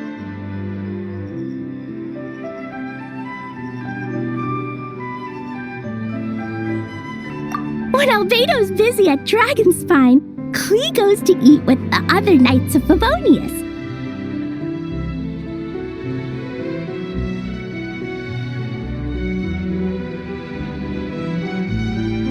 Kaya's camp is usually the neatest, while Amber sometimes camps in the trees. It's so much fun. Oh, and Auntie Hertha makes the best food. When my mom comes back, there'll be even more yummy food to eat. There's this one dish where she takes loads of different fish and makes them into little pudding cubes. It's called rainbow fish jelly.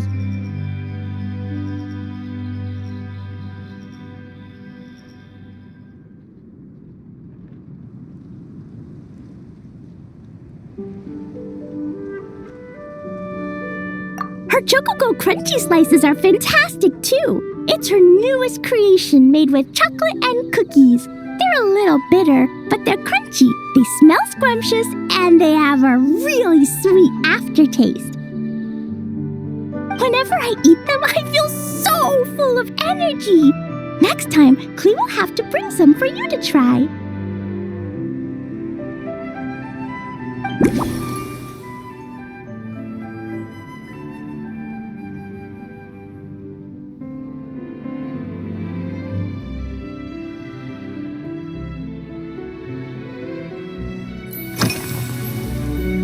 Yeah, when Klee gets back home, I'm gonna eat some salted nuts while reading my book.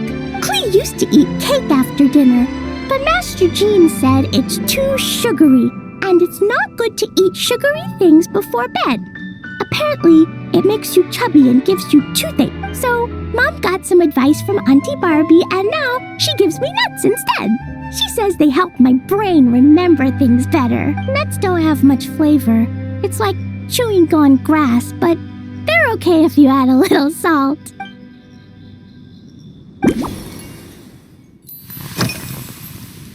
Yeah, Mom gave me an amazing book recently. She said I have to read one chapter every night, learn something useful, and then go to bed early.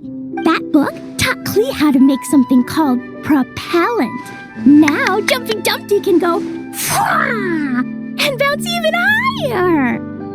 It's not hard at all. In fact, it's a lot like making bombs. You just have to be careful when trimming it down. It's like sharpening a pencil that could suddenly go boom. Bedtime's an important part of Klee's schedule, too. Mom sits by my side and tells me all kinds of wonderful stories. She has a lamp made of gemstones, and when she turns it on, it goes kapling and lights up the ceiling.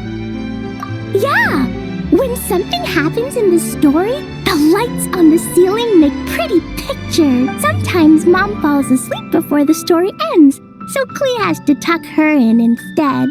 As soon as Klee learns how to use the lamp, I can come tell you stories, Mr. Honorary Knight.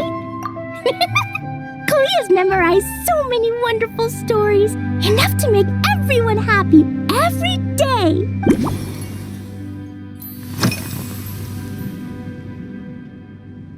This stuff? Mom taught me how to make it using the alchemy bench. A dash of sugar, then a lot more sugar, then some flowers from Mom's friend in Fontaine, star honey from Auntie Barbie, and finally, some magical jam from Auntie Tavia.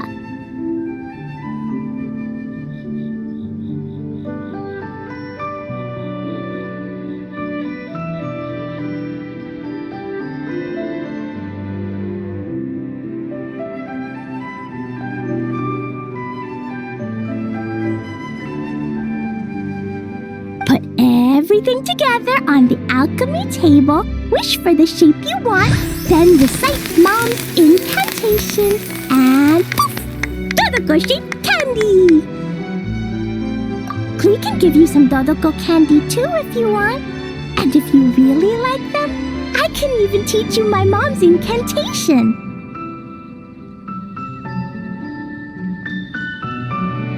That way, you can make your own candy whenever you want.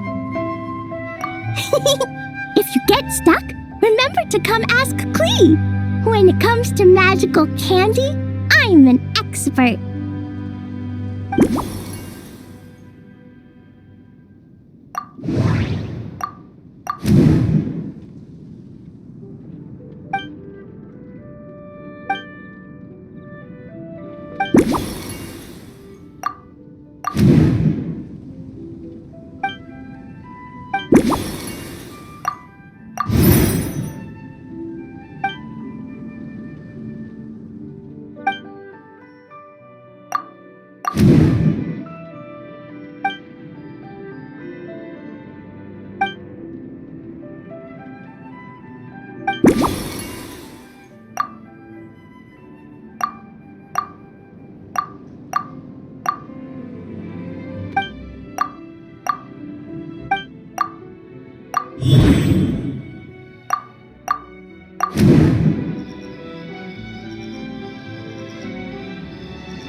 Oh yeah! Klee still wants to eat sweet things, like cake, for example. Maybe we could just go easy on the cream? Or add more fruit?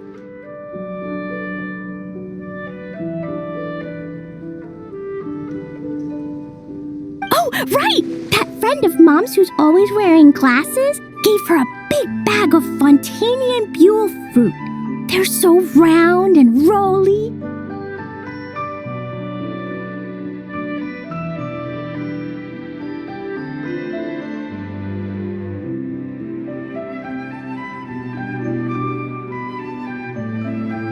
Klee ate a whole bunch of those, and they were super sweet. But Master Jean said it was okay, because sweet fruit isn't the same as sweet sugar. So if Klee really has to eat nuts, maybe I can just soak them in some fruit juice first?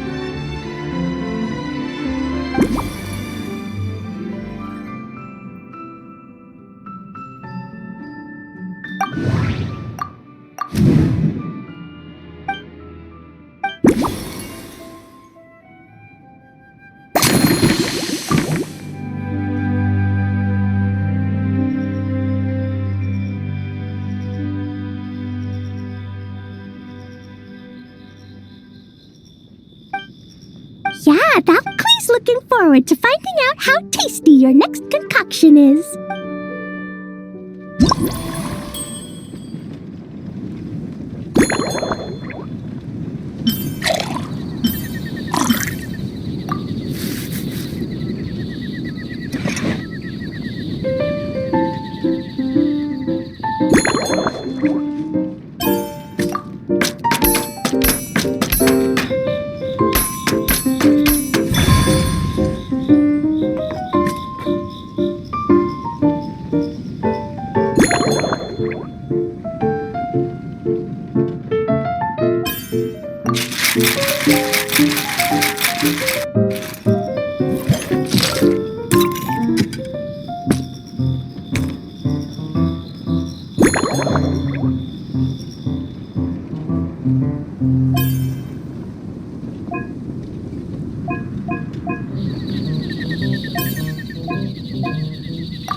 Ta-da! It's done!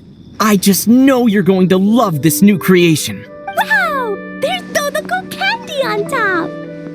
There's so much orange in this cup, and Dodoko looks like he's lying on top of white fluffy clouds.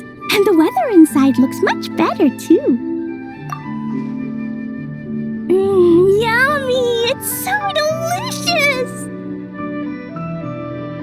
Klee has to drink slowly. I can't just gulp it down, or I'll miss all the yummy flavor. Mr. Honorary Knight, this is amazing! It's like you mixed sunshine with juice. Klee was so tired from playing, but now I feel refreshed. And warm. And peaceful. Oh. You're the best, Mr. Honorary Knight. Really? Let me think. When the weather's nice and Dodoko's happy, Dodoko will want to sing, right? And when Dodoko sings, Klee wants to sing too. So, let's call it Dodoko's Duet. Thank you! And thanks for making such a yummy drink for Klee. Klee's gonna go tell Mom that the best drink in Mondstadt right now is Dodoko's Duet. Klee's gonna write down Mom's incantation and give you a copy, Mr. Honorary Knight. Then you should learn magic too, so you can make all the candies you want. See you next time!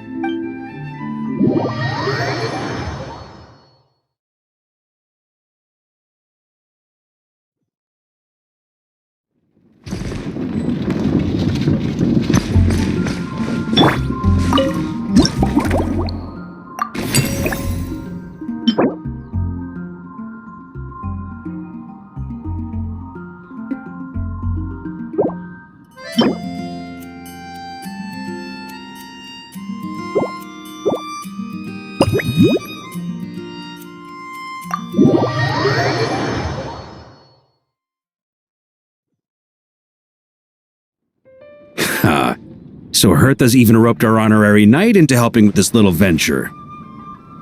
When we were discussing the drink stand earlier, I took one look at the menu and could barely contain my excitement. Now, it's finally time to sample the finished products.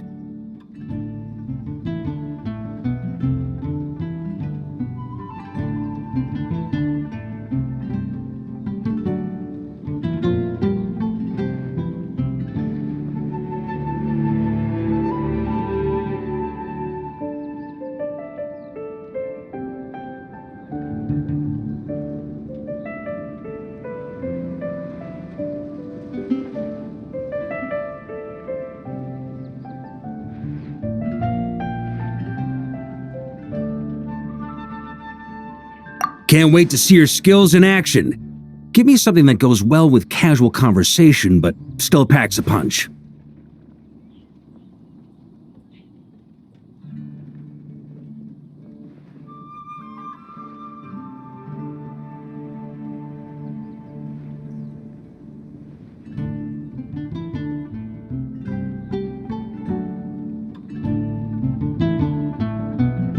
Of course they don't clash. A drink that packs a punch means you have to drink it slowly. And if you want to chat, then it has to go down smooth. So, something with a sweet aftertaste. A conversational connoisseur requires the perfect balance. The most suitable choice on this menu would be the Thorny Lake. It's a drink with a real kick that you can find in almost every bar. It's not enough to know the recipe, though. The key is in the mixing. Some bartenders choose to stick to the tried and tested basics, while others like to add their own personal flair. That's the spirit. Now, show me what you've got.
Grandmaster.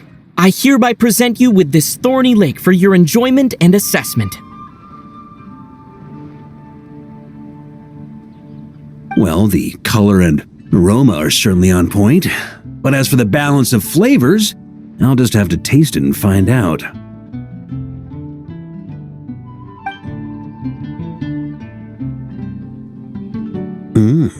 Not bad.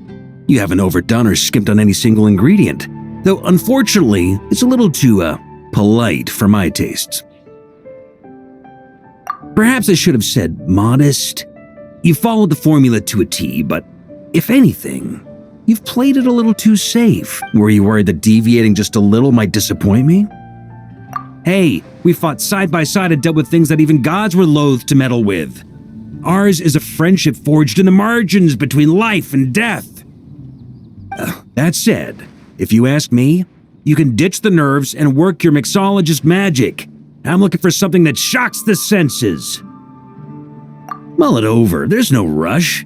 We can chat while you think. Who knows? You might just find some inspiration to mix in with your magic.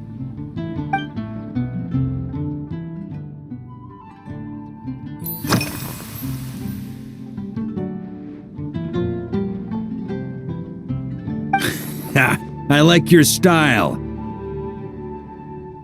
Speaking of this garden, it brings back memories of something that happened many years ago.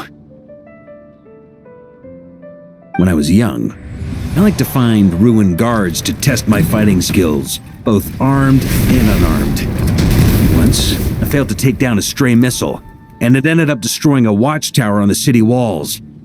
As punishment, I had to run 50 laps around the city, repair the watchtower, and help rebuild the shattered walls in this garden. Indeed, among the misadventures of my youth, this is one of the most memorable ones. Mostly because that day, Krepus saw me covered in dirt. He took 2 bottles of 100-year-old wine and sent D-Luke, who looked even younger than Mika does today, to work out a clever way to get rid of Faru, who was guarding me.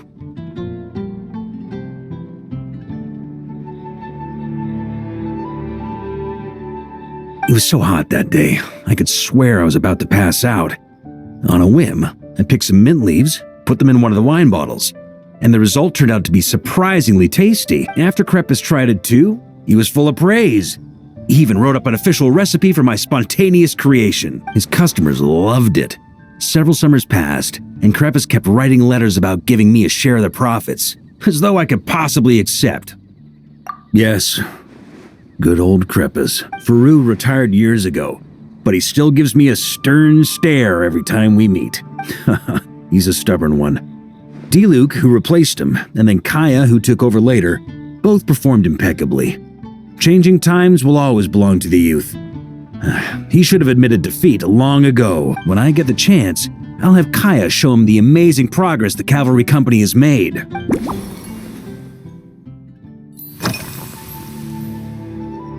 Well, let me think.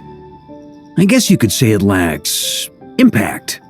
Even when following the same recipe, the techniques used to mix different ingredients can affect the taste.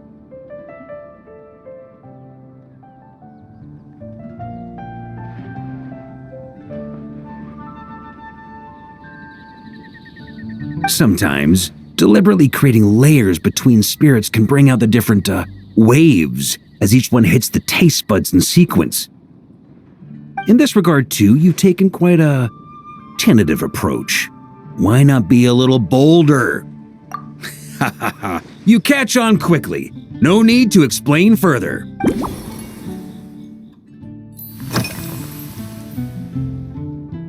Pretty awesome, huh? It's like a hammerhead that you can fill with wine when you're not using it to pound in nails. It was a gift.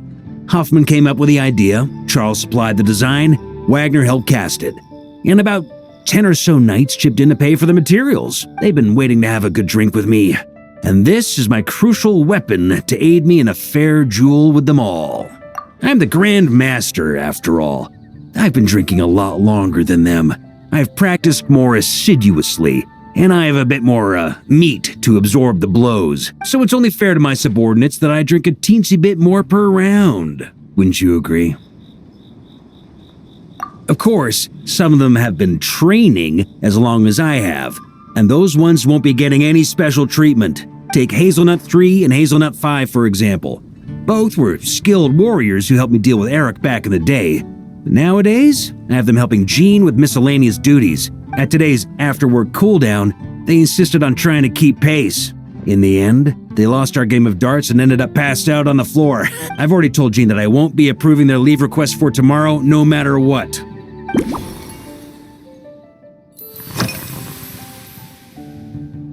It's a treasured place that the Knights of Favonius have maintained for years.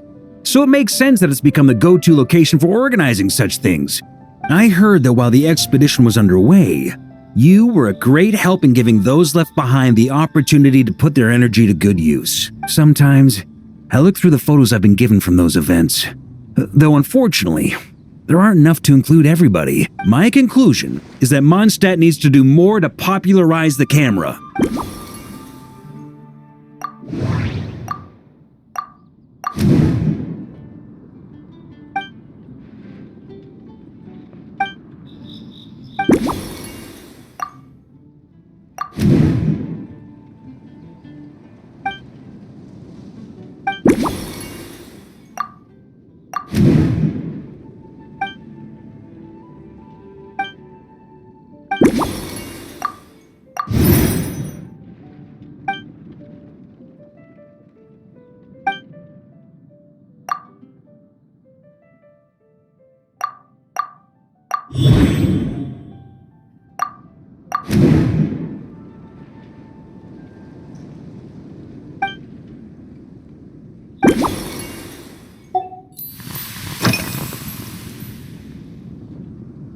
If I were in charge of organizing events, well, I suppose everyone would revolve around fine wine, or at the very least, there would be some sort of tasting involved.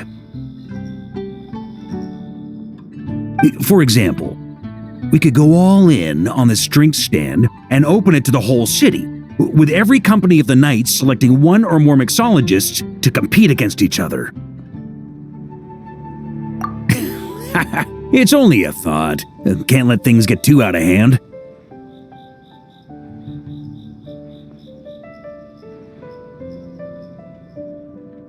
If I were to actually throw a grand banquet, Jean would come after me with her sword drawn. Even Frederica would launch a punitive expedition.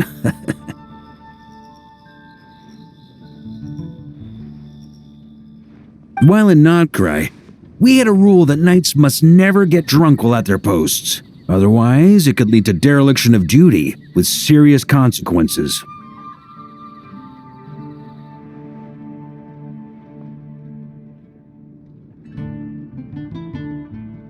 Exactly. As expedition members return to their companies, my hope is that this rule will gradually spread to everyone in Mondstadt too.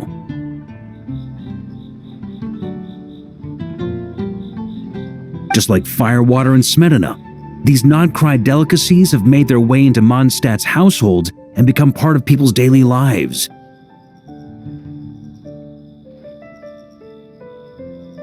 Young people need to learn restraint. At the end of the day, no one should be biting off more than they can chew. Unless it's someone near my level, they shouldn't even be thinking about enjoying a light buzz when they've still got work to do. Most people would just end up a whole lot drunker than they'd like. You should come practice with me on weekends. Trust me, once I've drunk them under the table, they'll be swearing off wine for a whole week.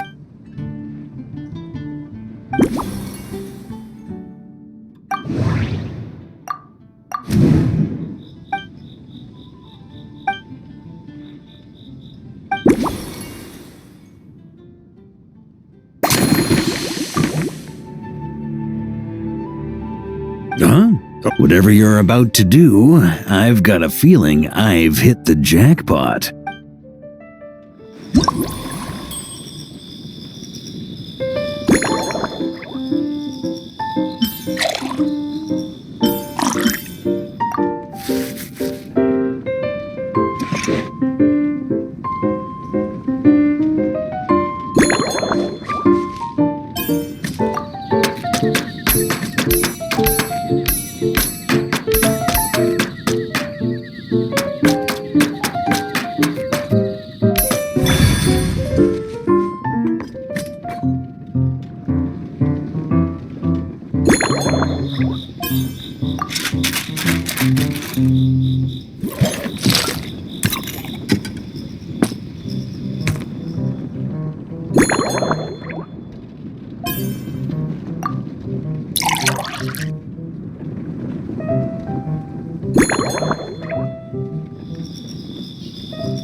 Here you go, Grandmaster.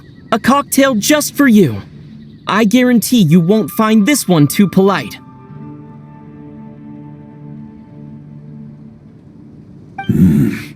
Such a spirited drink. How did you make this? Well, that burning scent of firewater. Oh, it's as if the very air were about to ignite.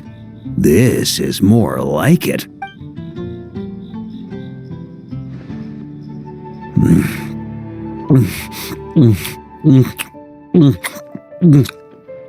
Perfection. It's clear that once you let go of your inhibitions, your talents really shine through.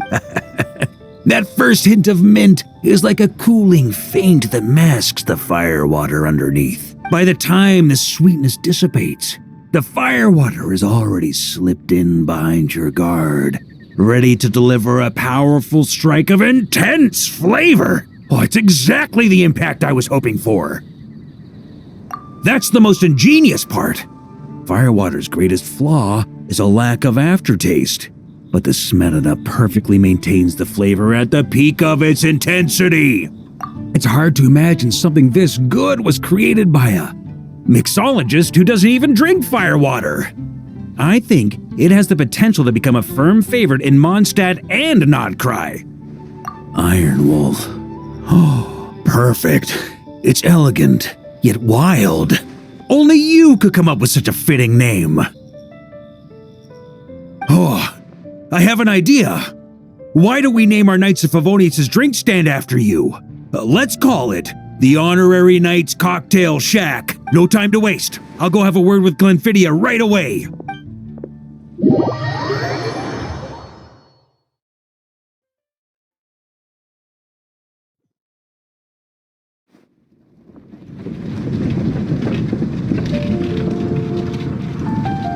Hey there, traveler! All wrapped up for the day? Paimon here, she did a great job holding down the fort while she was out delivering drinks with Glenfiddia.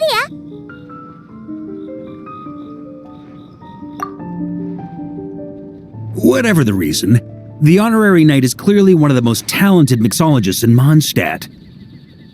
Considering how short a time he's been doing this, I believe that someday he has the potential to give the legendary bartender at the Cat's Tail a run for her money. I fully support your decision, Grandmaster. The Honorary Knight has really put in the hard yards. The drink stand will remain open for a little while longer to provide a proper welcome to our returning expedition members. Then, once we locate suitable premises, we also plan to look at operating a permanent service. Hooray! Everyone in the Knights of Favonius will get to drink all the delicious cocktails they like! Nothing short of what I'd expect from a true disciple of Hertha. You've really considered this thoroughly, Glenfiddia.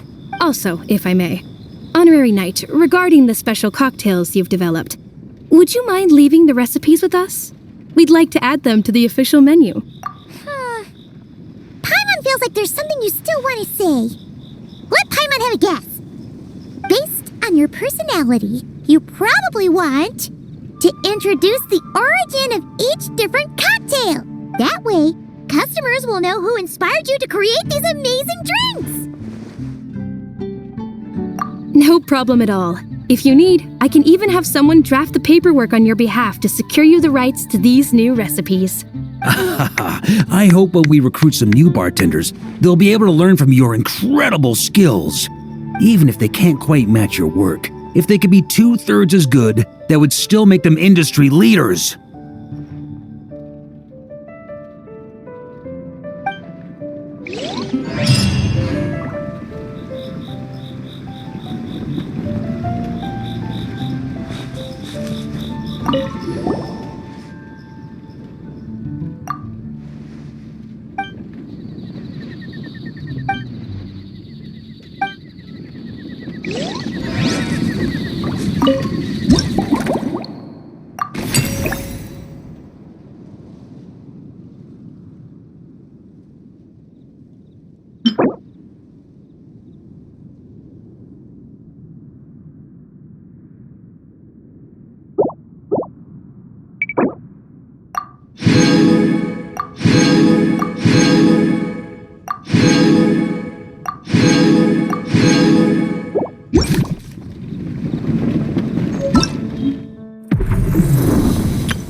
the choo-choo cart tracks straight from here to Mondstadt. An express line right to the best fish blasting spot? Okay. Might not be the best idea.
Razor?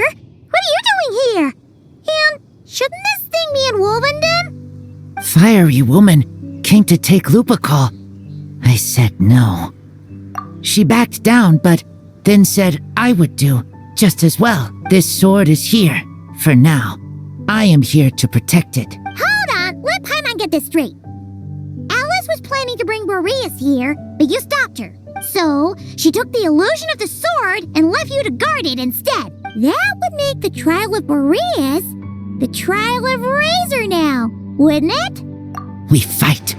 I protect Lupical. Wow! Looks like Paimon's guess was spot on. Don't worry, Razor. No one's gonna take this sword. It's not even real. Not real? Alice's scheming claims another victim, huh? Let's take the photo and get Razor out of here.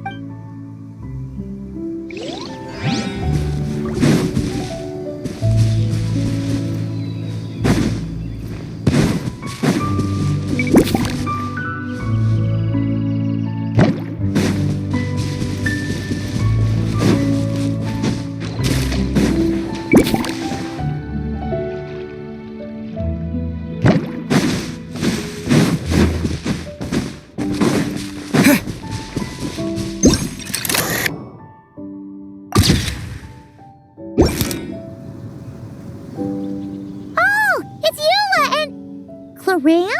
You're here in Mondstadt? Yes.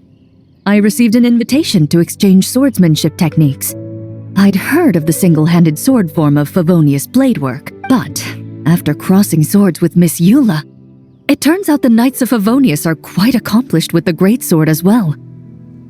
You're quite an accomplished swordsman yourself, although I suppose that's to be expected of the champion duelist.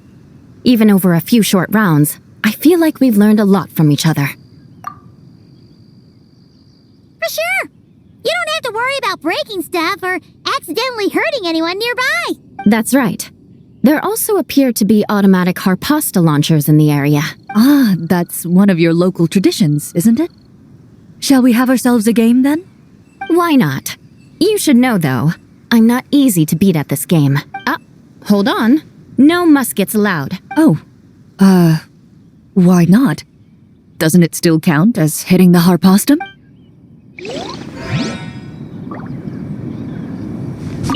A sword's range is limited, though, so it wouldn't be fair. Ah, of course. Then you should use a gun as well. Voila, problem solved. Oh,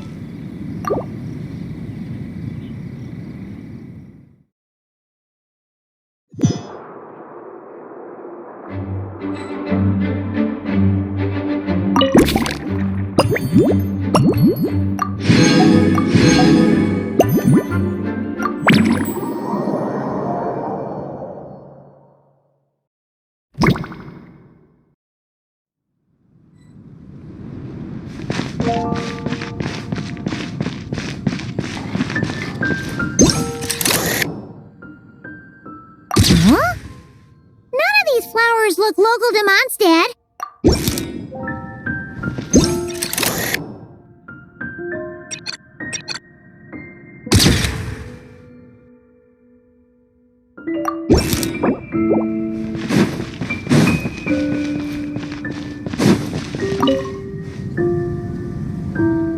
Hey there, friend. Well, we couldn't just drag Catherine in here, could we? What would the Real Adventurers Guild do without her? Not that she ever shows it on the outside, but she's one busy bee, that's for sure. I mean, just think about how much time it must take to travel between all the different nations. Anyway, I heard this whole world was constructed from magic. Incredible stuff. Even the books on this shelf are real. Not a single prop to be found. I really gotta take a better look around once this gig's done. Not today, I'm afraid. The funds I need haven't transferred in yet. Once I've earned enough more from this trip, I'll open up shop at the usual spot. True, but it doesn't seem like the people who created this place set up anything like that. Hey, why don't I go ask for some and then we all can have a few? Huh. But could we even take them back into the real world? That's the question.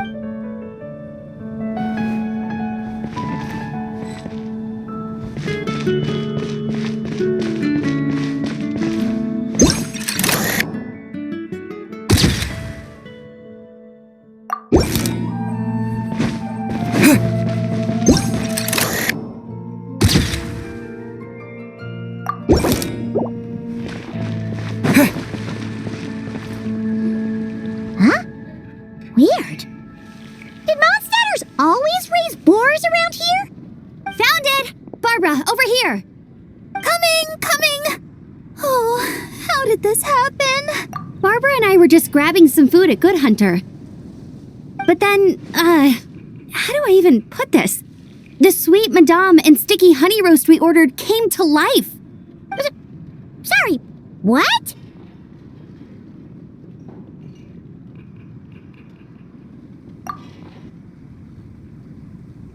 That's right. I managed to catch the sweet madame earlier. Come on, let's wrangle this thing so we can head back and eat.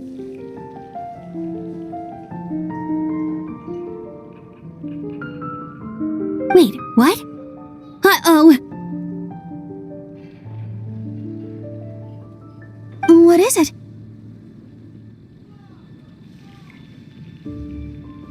More pigeons and forest boars!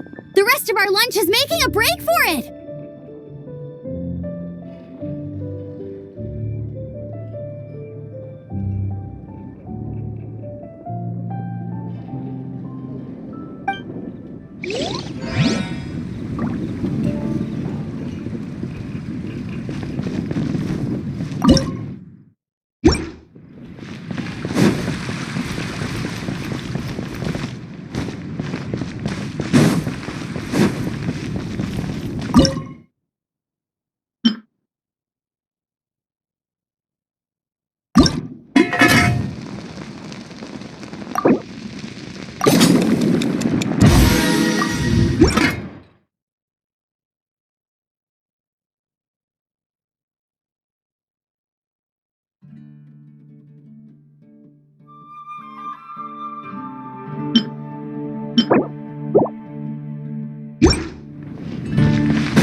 Here? Wait! There are always those two Fatui around here chatting about stuff. You've noticed them too? I've been watching them for a long time.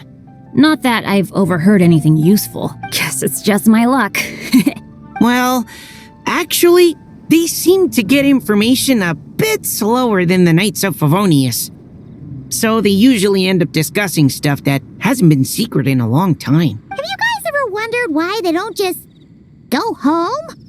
Their mission's gotta be over at this point, right?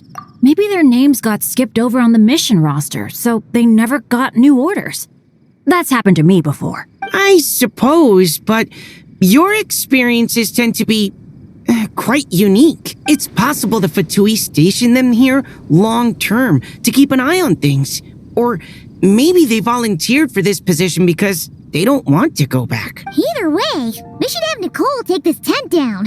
It's making Paimon think we're gonna have to fight someone.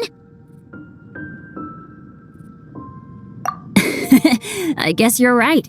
We don't want people getting their hopes up.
There you are. I've been looking everywhere for you.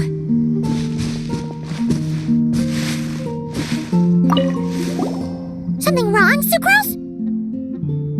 Oh, no.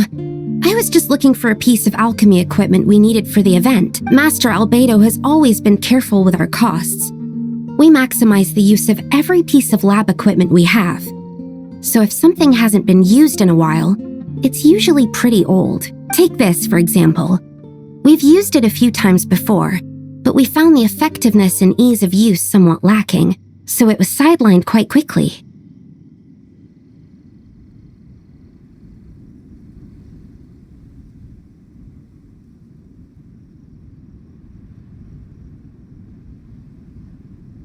According to the mages, it was meant to be placed in the city, but it went missing after being tossed into the magic bubble. Luckily, I found it.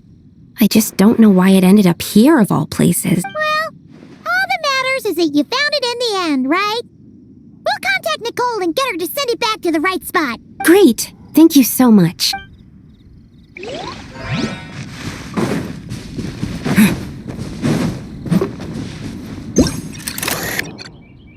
tent tortoise? That shouldn't be here at all. Definitely not.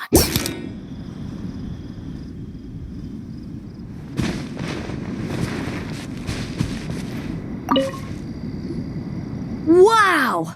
I've never seen such a large turtle in my life. There was a time, back when I was little, when almost every child in Mondstadt had a turtle as a pet.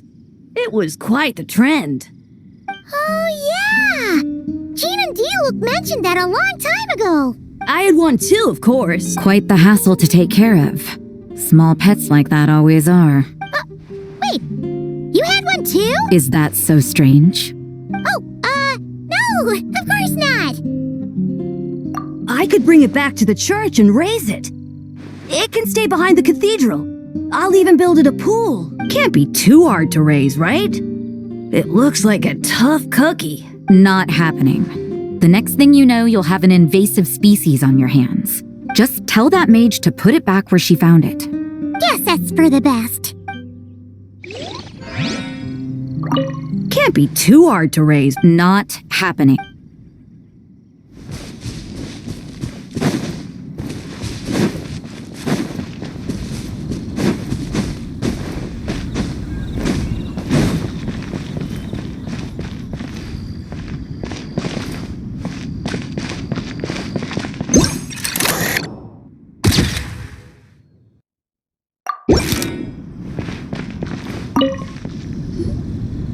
such a succulent fragrance of grapes. Ah, this place is heaven. Had I a mouth that could move, I doubt I could resist eating them right off the vine. This is awesome. Whoever lives in here must be a person of means indeed. Even in a storybook world like Simulonka, we could never afford such a big estate. Wait, but this is a world inside a story too, isn't it? Oh, hello! Is something wrong? My apologies, but the event taking place at Dawn Winery is not open to the public quite yet. Allow me to show you around a different area. Ah, I see. That's unfortunate. Oh, it's Noelle! Hey there! Oh, hello, you two. Well, Miss Alice thought things might get complicated around here, so she said she needed someone capable who could get the job done. So she flattered her way into dumping a bunch of work on you? Stuff that isn't even related to the Knights at all? Oh, no. Mr. DeLuke was there, too. He said he would appreciate some help guiding the tour groups from different worlds that are here to visit. Tour groups from different worlds? Oh, right! The Golden Apple Archipelago, the Valurian Mirage, Simulonka? The gang's all here!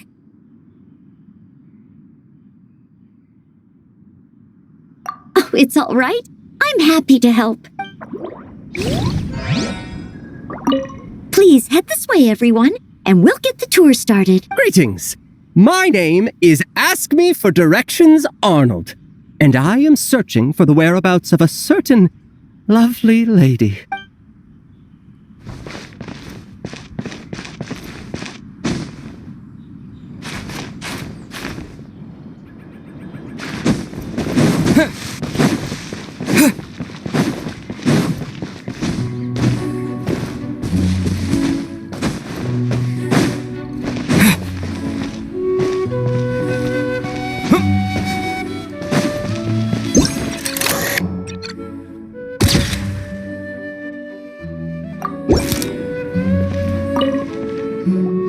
I heard this thing was terribly ineffective when first invented.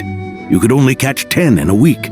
Why, the research staff barely wanted to touch it, let alone improve it. But for some reason, it gained traction among adventurers once it entered the market. True, it takes time. It beats having to do it yourself, I suppose. But there are so many crystal flies around here. Surely it's not that difficult to just do it the old-fashioned way? It's a bit far, though. Just imagine how tiresome it was back in the day, having to come out here over and over again, and no gadget to help. Does that count as trespassing on private property, I wonder? I suppose it hardly matters anymore. Adventurers aren't quite so keen on crystal flies nowadays. The times they are a-changin', eh? So it would seem. What are they mumbling about?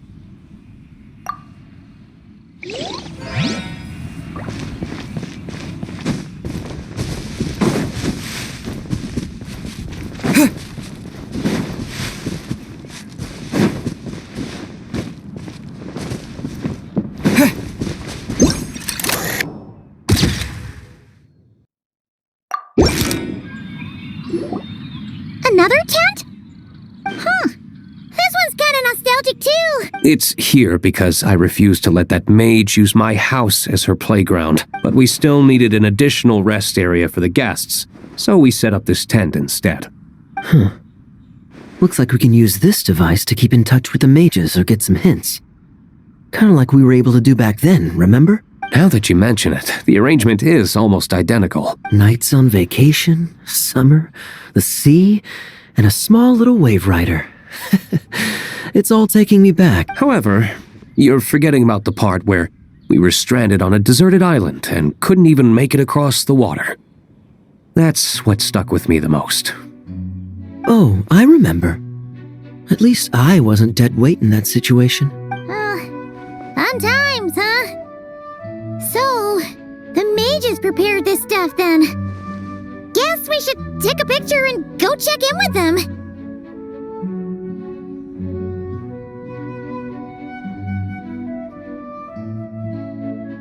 Be my guest. You know, the expedition in Nodcry is coming to an end, but knowing Grandmaster Varka, I imagine there will be another chance to set off in the near future. Not that I'm extending an invitation, I'm just mentioning the possibility, that's all. That's our honorary knight. No matter the mission, you always have a place among our ranks. Come talk to me when you do have an official invitation, then. I have other things to do in the meantime. The intel I have on hand is pulling me in 100 different directions, but unfortunately, time off isn't one of them. That's a shame. I take vacation whenever I can get it, and it's still never enough. I'd visit the Golden Apple Archipelago again in a heartbeat. For once, I feel the same.